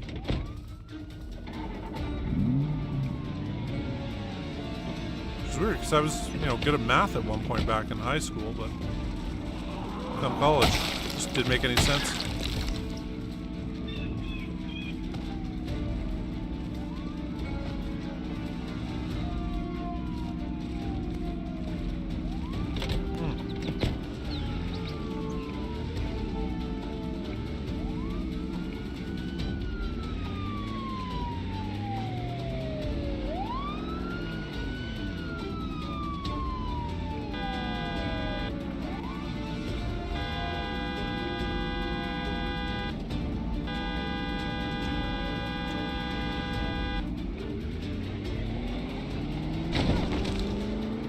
Shit.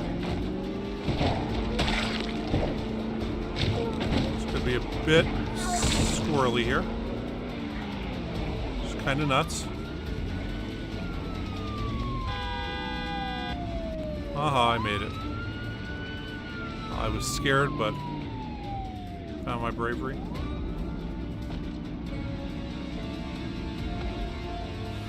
Ooh, okay.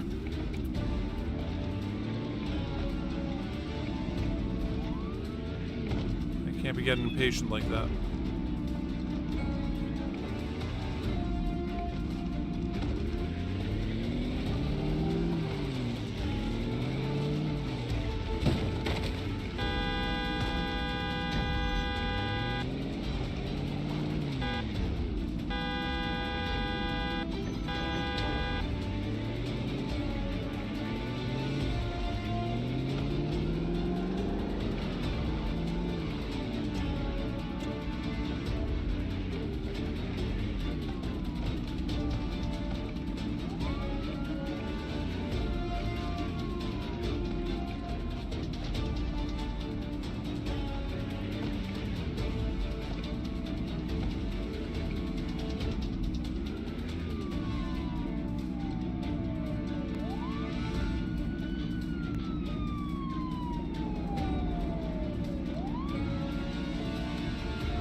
Honk down here a bit.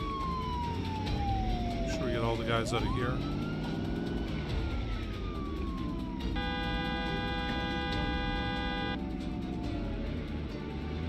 There might be some near that truck still. Hey, a semi-truck.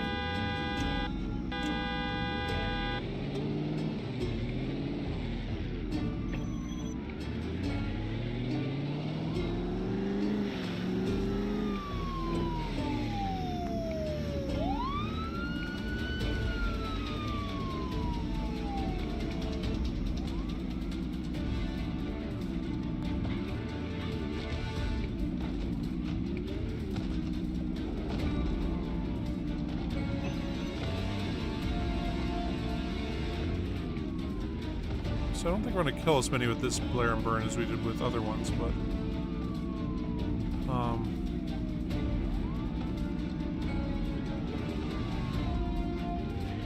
so there is a guy coming down that way.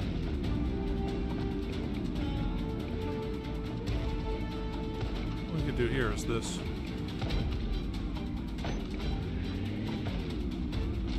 Like that. The zombies can't get us. Eat our beef jerky, smoke a cigarette, and speed the game up.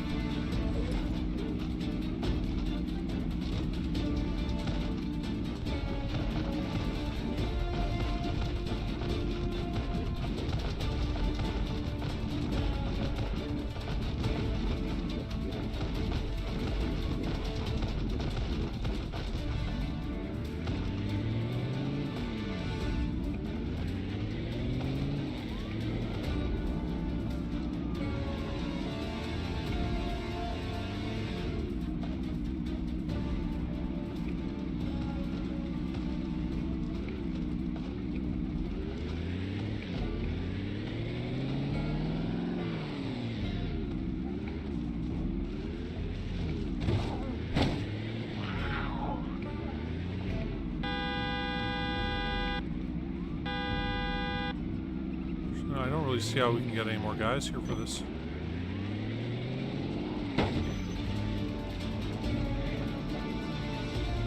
Oh, there's some right there.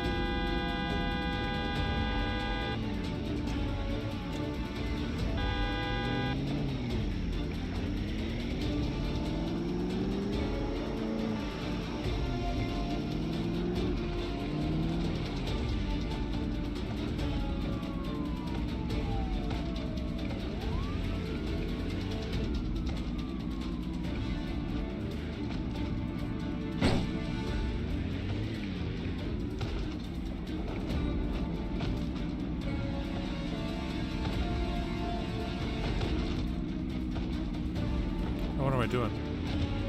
Like, oh, this will keep us safe, and then of course the wrong side has... it's up against the wall there.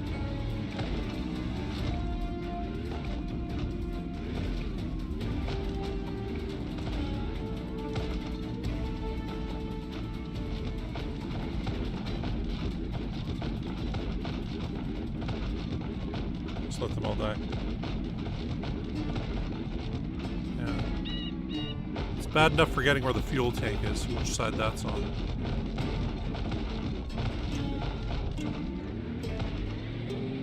I'm gonna go check these.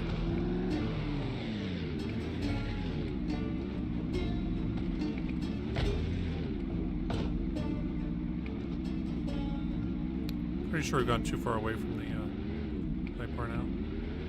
I mean, maybe not.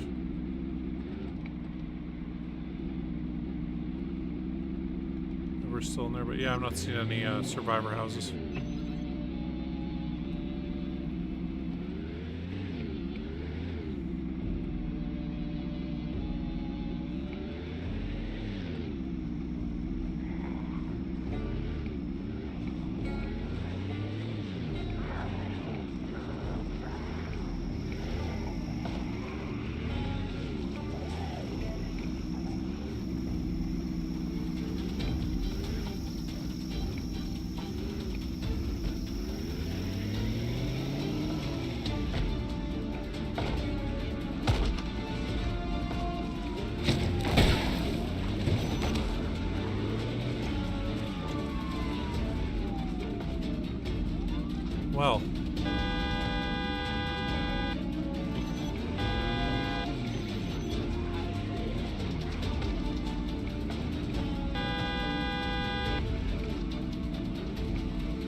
How are we going to set these guys on fire? Well, there's fire there.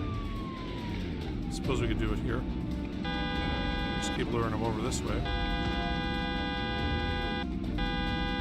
Into this house soon.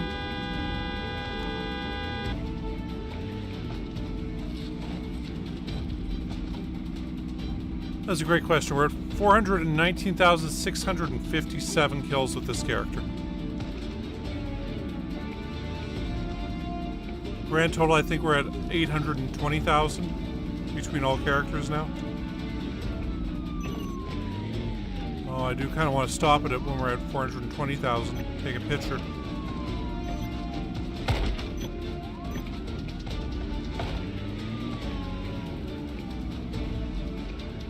I might have got some of them on fire here.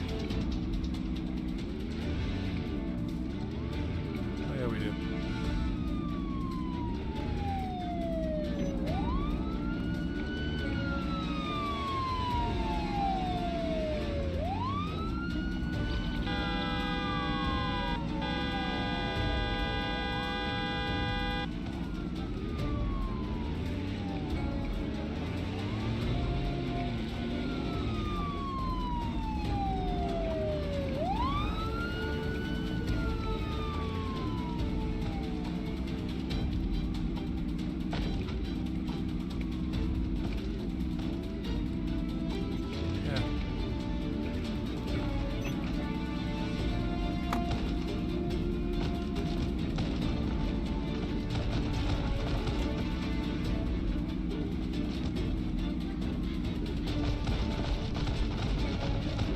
Starting to burn to death.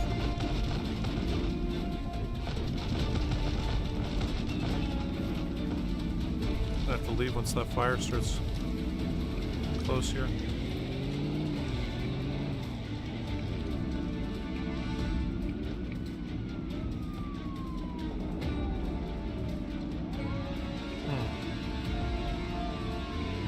Kind of wish we brought the RPG with us. Launch of those guys right now.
I guess they're all good and on fire now.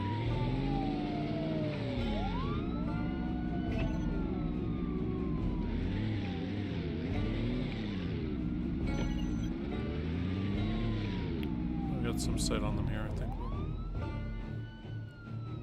Just dandy.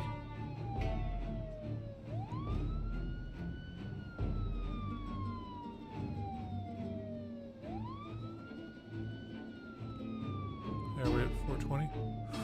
Ooh.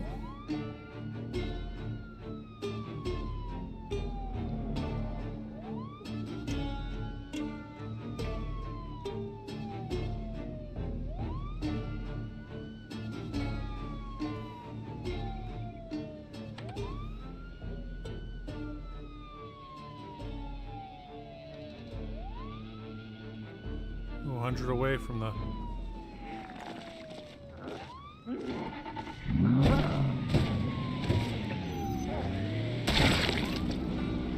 Fucking scared the crap out of me. Yeah, it's too late. We'll just let them go. God. Damn, that scared the crap out of me.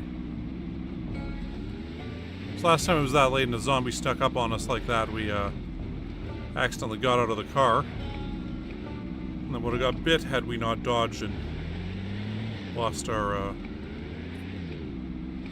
scarf.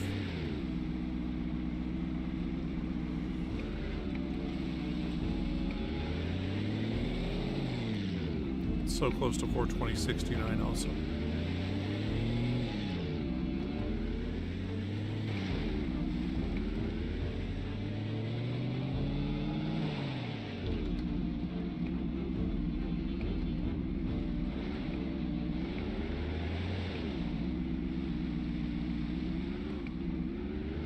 Yeah, true. There is no way to make it bigger, is there? Paper doll in this. I mean, I guess I could take a screenshot afterwards and post that.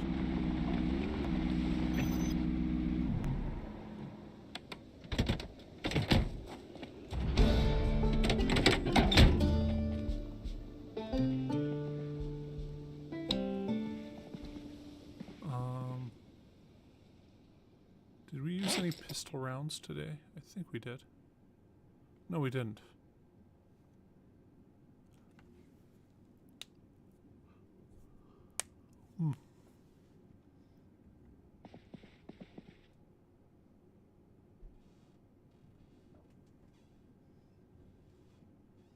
It's like, you know, these ones we can make bigger. But, if I knew you could, training materials. Oh, you can actually look them all up, okay. So these are all the home VHS ones, wow.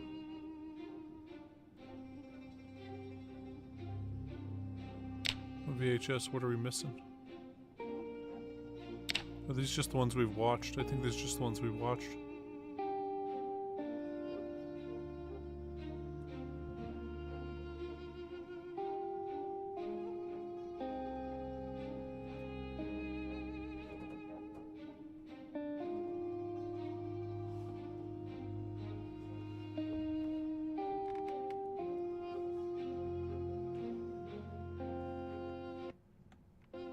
Okay, well.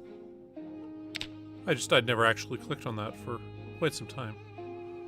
Forgot what it was. Okay, well, I guess we'll just eat and smoke.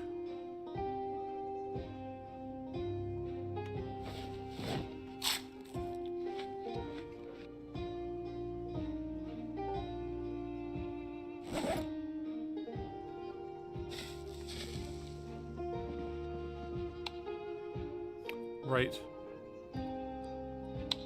Like there was a reason we came in here. Because we have those gun cleaning kits on us that we don't need. And that duct tape.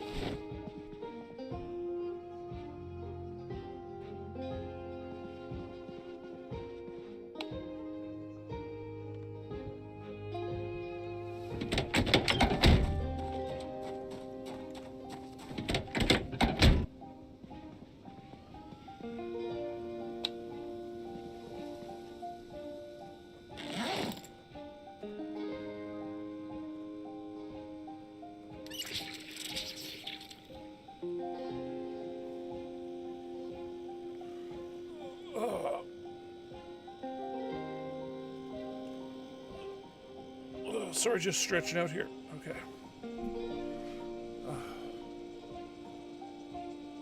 Well, we've already eaten and everything, so let's just go to sleep.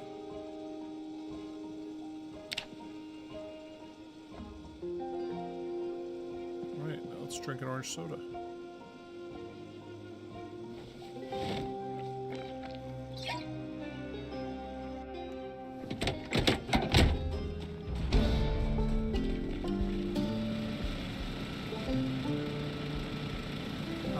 Into February here.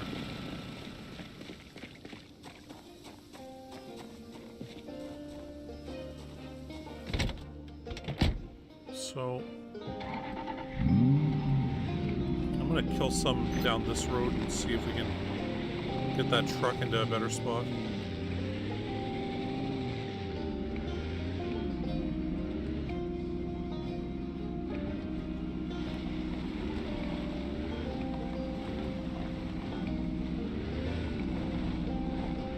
Not the truck. That's the truck.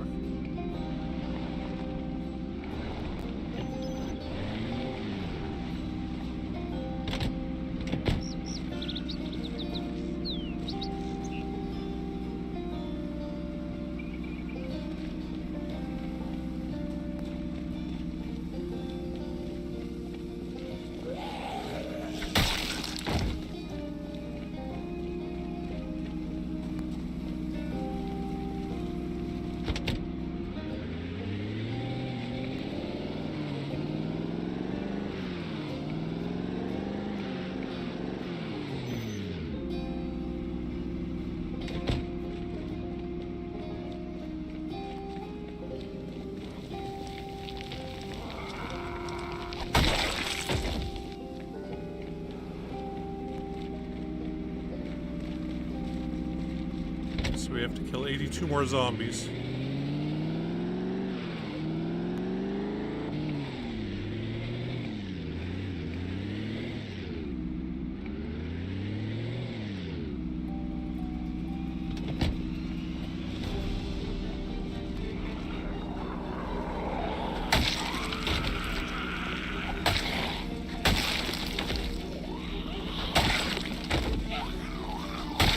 Okay, 78 more zombies.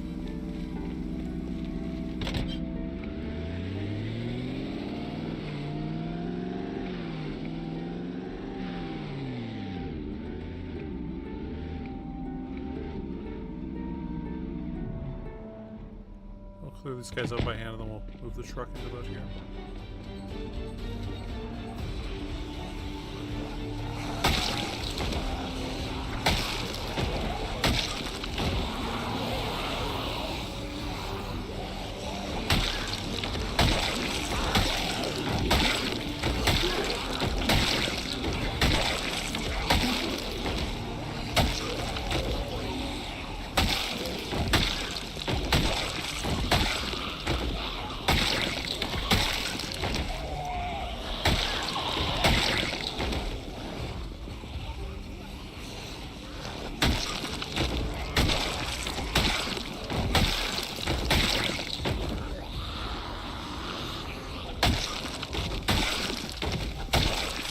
How far away are we? Okay, 47 more kills.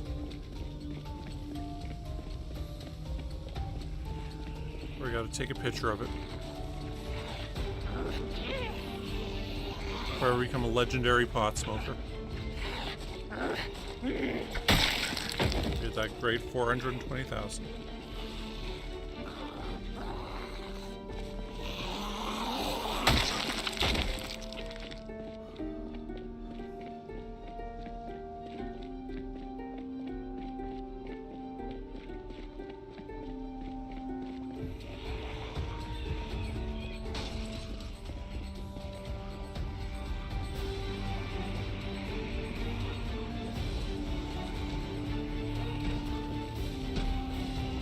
I think there's going to be a few more here than I was intending.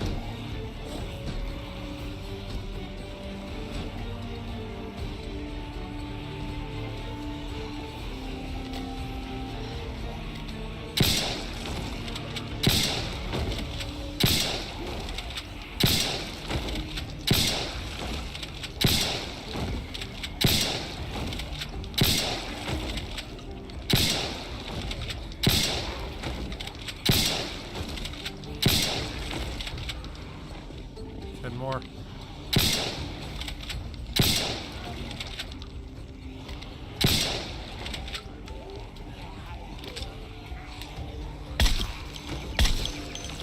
Oh, there we go. How'd you do? Oh my god! How did that happen? What happened there? Oh, we were at the number. They must be burning to death in here or something. Oh, that's no fair. Trying to do a thing game. He managed to screw that up for us. We're gonna be like Snoop Dogg Legendary when it came to smoking pot and Project Zomboid combined. But oh well.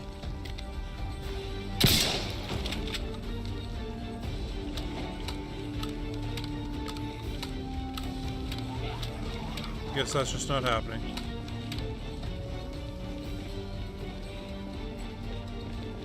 Oh, we got another chance.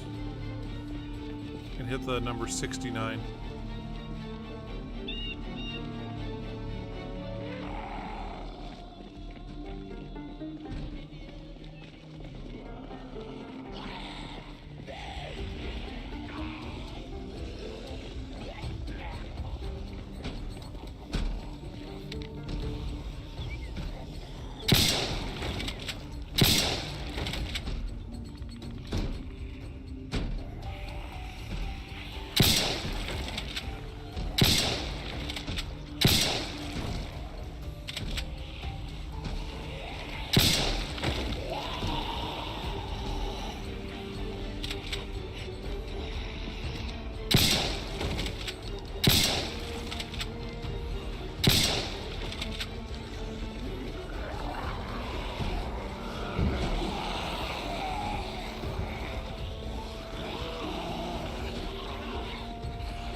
Okay, we're at 59. We could get 420-69 here going.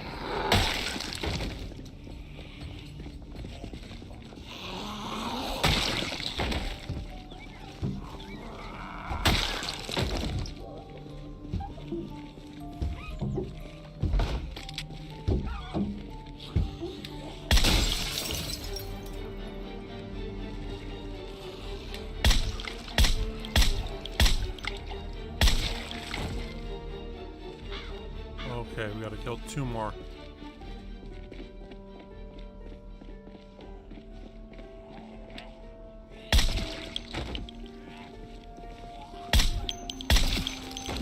There we go. Nice.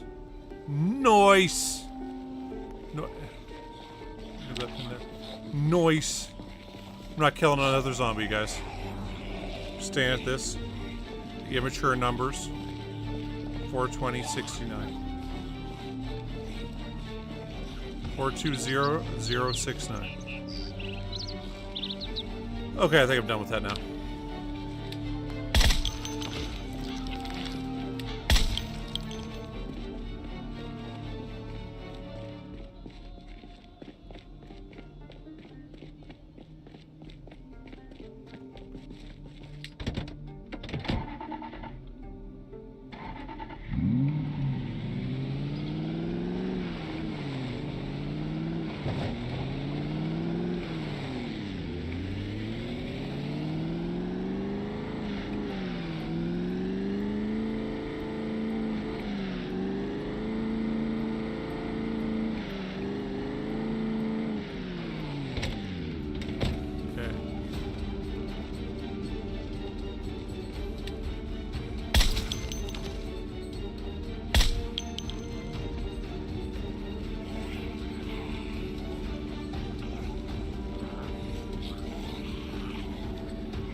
That sucked.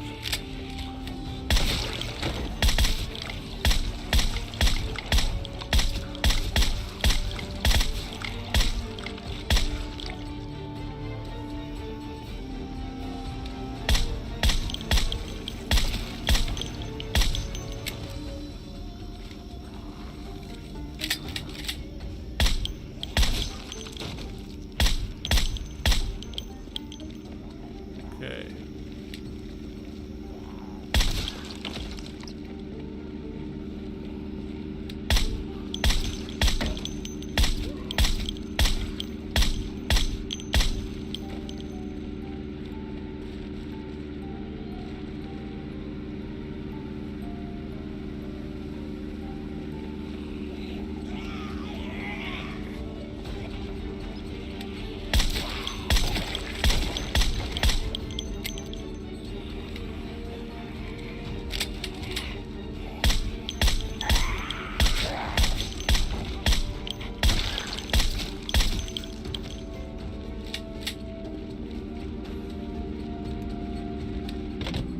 Okay.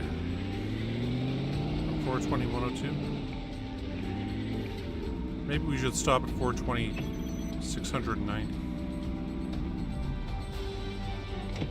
Oh, that's a bad place for this. Dawn, so we might have a bunch coming out these doors here.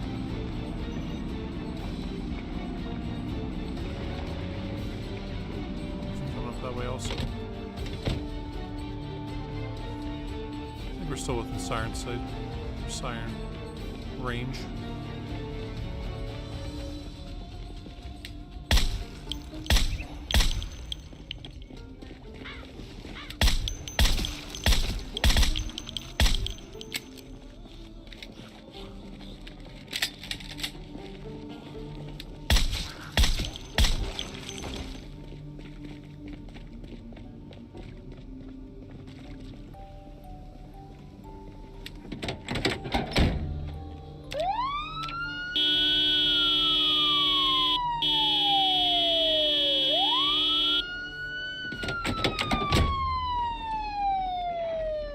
That's why I jumped out then, was I couldn't quite see around there. Ooh.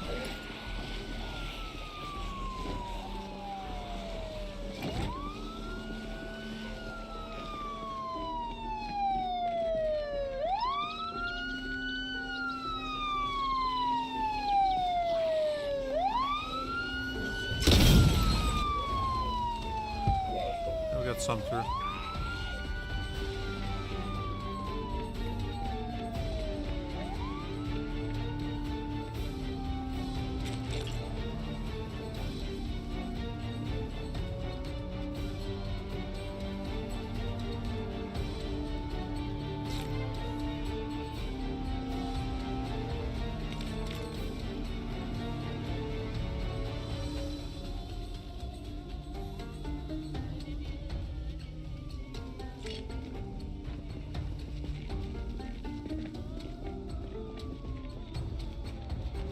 Alright, burning more zombies.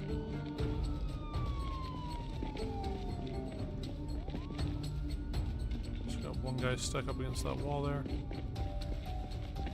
I don't have too many more coming from that way. I'll mostly walk through the building.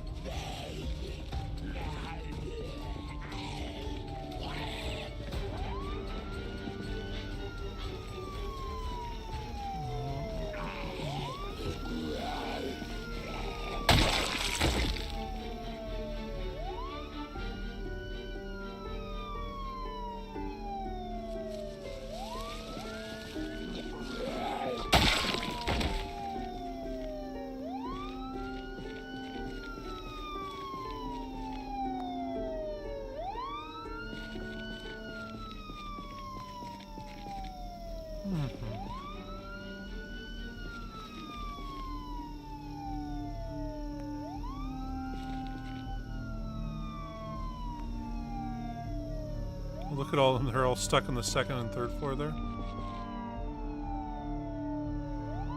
See them behind those glass windows.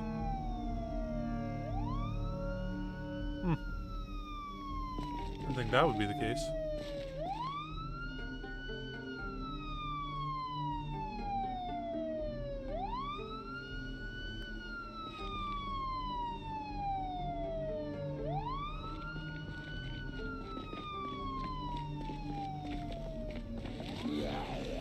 I wonder where this guy even came from here.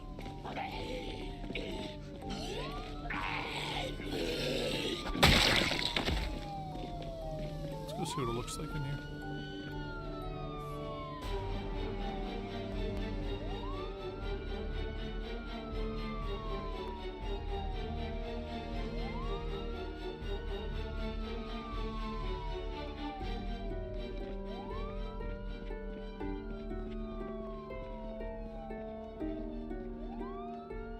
Jeez. I didn't realize the convention center would be so huge. Tons of zombies coming in.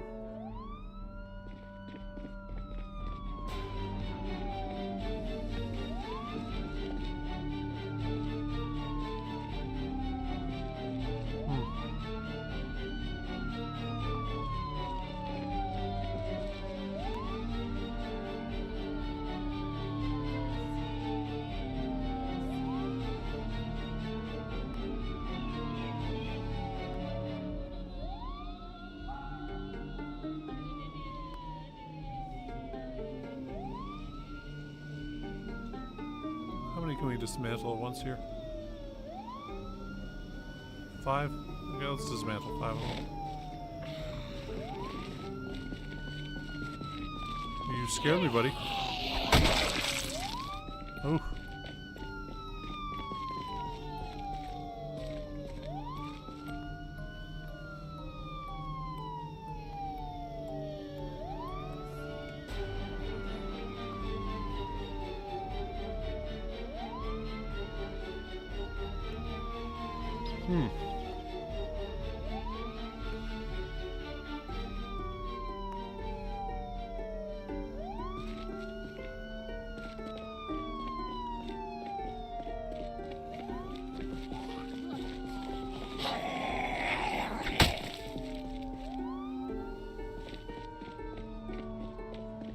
Are these guys coming to the boxing ring?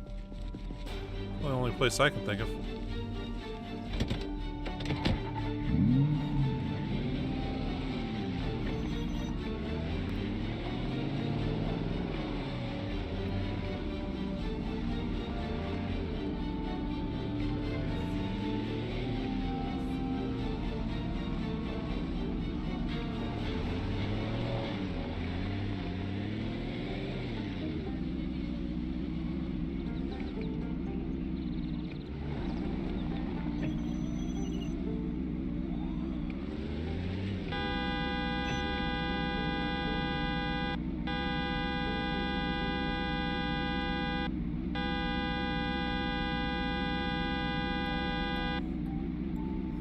We've already been along the other way, and we've already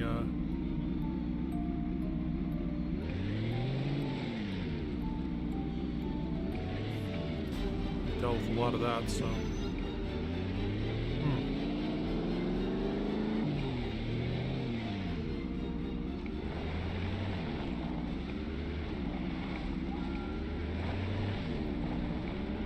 feel like we've dealt with the riffraff down the other side here.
I missed the 42690.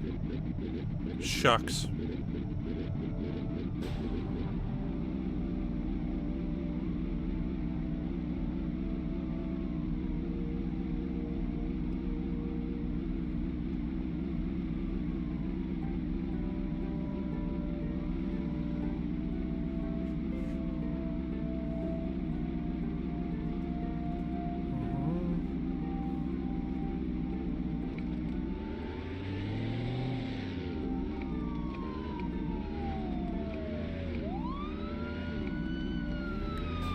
Drive past him, honk the horn a bit. Come back.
let these guys die off here.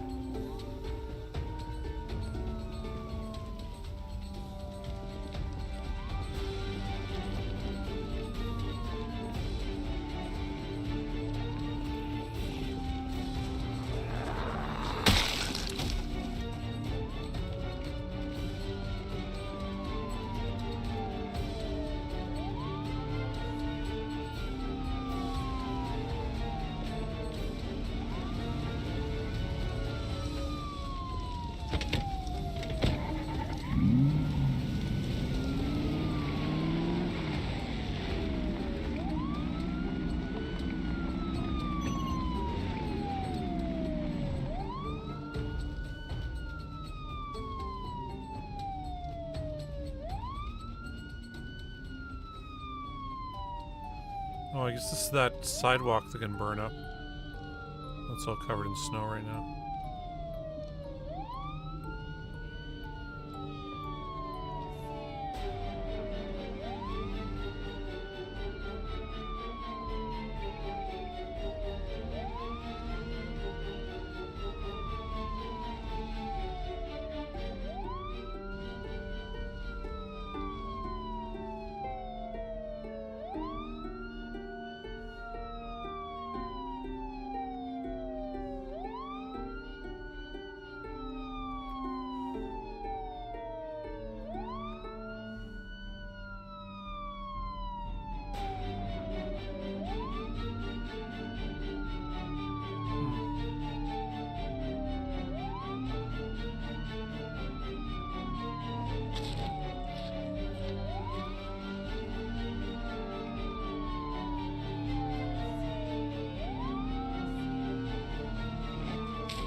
Smoke another cigarette.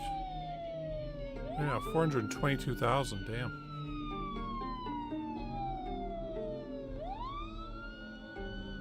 So we killed a lot of zombies up here.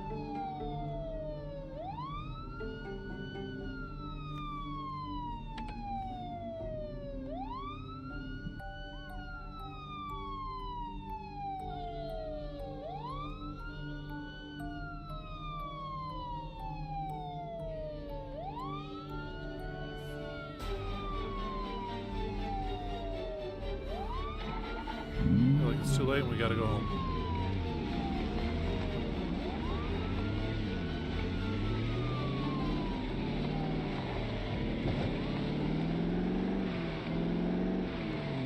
Okay, well we're just breezing along with killing these zombies now.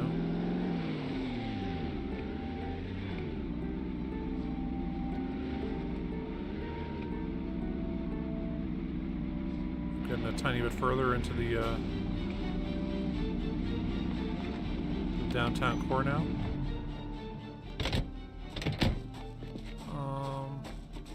Some shotgun shells.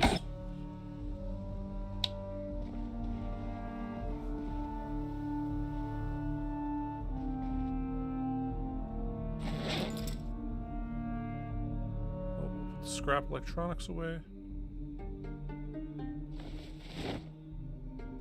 Okay, we need what, 23?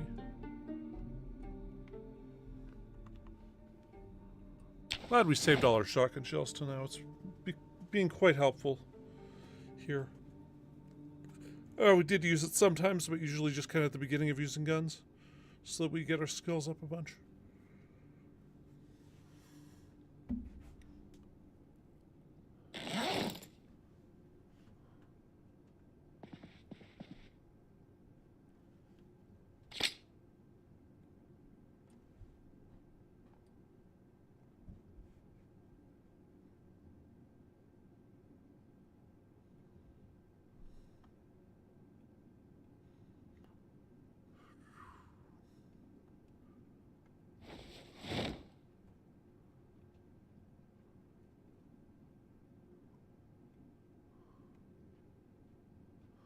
Oh, we'll just grab all those.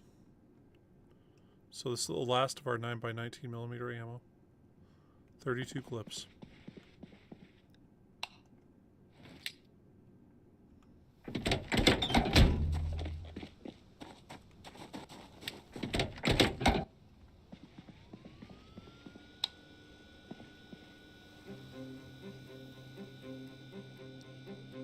Eat some mac and cheese.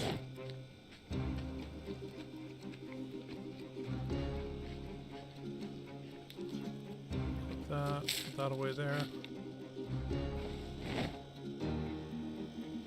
Fill the empty bottle. Alright. We're good to sleep again.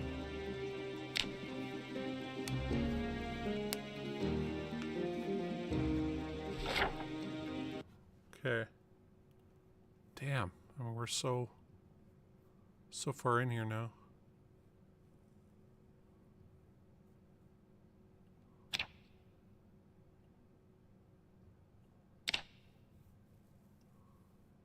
I feel like we could take this guy up top here and clear out some of this area.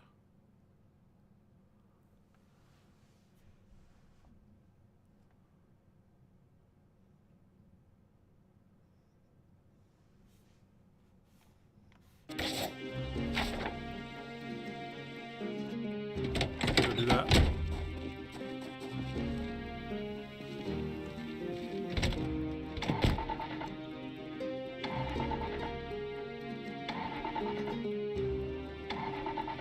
Yeah, probably. I feel like end of the week, though, we should be done. The other thing to remember here is, like, some of this stuff, there's going to be less, you know, less and less zombies in the area because they've gotten pulled out somewhat. So,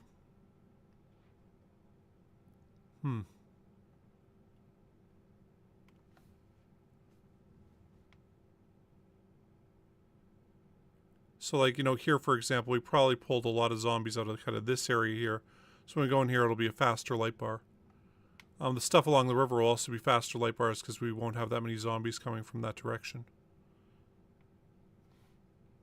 But, anyway.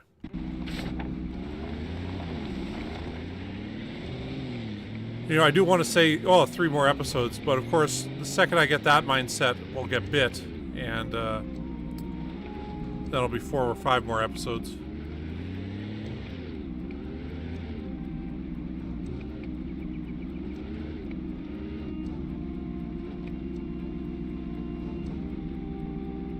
know, it's still a very risky endeavor doing all this.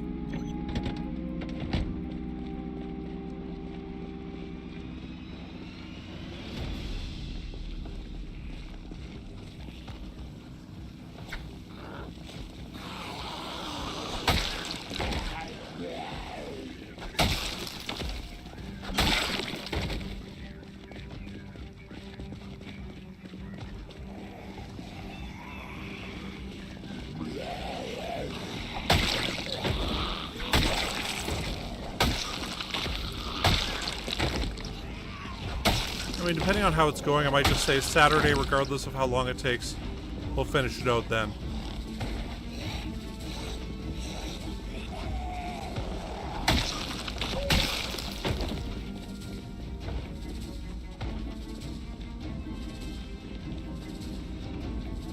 That way we know, hey, we'll be done this week, and then have to figure out something to do next week. It's pretty crazy to think this this playthrough's been going on since last August. Well, there's times where we skipped on it for a couple weeks, and then there was a while there where we were just playing Project Zomboid every Monday, and other games every other day of the week.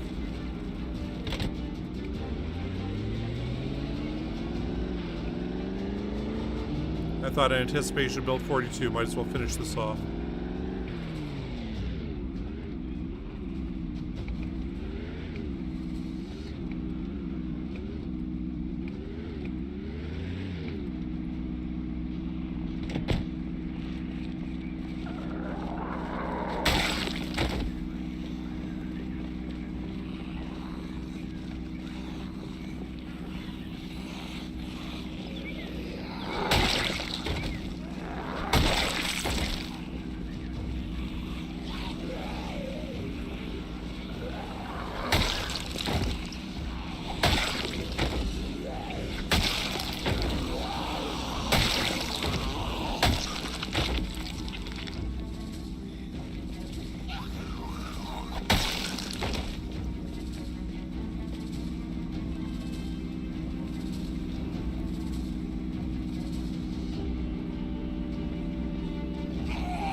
Yeah, I gotta give the devs credit.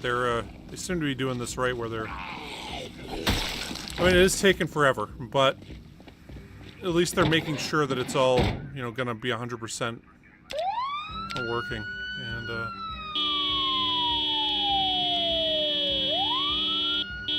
I prefer to wait for something that's playable than to, get something that's unplayable.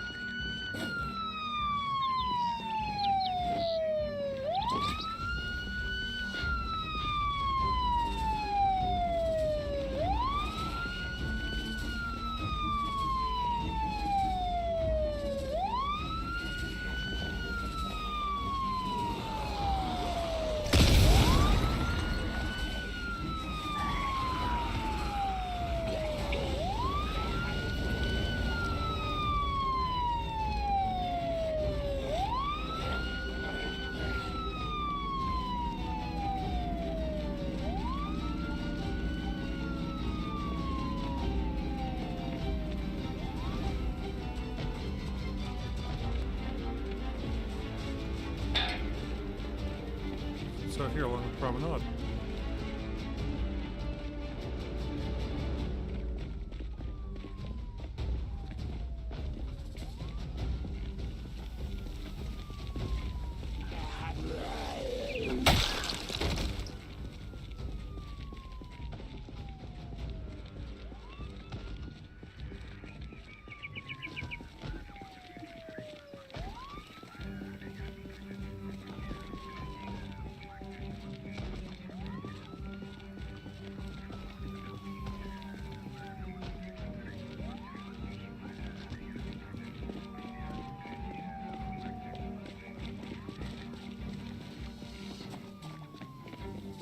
I would like some performance improvements for sure.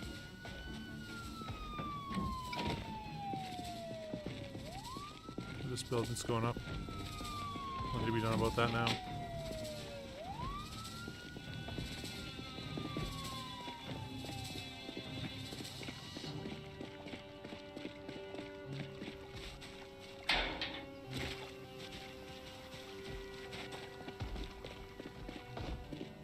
I didn't fuck up anything Ryan no did.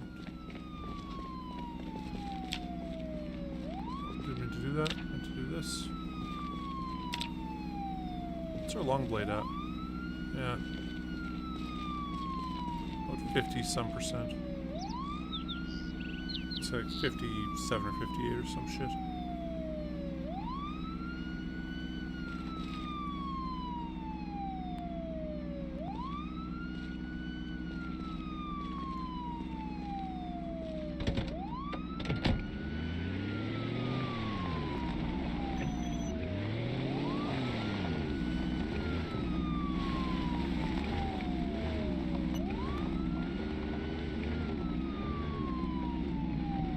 Driver's side safe.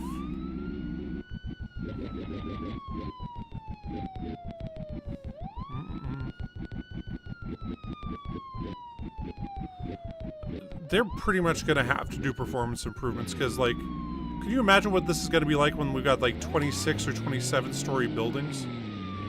Like,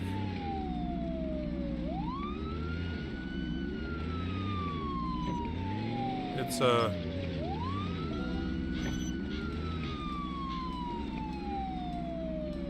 it's gonna be pretty crazy.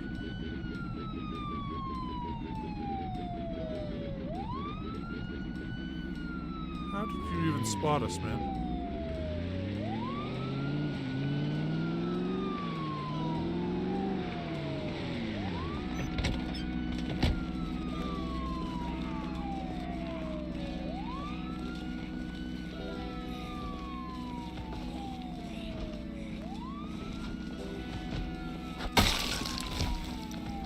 So right now, I think like this is as high as buildings goes. Like, what is this? 6 stories? Maybe it's 7 stories.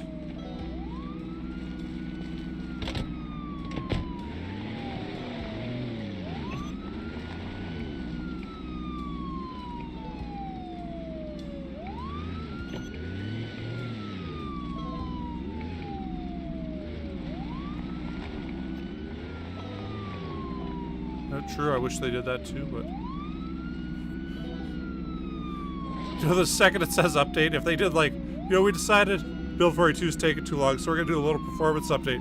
People would see that updating and be all just too excited. The second they found out that, oh, that's not Build 42, we're just making the game better. Oh, man, like, people would freak out.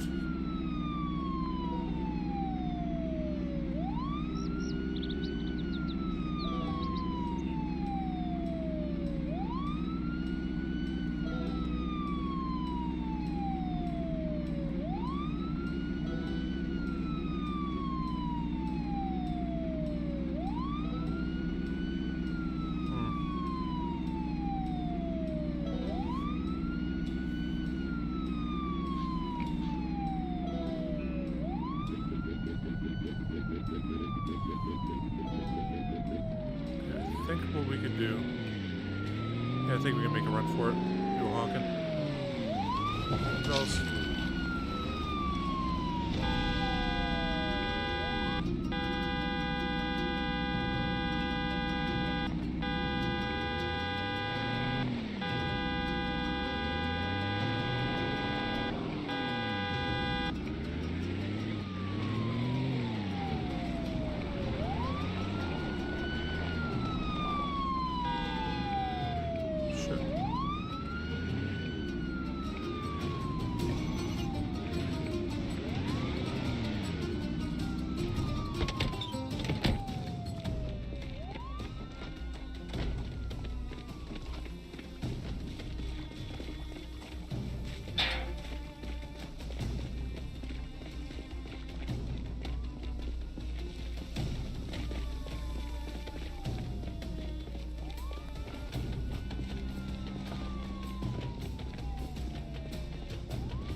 Okay, so we're getting a few guys from over here coming on in.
I thought that guy was coming over to us.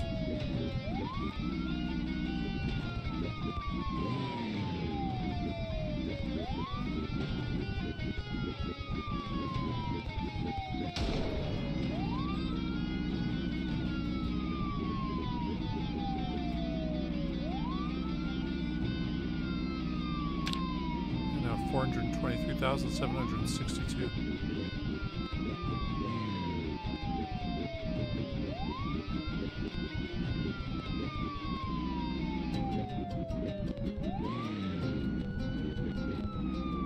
Why are they all going over here for no reason?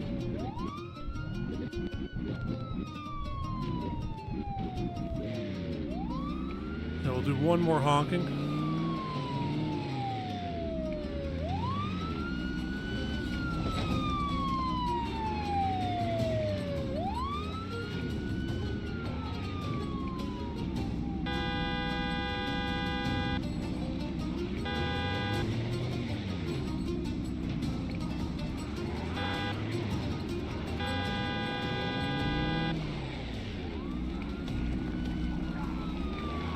Ooh. Some fancy driving here. Of course, right after I say that. Boom, right into a lamppost. I was really proud of myself there for a second.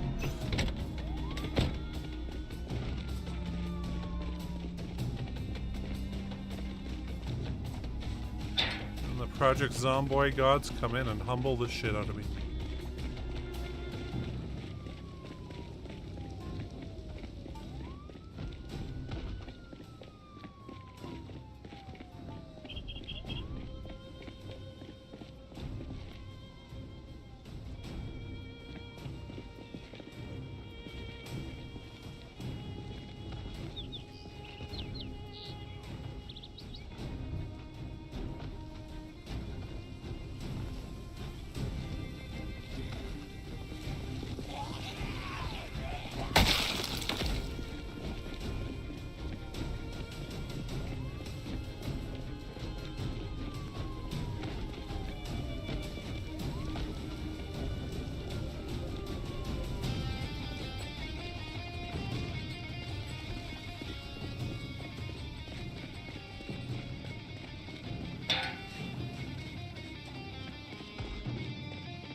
Some are still kind of on fire. There doesn't really seem to be too many there anymore. I'm just gonna head back.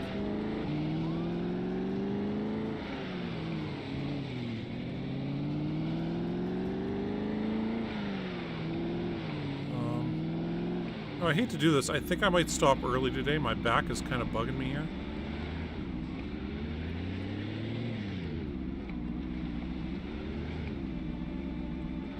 You guys are wondering, I've been dealing with some weird back problems that I think is a strained muscle in my back right side. Keeps bothering me. Just right where the lower back ends, and I'll take a muscle relaxant and feel good, or feel okay, but can't really do too many right now because the only ones I have are ASA, and that's apparently not good with GERD. Which is the stomach issues I've got. So, yes, big path of destruction there. You know what? No, I got one more day in me.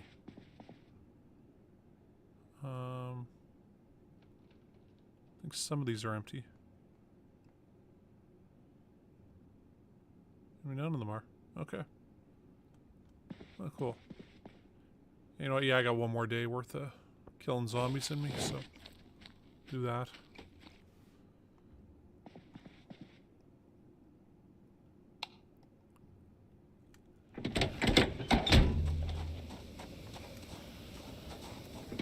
We may have to get some more food before the end of this. Yeah, it figures. It's kind of a sooner or later thing, right?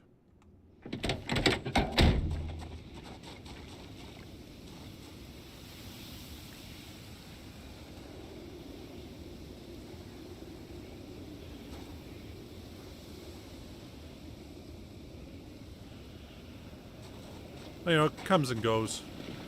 And,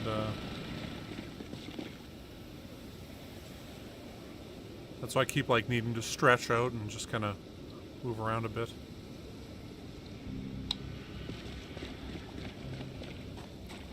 It's kind of happened as a result of GERD because I didn't have these problems, then I got stuck in bed for like 10 days dealing with that illness and stuff. And it's like I quit using my back as much to sit. And it was like, when I came back, I'm out of shape to do that. So yeah, I've been starting to work out again to try to improve my, you know, core in particular. I've been trying to get my spinal erectors, you know, working out and doing good. But part of the problem with that is then, you know, like yesterday I worked out, so now I'm all sore today. And the intention of working out was, hey, I'll be able to stream better once I've done that. And then, of course, in the meantime, makes it slightly weaker for the day or two after. Then you get back to being normal. And hopefully a bit better. Oh,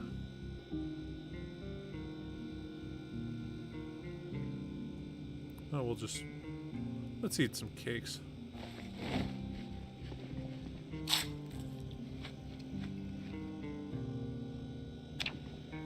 Sleep. Yeah, we'll do one more. Got that in me. I personally, I feel bad if I don't stream for at least 5 hours a day. My goal is usually 6, and you know I could get to 6 no problem, but yeah, back hurting is causing issues.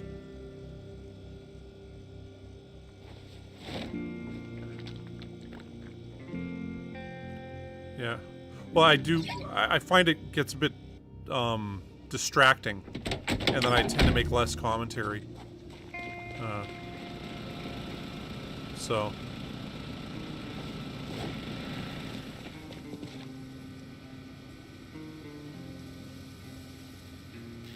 That's one thing I learned from doing the 8, 9, 10-hour streams on the regular was that by the end of it, like the last, 2 or 3 hours, I'm just so quiet. Makes me respect people like Hassan Piker, who he'll stream like 10, 12 hours no problem and be pretty engaging the whole time.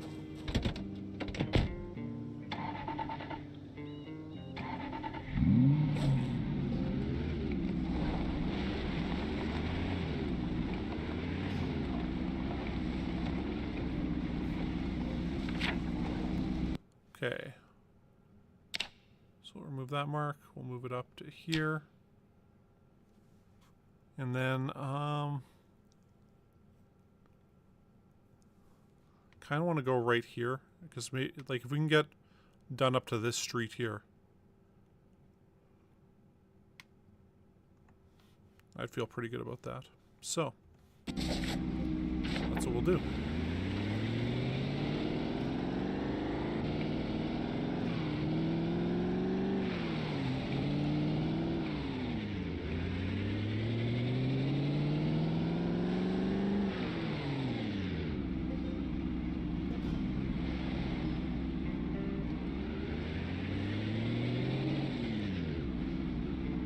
Yeah, true. It's like, I like XQC as a streamer also, but man, some of the stuff he does where he just plays a video and he'll like play somebody else's video, comment on it, and then like play a video and leave for a bit and come back. I've tried to like eat and stuff while streaming, and it does not work for me. I was thinking of coming up with like a 10-minute like just... yeah, I'm going to leave for 10 minutes and then be right back kind of intermission thing.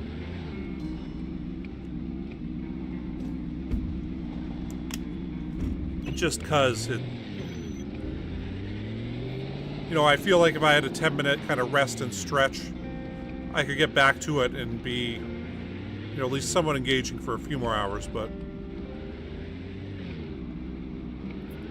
I typically do this straight through, almost 6-hour streams. And I gotta say, I also, fucking goddamn verbal tick. Didn't mean to say I gotta say, but I said I gotta say. I guess I gotta say it. You know, I feel bad when I go to the bathroom. I'm being like, okay, I'm gonna leave you guys for like 2 minutes. And,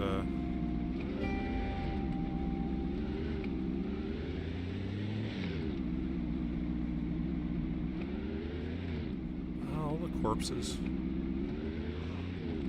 Oh. You kind of scared me there, buddy.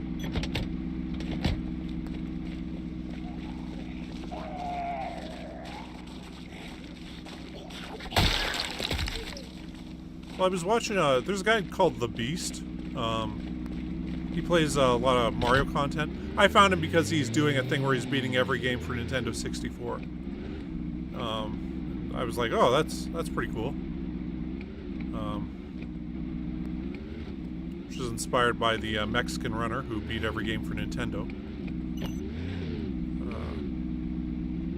He does Cuphead speedruns, if you haven't ever heard of him. And he used to have the Battletoads speedrun record, which is like, if you ever play Battletoad for Nintendo, like, damn, that game is difficult. Anyway, or Battletoads.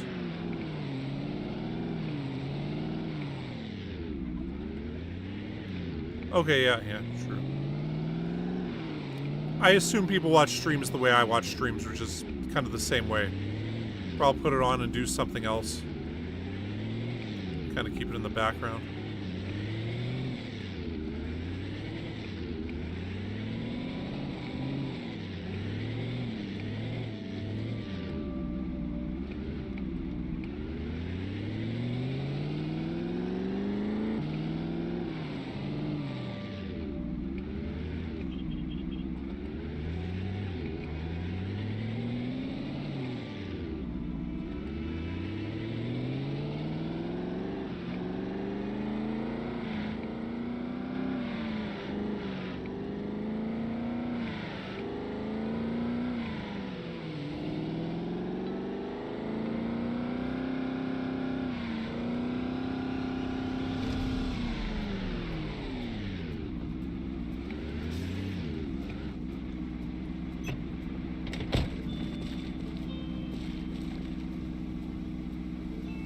Here and come back for it.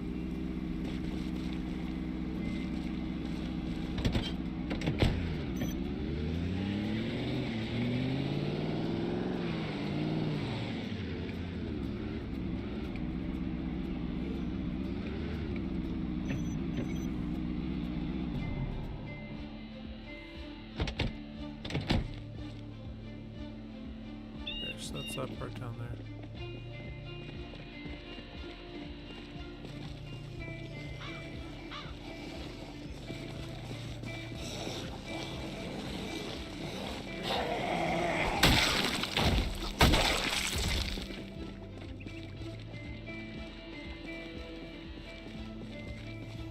Can't use guns here. Gotta be quiet so we can sneak up on the ambulance here.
Might not be a good idea.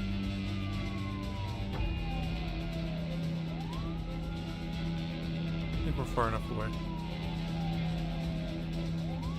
Just wondering if there's any guys left in here.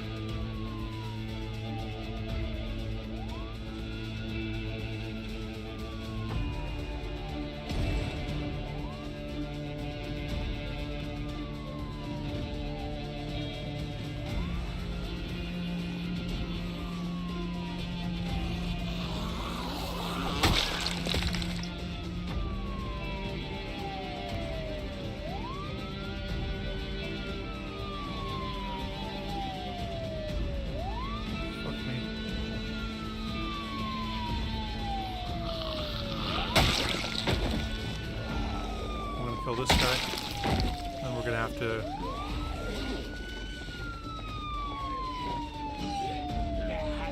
I guess one is on fire.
Is that still going?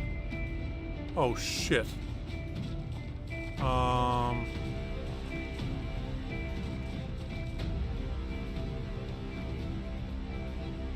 Well, fuck. We're not gonna be able to get a cop car back for a bit.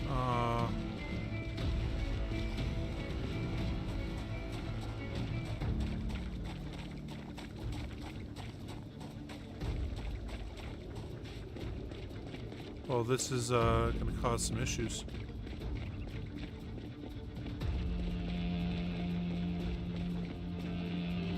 Don't think that one can drive.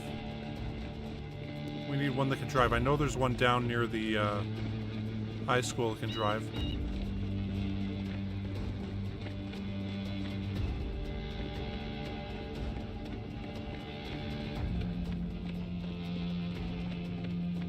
Check up over here.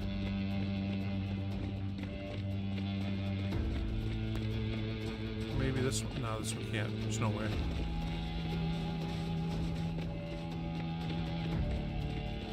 Oh yeah, this is the high school here, yeah. Wait, isn't this the ambulance we just grabbed? Oh shit.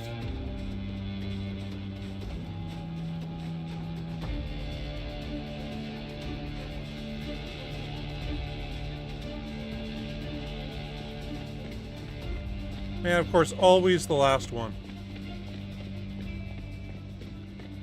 Oh no, wait, we didn't grab this one. Okay, we grabbed a different one.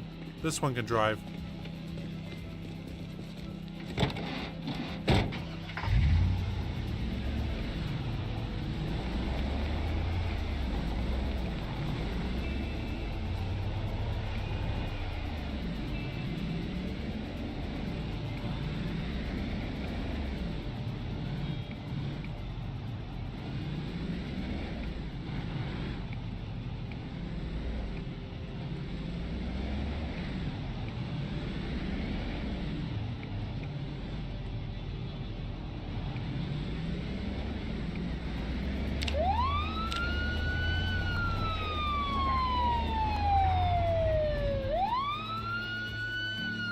Get out.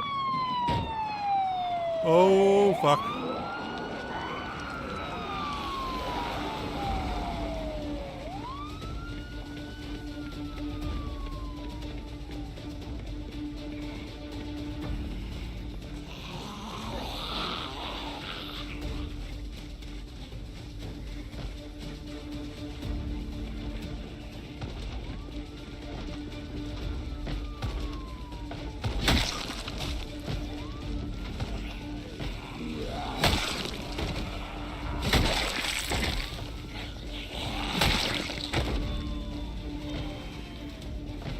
Ooh. Yeah, the problem with this is that's going to be right next to our ambulance. Oh, you fire guys are coming through there, but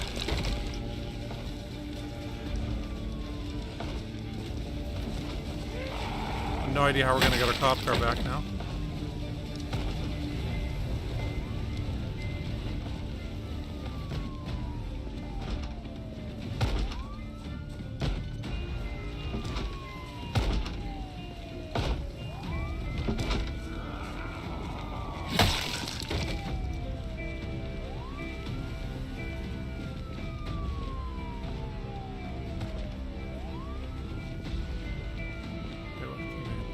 Head back down here.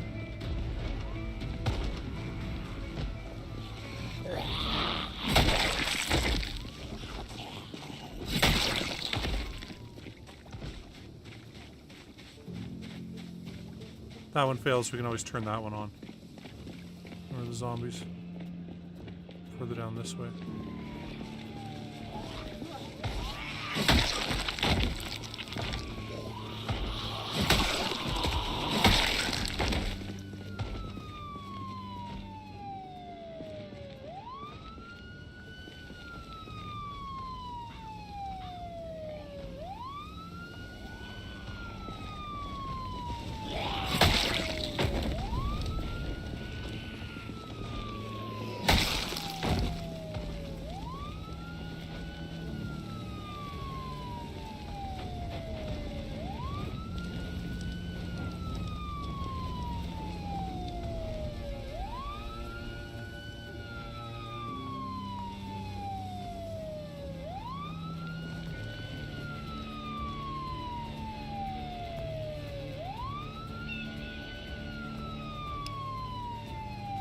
I think we got us a screenshot.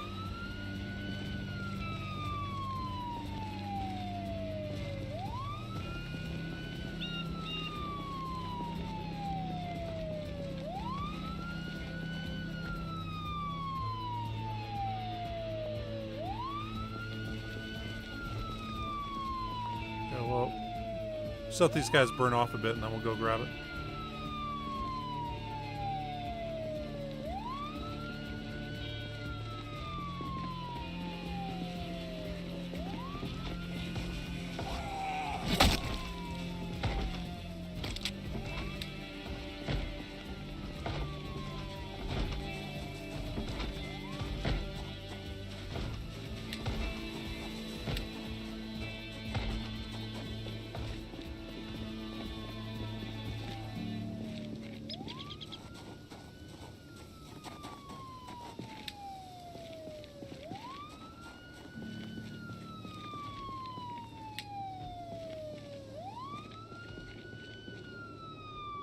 Oh, they're starting to die now. Oh.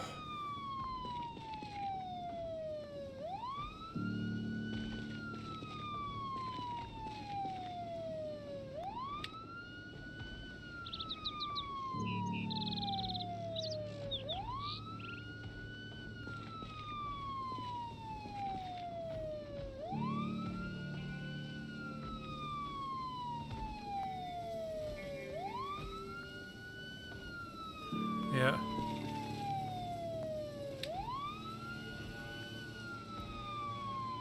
Yeah, KFZ's right there. Kentucky Fried Zombies.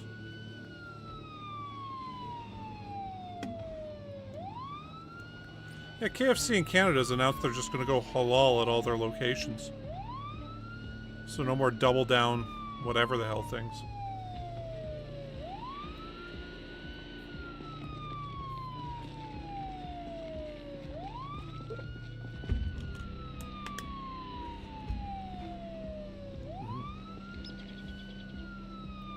Oh yeah, I looked up bourbon because I was like, oh yeah, this is supposed to be Jack Daniels. You know, Kentucky bourbon and, you know, Jack Daniels from Tennessee. I should have known that shit. Really should have. Anyway, hey Lystra. And then I was like, what is the definition of bourbon and stuff? Like, what makes bourbon different from other things? And bourbon's made with corn rather than grain. And, yeah. For Kentucky bourbon, probably the best one I saw, like on the list of like which ones are Kentucky ones, because there's of course Jim Beam and stuff like that. Wild Turkey was the Kentucky bourbon I used to drink a lot of. So, yeah, right, great. At the bar I used to go to, they had like some pina colada machine for a bit, and I'd have like, you know, 2 shots of Wild Turkey and like a pina colada type thing. Anyway, it wasn't actually a pina colada, but it tasted pretty good. Nice and sweet, get you real drunk, and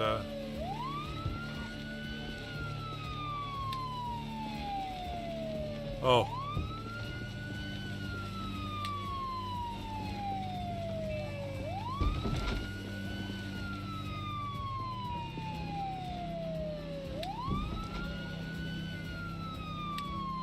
For finding out it was corn mash that they make it out of, right? There was a old SNL skit that was absolutely hilarious. That was Uncle Jemima's Pure Mash Liquor. And it was this guy, you might know my wife, Aunt Jemima. Well, she said no, you know, make what you know, and I know about booze. So I present Uncle Jemima's Pure Mash Liquor. And it's like this whole, like, I think you can watch the commercial on YouTube, but yeah. It's Tracy Morgan and doing good stuff.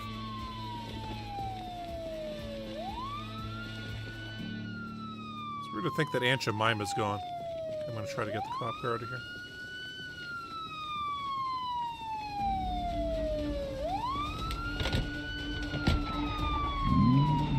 Okay, ooh, got it back.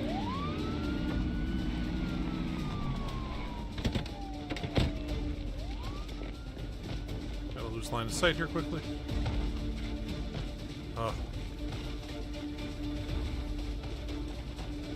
Oh yeah, Christopher Walken, man. He has such great comedic timing, man. Like Seven Psychopaths. I felt like he stole that movie.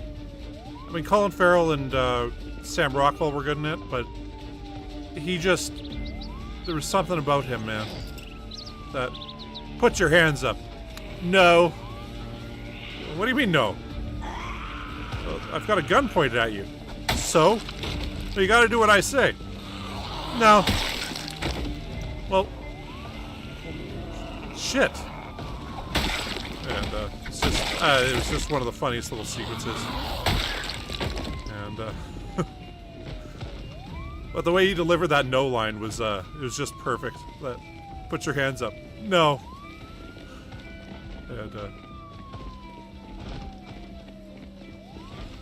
even the too bad was, it's really good.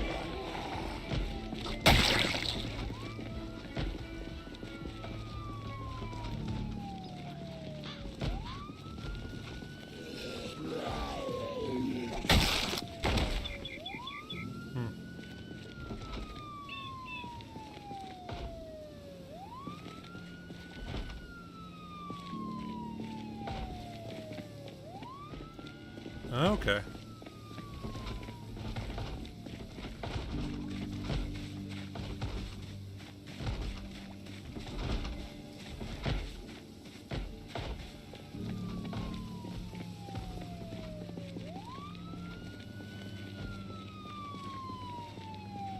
Yeah, government always figures out how to get its cash.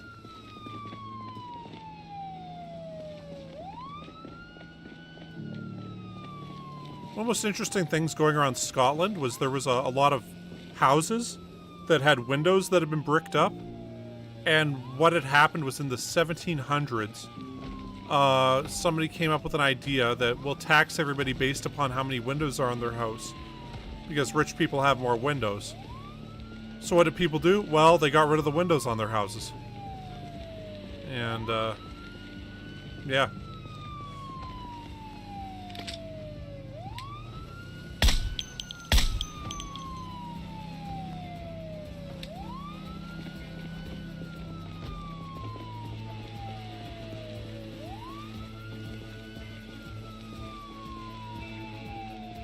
But somebody always has a genius idea. Yeah. Somebody always has some genius idea for, like, a way to get more money out of people. For me, the one that bothers me is we have, like, a bunch of light cameras now, and I know it's, like, it's not a new thing. It's been around for a while. But at the intersections that we have the stoplight cameras, they initially said, okay, well, this will improve safety because people will drive better there. And then after they had them for a year, they're like, okay, well, we've made a couple $100,000 from it, so we're going to keep it there. And there was no mention of whether or not the intersections actually got safer, or if there was more accidents or less accidents.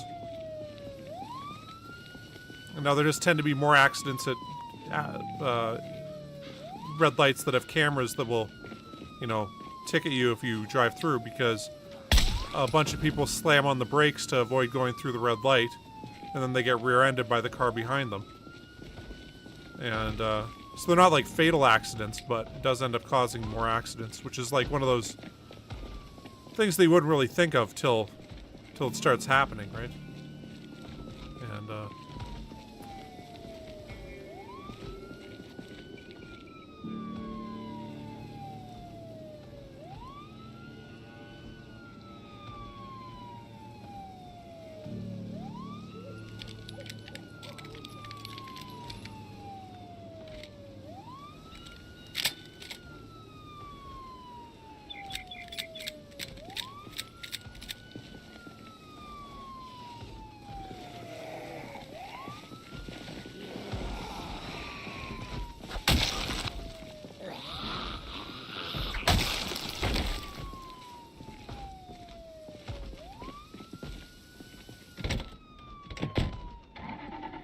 yeah, there was an Adam Curtis documentary, which, if you guys have never seen Adam Curtis documentary, they are pretty good. They're miniseries. You can actually watch it on YouTube. Just look for Adam Curtis. And his most recent one that was, what was it, The Wolf and the Moon or something like that? Anyway, it was about how myths of the past have taken over in all America, England, and China. And it kind of compares how the three countries are doing, and there's sort of like, you know, it's the old thing of, you know, make America great again kind of thing. But like with China, it's like, no, we need to go back to the Maoist revolutionary ideals and all this stuff, and how this concept of there's some great golden age we just need to get back to has altered society throughout history. The British, once the empire that ruled the world, we got all these subjects everywhere, and then, of course, they don't. Anyway, but he had I think it was in The Trap, which was an older documentary of his from like the mid-2000s. They talked about a thing they did in England where they, there was some political theorist that came up with a great idea.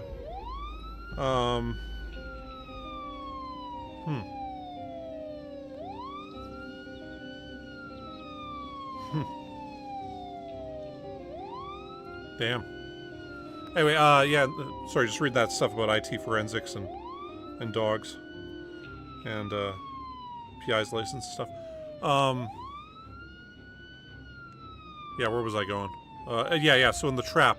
So in England, they tried this thing out where they were gonna, because the political theory went that anybody who believes in a common good, they're actually lying to themselves. And all they ever really want is stuff in their own personal, rational best interest.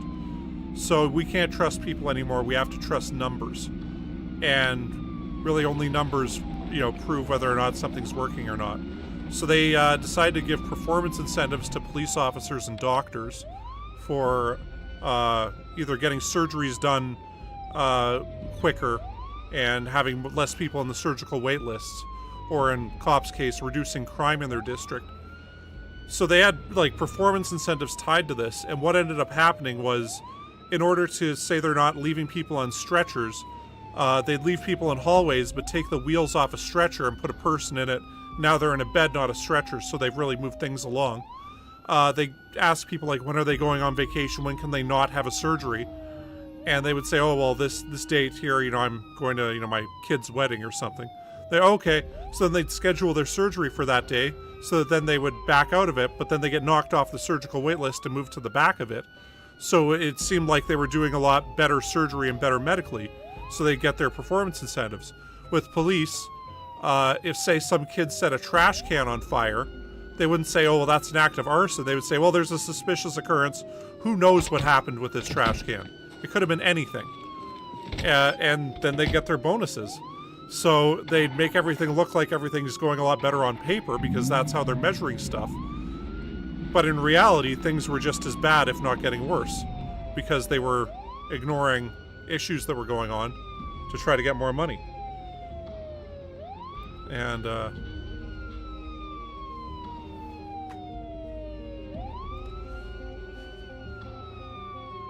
yeah, it's some bizarre shit, and it's these kind of great examples throughout history of how this hasn't worked out good for people, and yeah, probably his most famous one is The Power of Nightmares. That's about the rise of neoconservatism and radical Islam in 2004, where the big change that occurred politically then was, of course, after 9/11.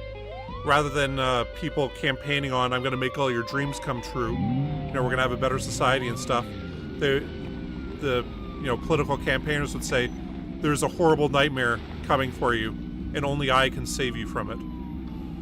And how this change affected, political discourse. Anyway.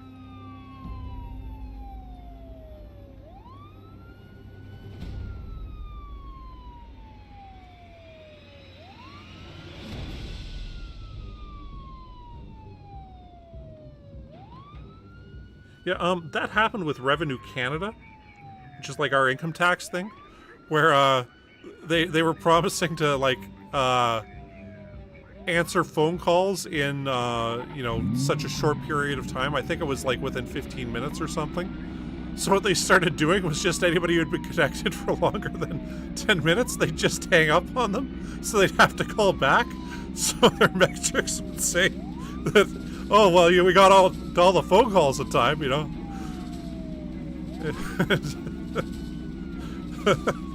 I mean, you can't make that kind of stuff up. But it was a stupid idea that, oh, well, we'll solve all these tax issues really fast. And then to make it look like they were doing something, they'd find, single moms who their husbands had claimed their kids on their taxes or whatever, and then they would say, oh, they've wrongly collected tax credits, so now you guys owe us $20,000 for like 8 years worth of tax credits. And well, at the same time, they have the KPMG scandal, which was an accounting firm that was they'd game the system and make it look like somebody had made no money in a year. And they really helped like 3,000 or 4,000 of the richest, like 20,000 Canadians, get away with paying no taxes. And then after this was found out, they just said, oh, well, it would be too difficult to prosecute any of these people, so we'll just ignore that this happened. And it's like, dude, you're talking billions of dollars there, whereas the single moms, you're talking, maybe a couple thousand. What the hell is wrong with you? And it's just too difficult to deal with this, so we're just not going to.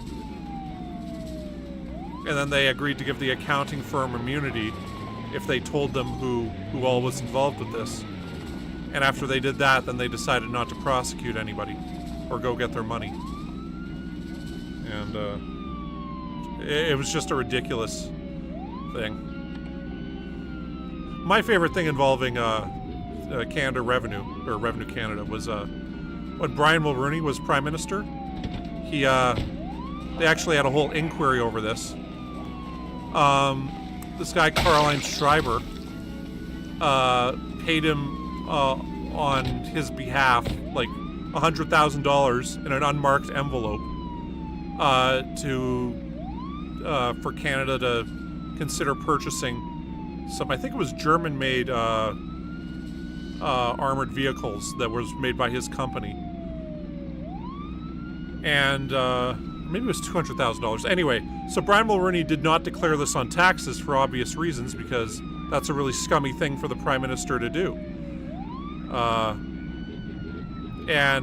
Anyway, so 5 years later, he talked to his lawyer about this, and his lawyer talked to Revenue Canada and said, I've got a client who earned $200,000 one year that he never declared on income tax.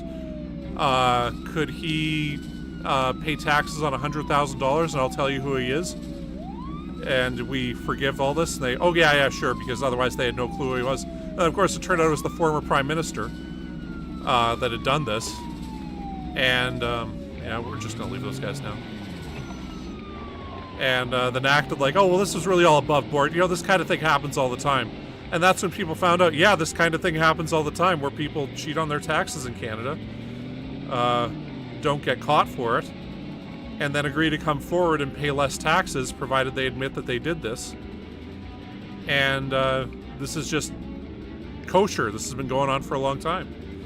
And I get the thought behind it that, hey, some money's better than no money, because otherwise these guys aren't going to say anything. But, man, it was, yeah. Well, the Biden not wanting to leave thing, that is a... He really should have just said he's one term. That would have given whoever ran for the Democrats, assuming it wasn't Bernie Sanders, of course, the adage of saying, oh, Donald Trump's too old to do this. And they got rid of that argument, and it's... You know, they did that ABC interview trying to make Biden look like, okay, well, he's on the ball still and stuff, and it just did not do anything to improve confidence in him. Actually, we just need some Molotovs. Let's grab 5 of these. So, yeah, I don't know. They're trying to give him the option to bow out gracefully. But, I mean, it strikes me as like an ego thing, where like, oh no, I'm not too old to do this, and I'd be willing to bet he'd be okay as either president or campaigning for president, but doing both at the same time is beyond his faculties currently. And yet he's insisting, no, I can do both at the same time. So, yeah,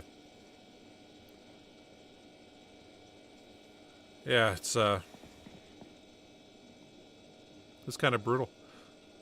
The other weird thing that's happened is Donald Trump has not said anything for several weeks now. Like, since the debate, he's just kind of vanished from like, being in the public view.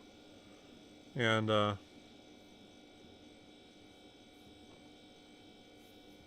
yeah, true, Inchin. The thing is, with this, Hillary Clinton had that ad in 2008 that was, who do you want answering the phone at 3 a.m. to deal with the emergency? And it was the big 3 a.m. phone call ad, which was credited with her kind of coming back a bit against Obama before she eventually lost.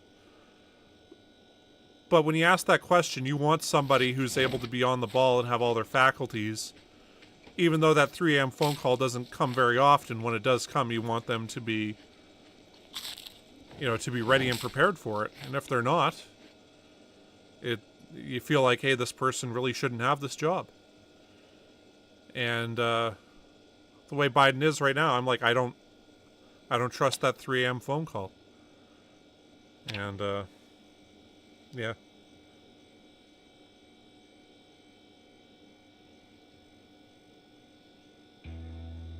Yeah, Ren, great. And the other thing is, like, Democrats, it takes their eye off the ball. Where they, if he's not saying anything, then they aren't going to unite and be like, hey, we need to stop Donald Trump. It all becomes about, is Biden good enough for this? And it changes the conversation.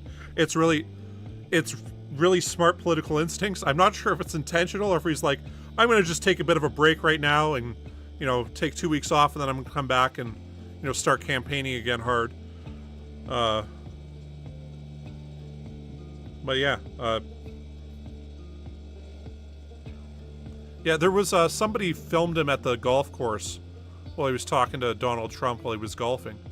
So he's not dead or sick or anything. He's just not doing anything, which is, it's kind of crazy to think that he's just kind of said, okay, well, I'm just gonna piss off right now. And was it Napoleon or Sun Tzu that, you know, when your opponent's making a mistake, don't interrupt them? It was, and that's what's going on right now. Is you know, Donald Trump gets convicted of multiple felonies. There's no, oh, maybe we should get a new candidate now. It's like, yeah, and this will be a rallying cry for our base. Biden has a terrible debate, absolutely terrible debate, which does raise legitimate questions about his capabilities. Oh, well, you know, let's all start punching each other and we'll, you know, fight each other now and see who comes out on top.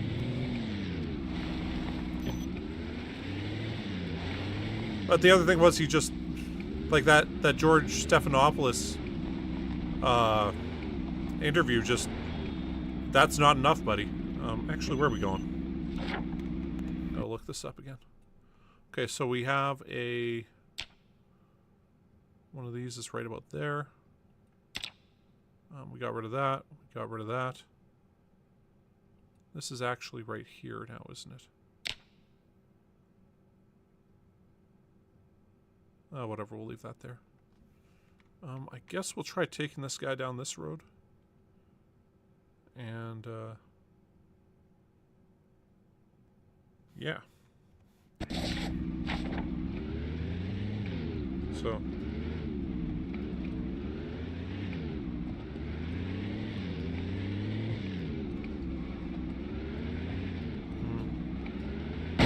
Oh, shit.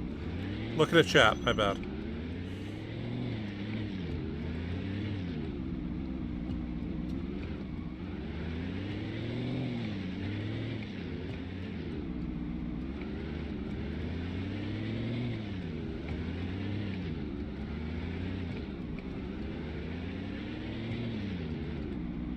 It really did feel like a week after the debate, he was, you know, preparing to step down. Because I'm like, why isn't he out there, you know, talking to the press constantly and taking all these questions, trying to, you know, diffuse the situation? And then he's just like, nah, I'll talk on Friday after the 4th of July. Not realizing, like, there's that thing where people, you know, it's when do people meet up? Well, 4th of July, what are they going to talk about? Maybe some politics. What are they going to talk about? Well, this. You need to have a different conversation going on before the 4th of July barbecues happen. So that, you know, people would talk about something else. And then they just didn't bother doing that. And, you know, in Canada, our Thanksgiving is like mid-October. And, you know, we had an election after the mid-October kind of thing, and it was... what that kind of did was make it so, like, Thanksgiving happened like the Monday before the election, or maybe it was a week before the election. But it was like that's when people would have conversations with their family about what do they think of the election. And so it became this kind of big talking point of like what's going to be said by so-and-so, you know, by kids to their parents, parents to their kids. And, you know, there was a noticeable, oh shit. Oh shit. Oh shit. Okay, well, that sucks a lot. I don't know what the hell we're gonna do now.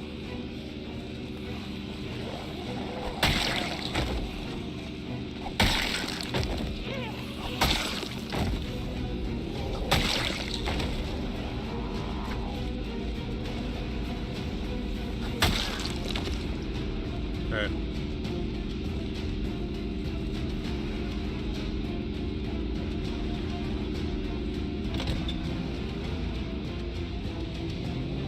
Come on.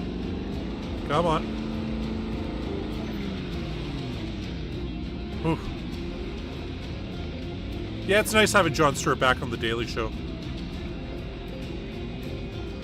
The last segment they did was really quite fantastic.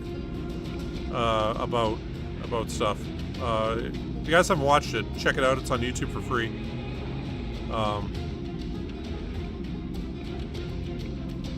It's really about how they're really talking out of both sides of their mouth right now, where they dealt a lot with that Stephanopoulos interview, and you know, they'll say, hey, Donald Trump is a horrible fascist, and if he wins, that's going to be the end of democracy. And then they're like, well, what if you lose Biden? He's like, oh, well, you know, I tried my best. And it's like, well, you don't get to say that. Like, they're saying the biggest complaint against you is your age, and you're not as on the ball as you used to be. That's the main reason people have said, I've got questions about voting for Joe Biden. Why not put somebody else in who doesn't have those questions about them if that's truly what's at stake here, and you truly believe that's what's at stake? Like, anyway.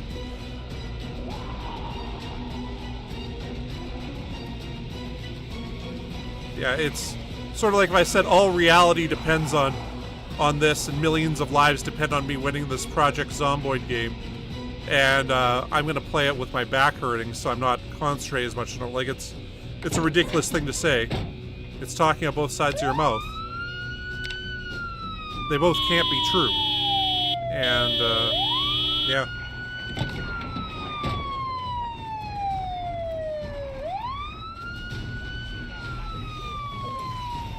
And when he first came back to The Daily Show, he got in a lot of shit immediately, because he had a line towards the end of the first episode where it's like Democrats keep saying, oh, well, you should see Joe Biden in private conversations. He's as on the ball as he's ever been. He's still doing great, and you know, he's with it. You know, no missteps or anything. He's still just so smart and everything. And then he went, oh, really? If this is true, could you maybe like tape this on like a phone or something and show us? I mean, that'd be great if you could, like, you know, show us this. And that was like, what, 6 or 7 months ago we said that. And then it became this, like, how dare you say such things? Don't you know Donald Trump's going to become president if you say such things? And, yeah. Since then, it's sort of like, you know, maybe what people were saying about him was correct and true, and maybe he has lost a few steps.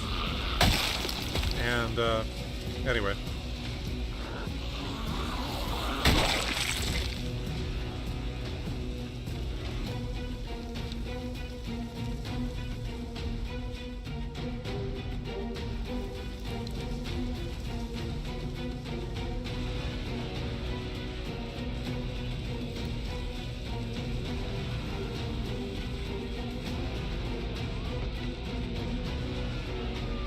Okay, I still see the lights going.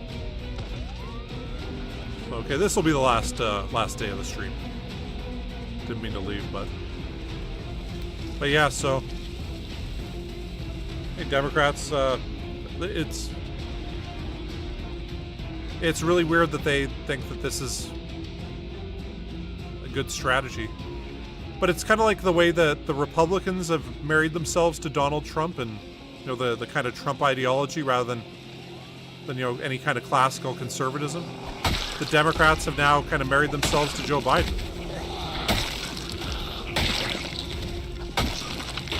And it seems like both parties are stuck with dance partners they don't really want. But that's who they're dancing with.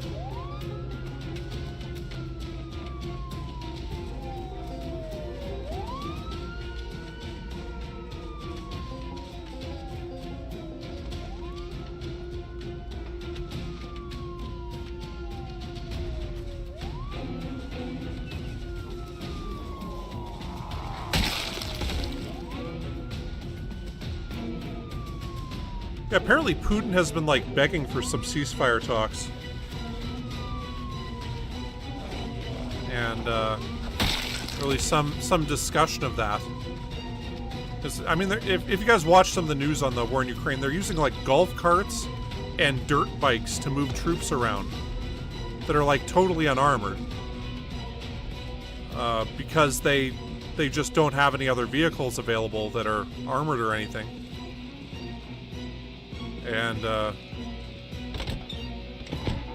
yeah, as the summer goes on, Ukraine might finally get them F-16s or whatever, and once that happens, the Russians lose air superiority.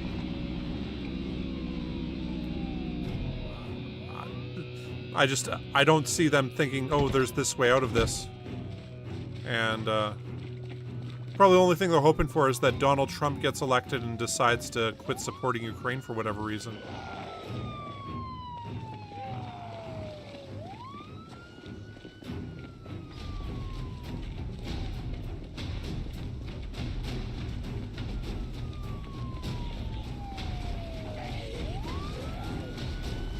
So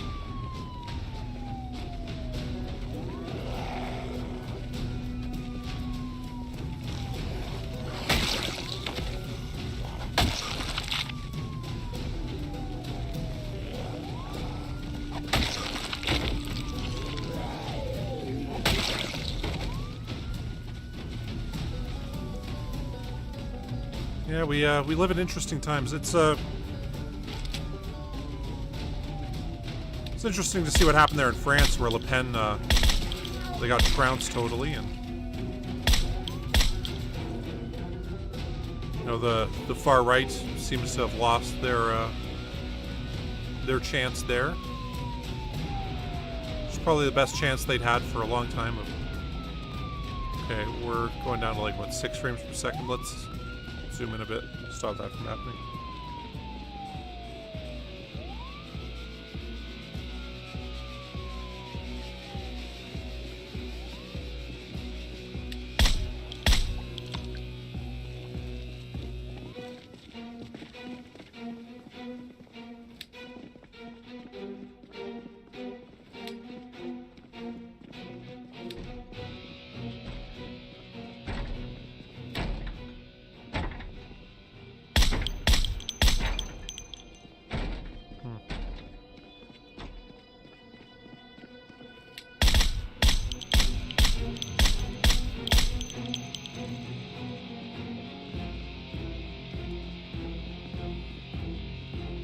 Yeah, drones really have come up as this new thing. It was sort of like the Iraq and Afghanistan wars, or the wars of the IEDs, and you know, improvised explosive devices. And this one has become the war of the drones.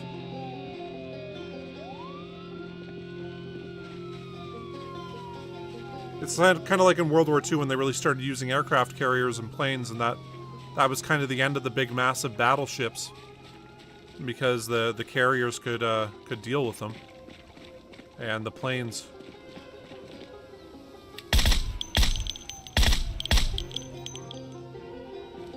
So we're kind of at the same sort of point in history where new technologies come along, and that's going to completely dominate.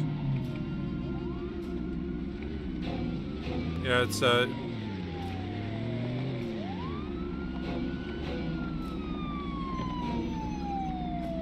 gonna dominate warfare for the next century. They'll start developing like trophy systems and stuff like they have in Call of Duty or whatever. But yeah.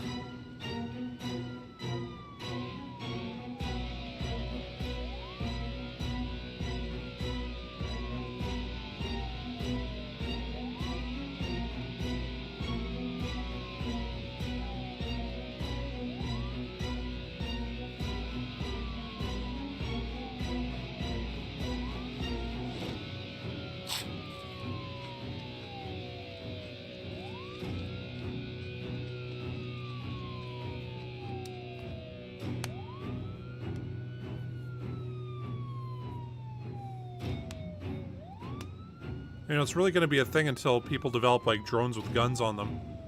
And then, you know, I'm watching Barry right now, which is about a hitman. And, yeah, we're gonna end up with situations where somebody's just gonna like leave a drone here, walk over here, wait for somebody to come out, fly the drone over and shoot them. And then if you didn't see anybody put that drone down there, then that's that. You're, you know, whoever it is walking away from that. Yeah. Drone swarms are gonna be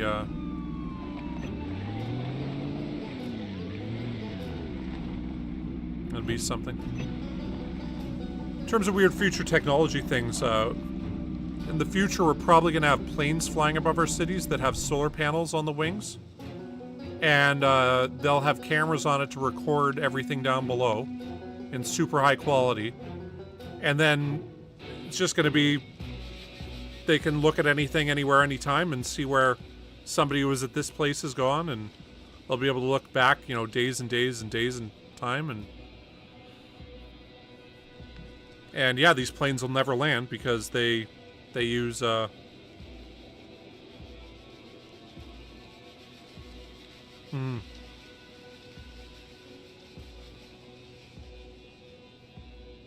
once they figure out some kind of like gyroscope that separates the drone from the gun,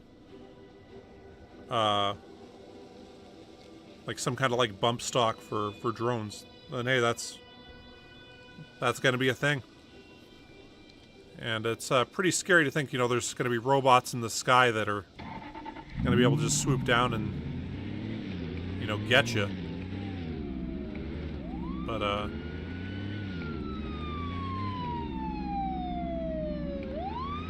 yeah. Go sleep.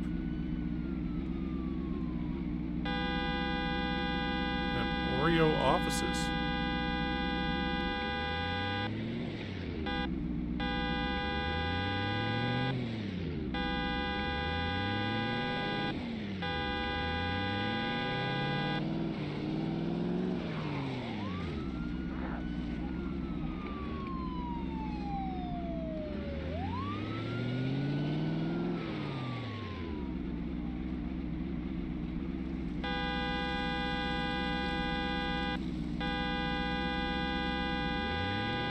That? Oh, it's just another office building.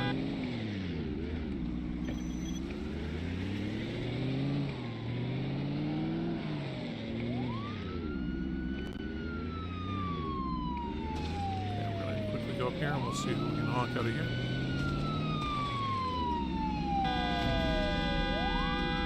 This might be a bit of an issue getting back.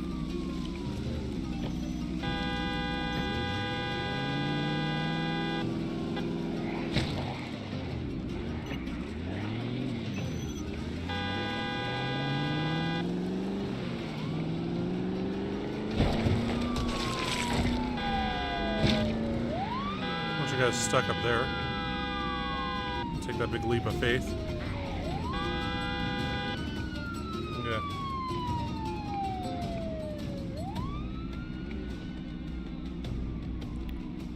Ah, yes.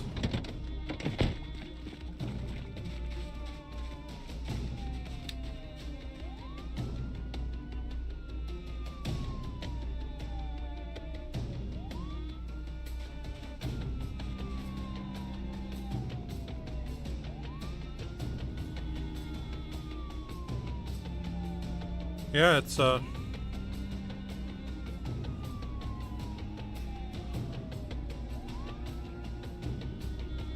we live in kind of weird times. So people are gonna have to develop, like, you know, frequency jamming. Well, I guess they already exist. But there's gonna have to be frequency jammers of, like, kind of any major political speech.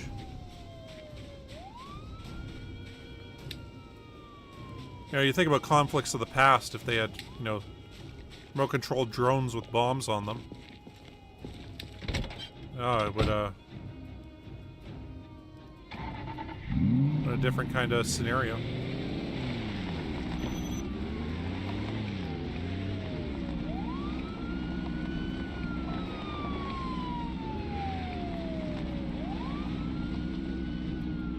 It's one of those things where it's like you think we've got, you know, this problem solved or that problem solved, and then something gets invented and a new problem just comes up.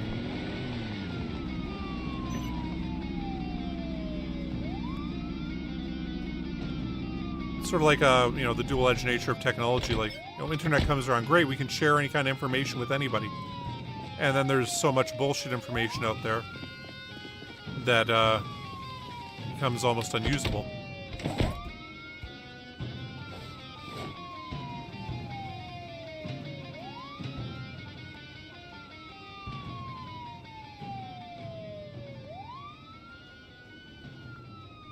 Like even Black Ops 2, that had a drone swarm in it, and you know, you could call in a drone to like attack people.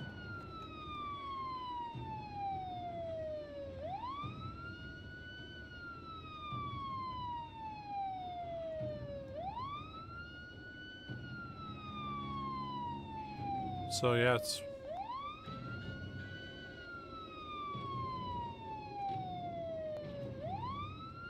There was a Masters of Science Fiction thing, which there was an old miniseries done that was called Masters of Horror. That yeah, it was okay. Wasn't outstanding. They had a great one about zombies. That was directed by Joe Dante, who made Gremlins. And it's about these media pundits like proposing a war, and like it's like a bunch of media pundits who endorsed the Iraq War but refused to go serve themselves. Insisted everybody else go do this. There comes a bit where this guy goes, you know, if I had one wish, just one wish, it would be for all the soldiers to come back. And then the soldiers start coming back and voting for the opposition. And then what they realize is all the soldiers that are coming back to life are the ones who disagreed with the war before they were sent there. And they're coming back, voting for the opposition, and then dying. And anyway, it was pretty cool.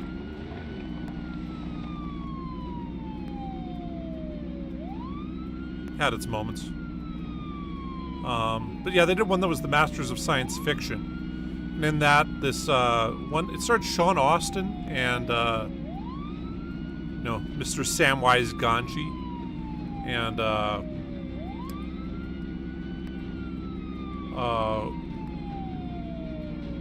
what the hell was his name? How the hell am I forgetting his name? Farmer Hoggett. Anyway, but yeah, in that they live in a society where they have drones that patrol around and shoot lasers out. And they can detect whether or not somebody's planning on killing someone. And, yes, these drones just are shooting people. You know, it ends all crime. But they're, kind of Minority Report style.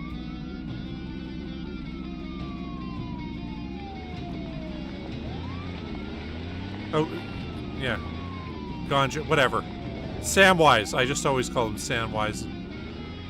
Then I mispronounced his last name there. Whatever, he's a hobbit. He's generally a peaceful person. I'm sure he won't mind.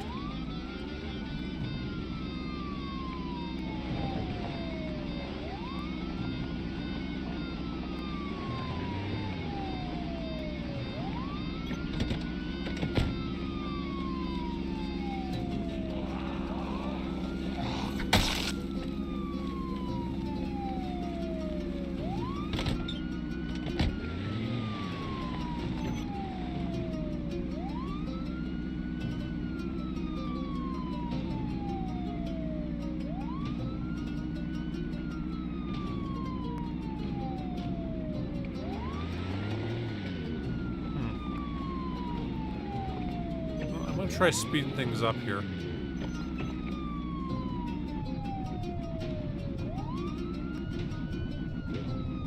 These guys die. Damn, we're at 427,000. I think this will turn into the second most zombies killed in a stream.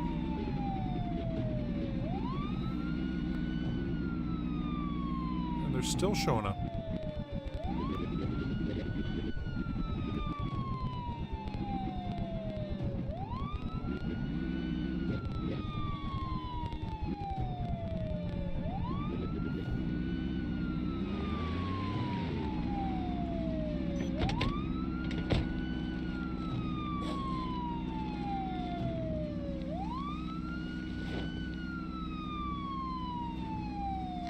Now they're all coming out?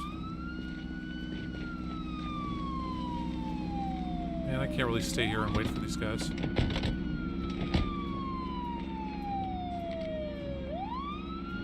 You know, let's go blast them.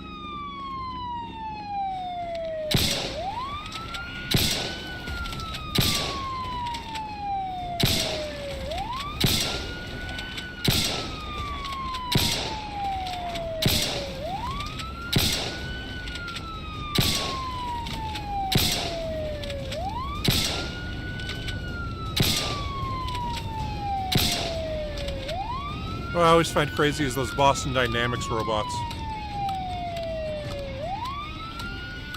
That could be something in the future.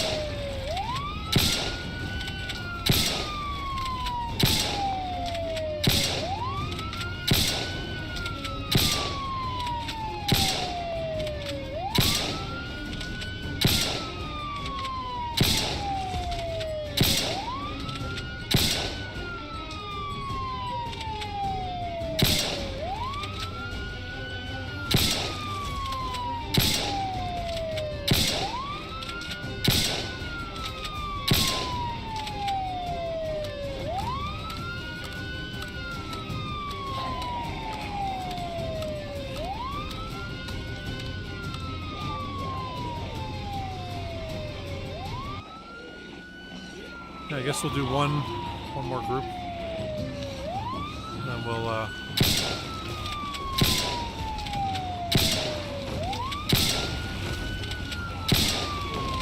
get out of here.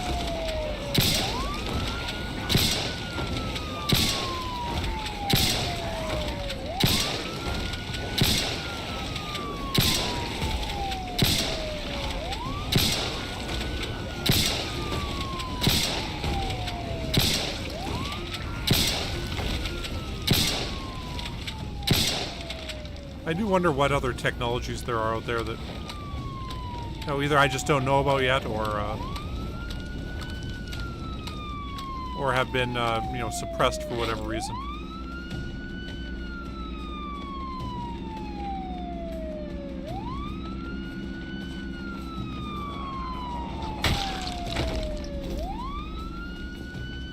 Okay, I think we'll just have to leave those guys for now. But hey, that's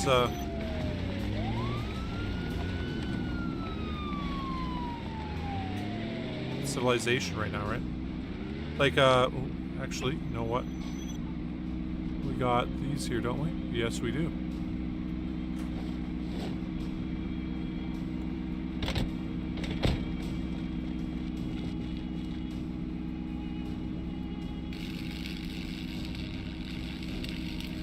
That's why we keep this on us.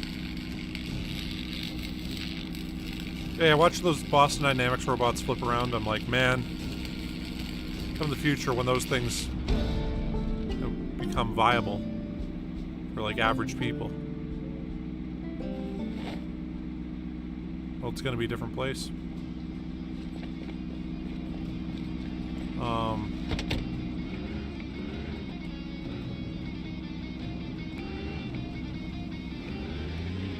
That was one of like the last like pieces of technology that I saw that really like shocked me.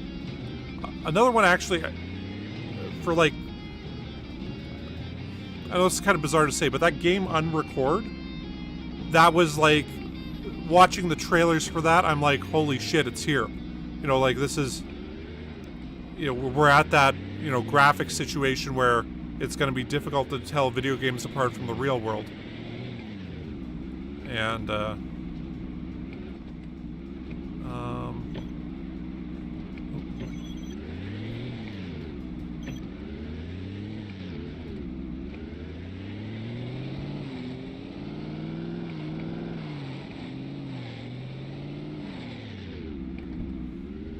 yeah, if you guys haven't seen Unrecord,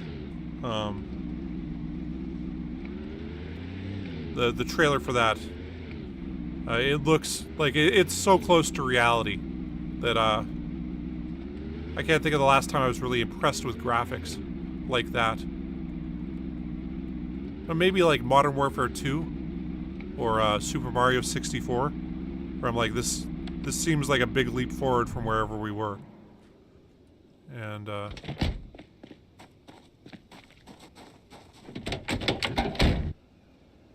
mean, in hindsight, they don't look particularly fantastic, but at the time they were better than anything else.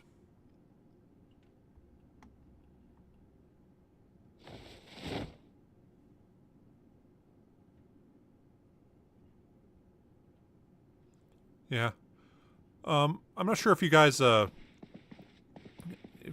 on like Threads or Twitter or whatever, but there's this thing that's happened on Instagram and Threads where there's a bunch of random beautiful women whose accounts have just came up in the last 3 or 4 months, and all they're doing is like posting like, oh, here's me at this, here's me at that, blah blah blah.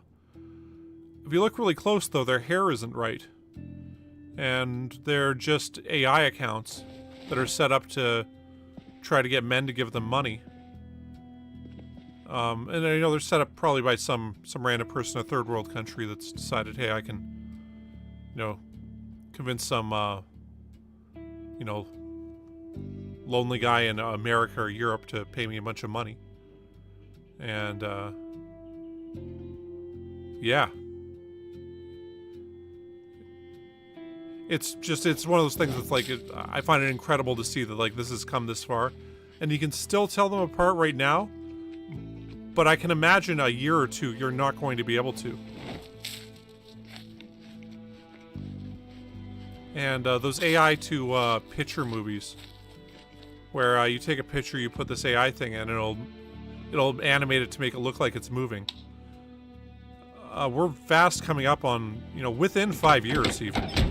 You're going to be able to just make a movie by yourself at home on a computer, starring whoever, and yeah, that's just going to be the way the world goes. And I'm not sure if we'll be better or worse for it. Probably be a lot of crap made, but I do look forward to the time somebody makes some movie in their house without doing anything else. And people are like, wow, that's a really good movie. I should see it. Yep.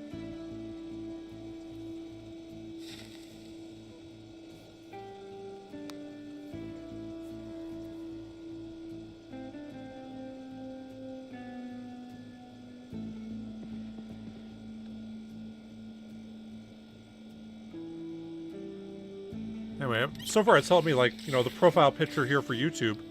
That was AI generated. Took me about 2 hours. I made about, 50 or so pictures. And this is just the one that I thought was the best. And I went, okay, I'll go with that.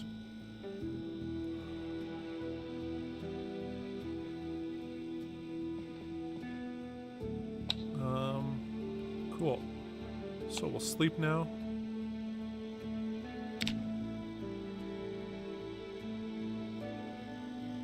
Hey, 5:40. I left the lights on, didn't I? Damn it.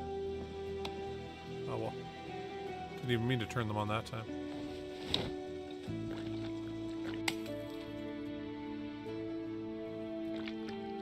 The light bulb went out. Damn. Okay, I'm gonna fix this light bulb and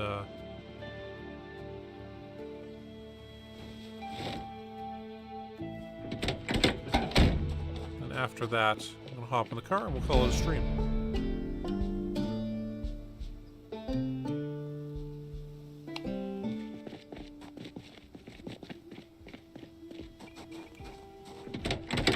Looks like the light bulb also went out in the other one.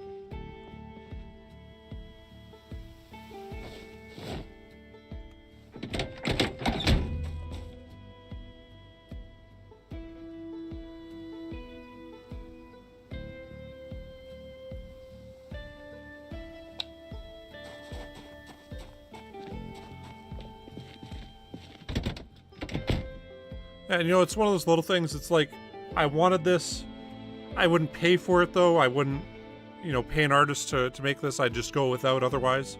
So, you know, I found it quite helpful. But anyway, we are at 428,282 zombies killed. So 428, 282 kills by the end of the stream.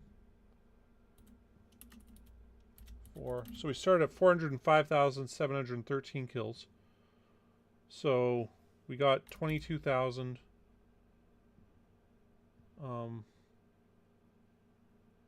569 kills.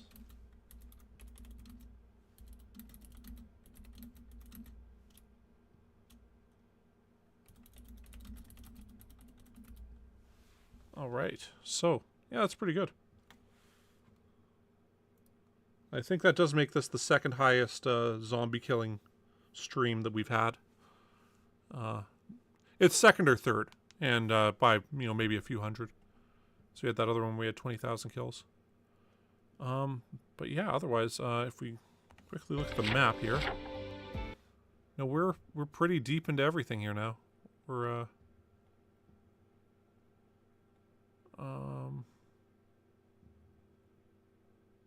believe we moved this up here to right about there, right? Yeah, that's where we got to.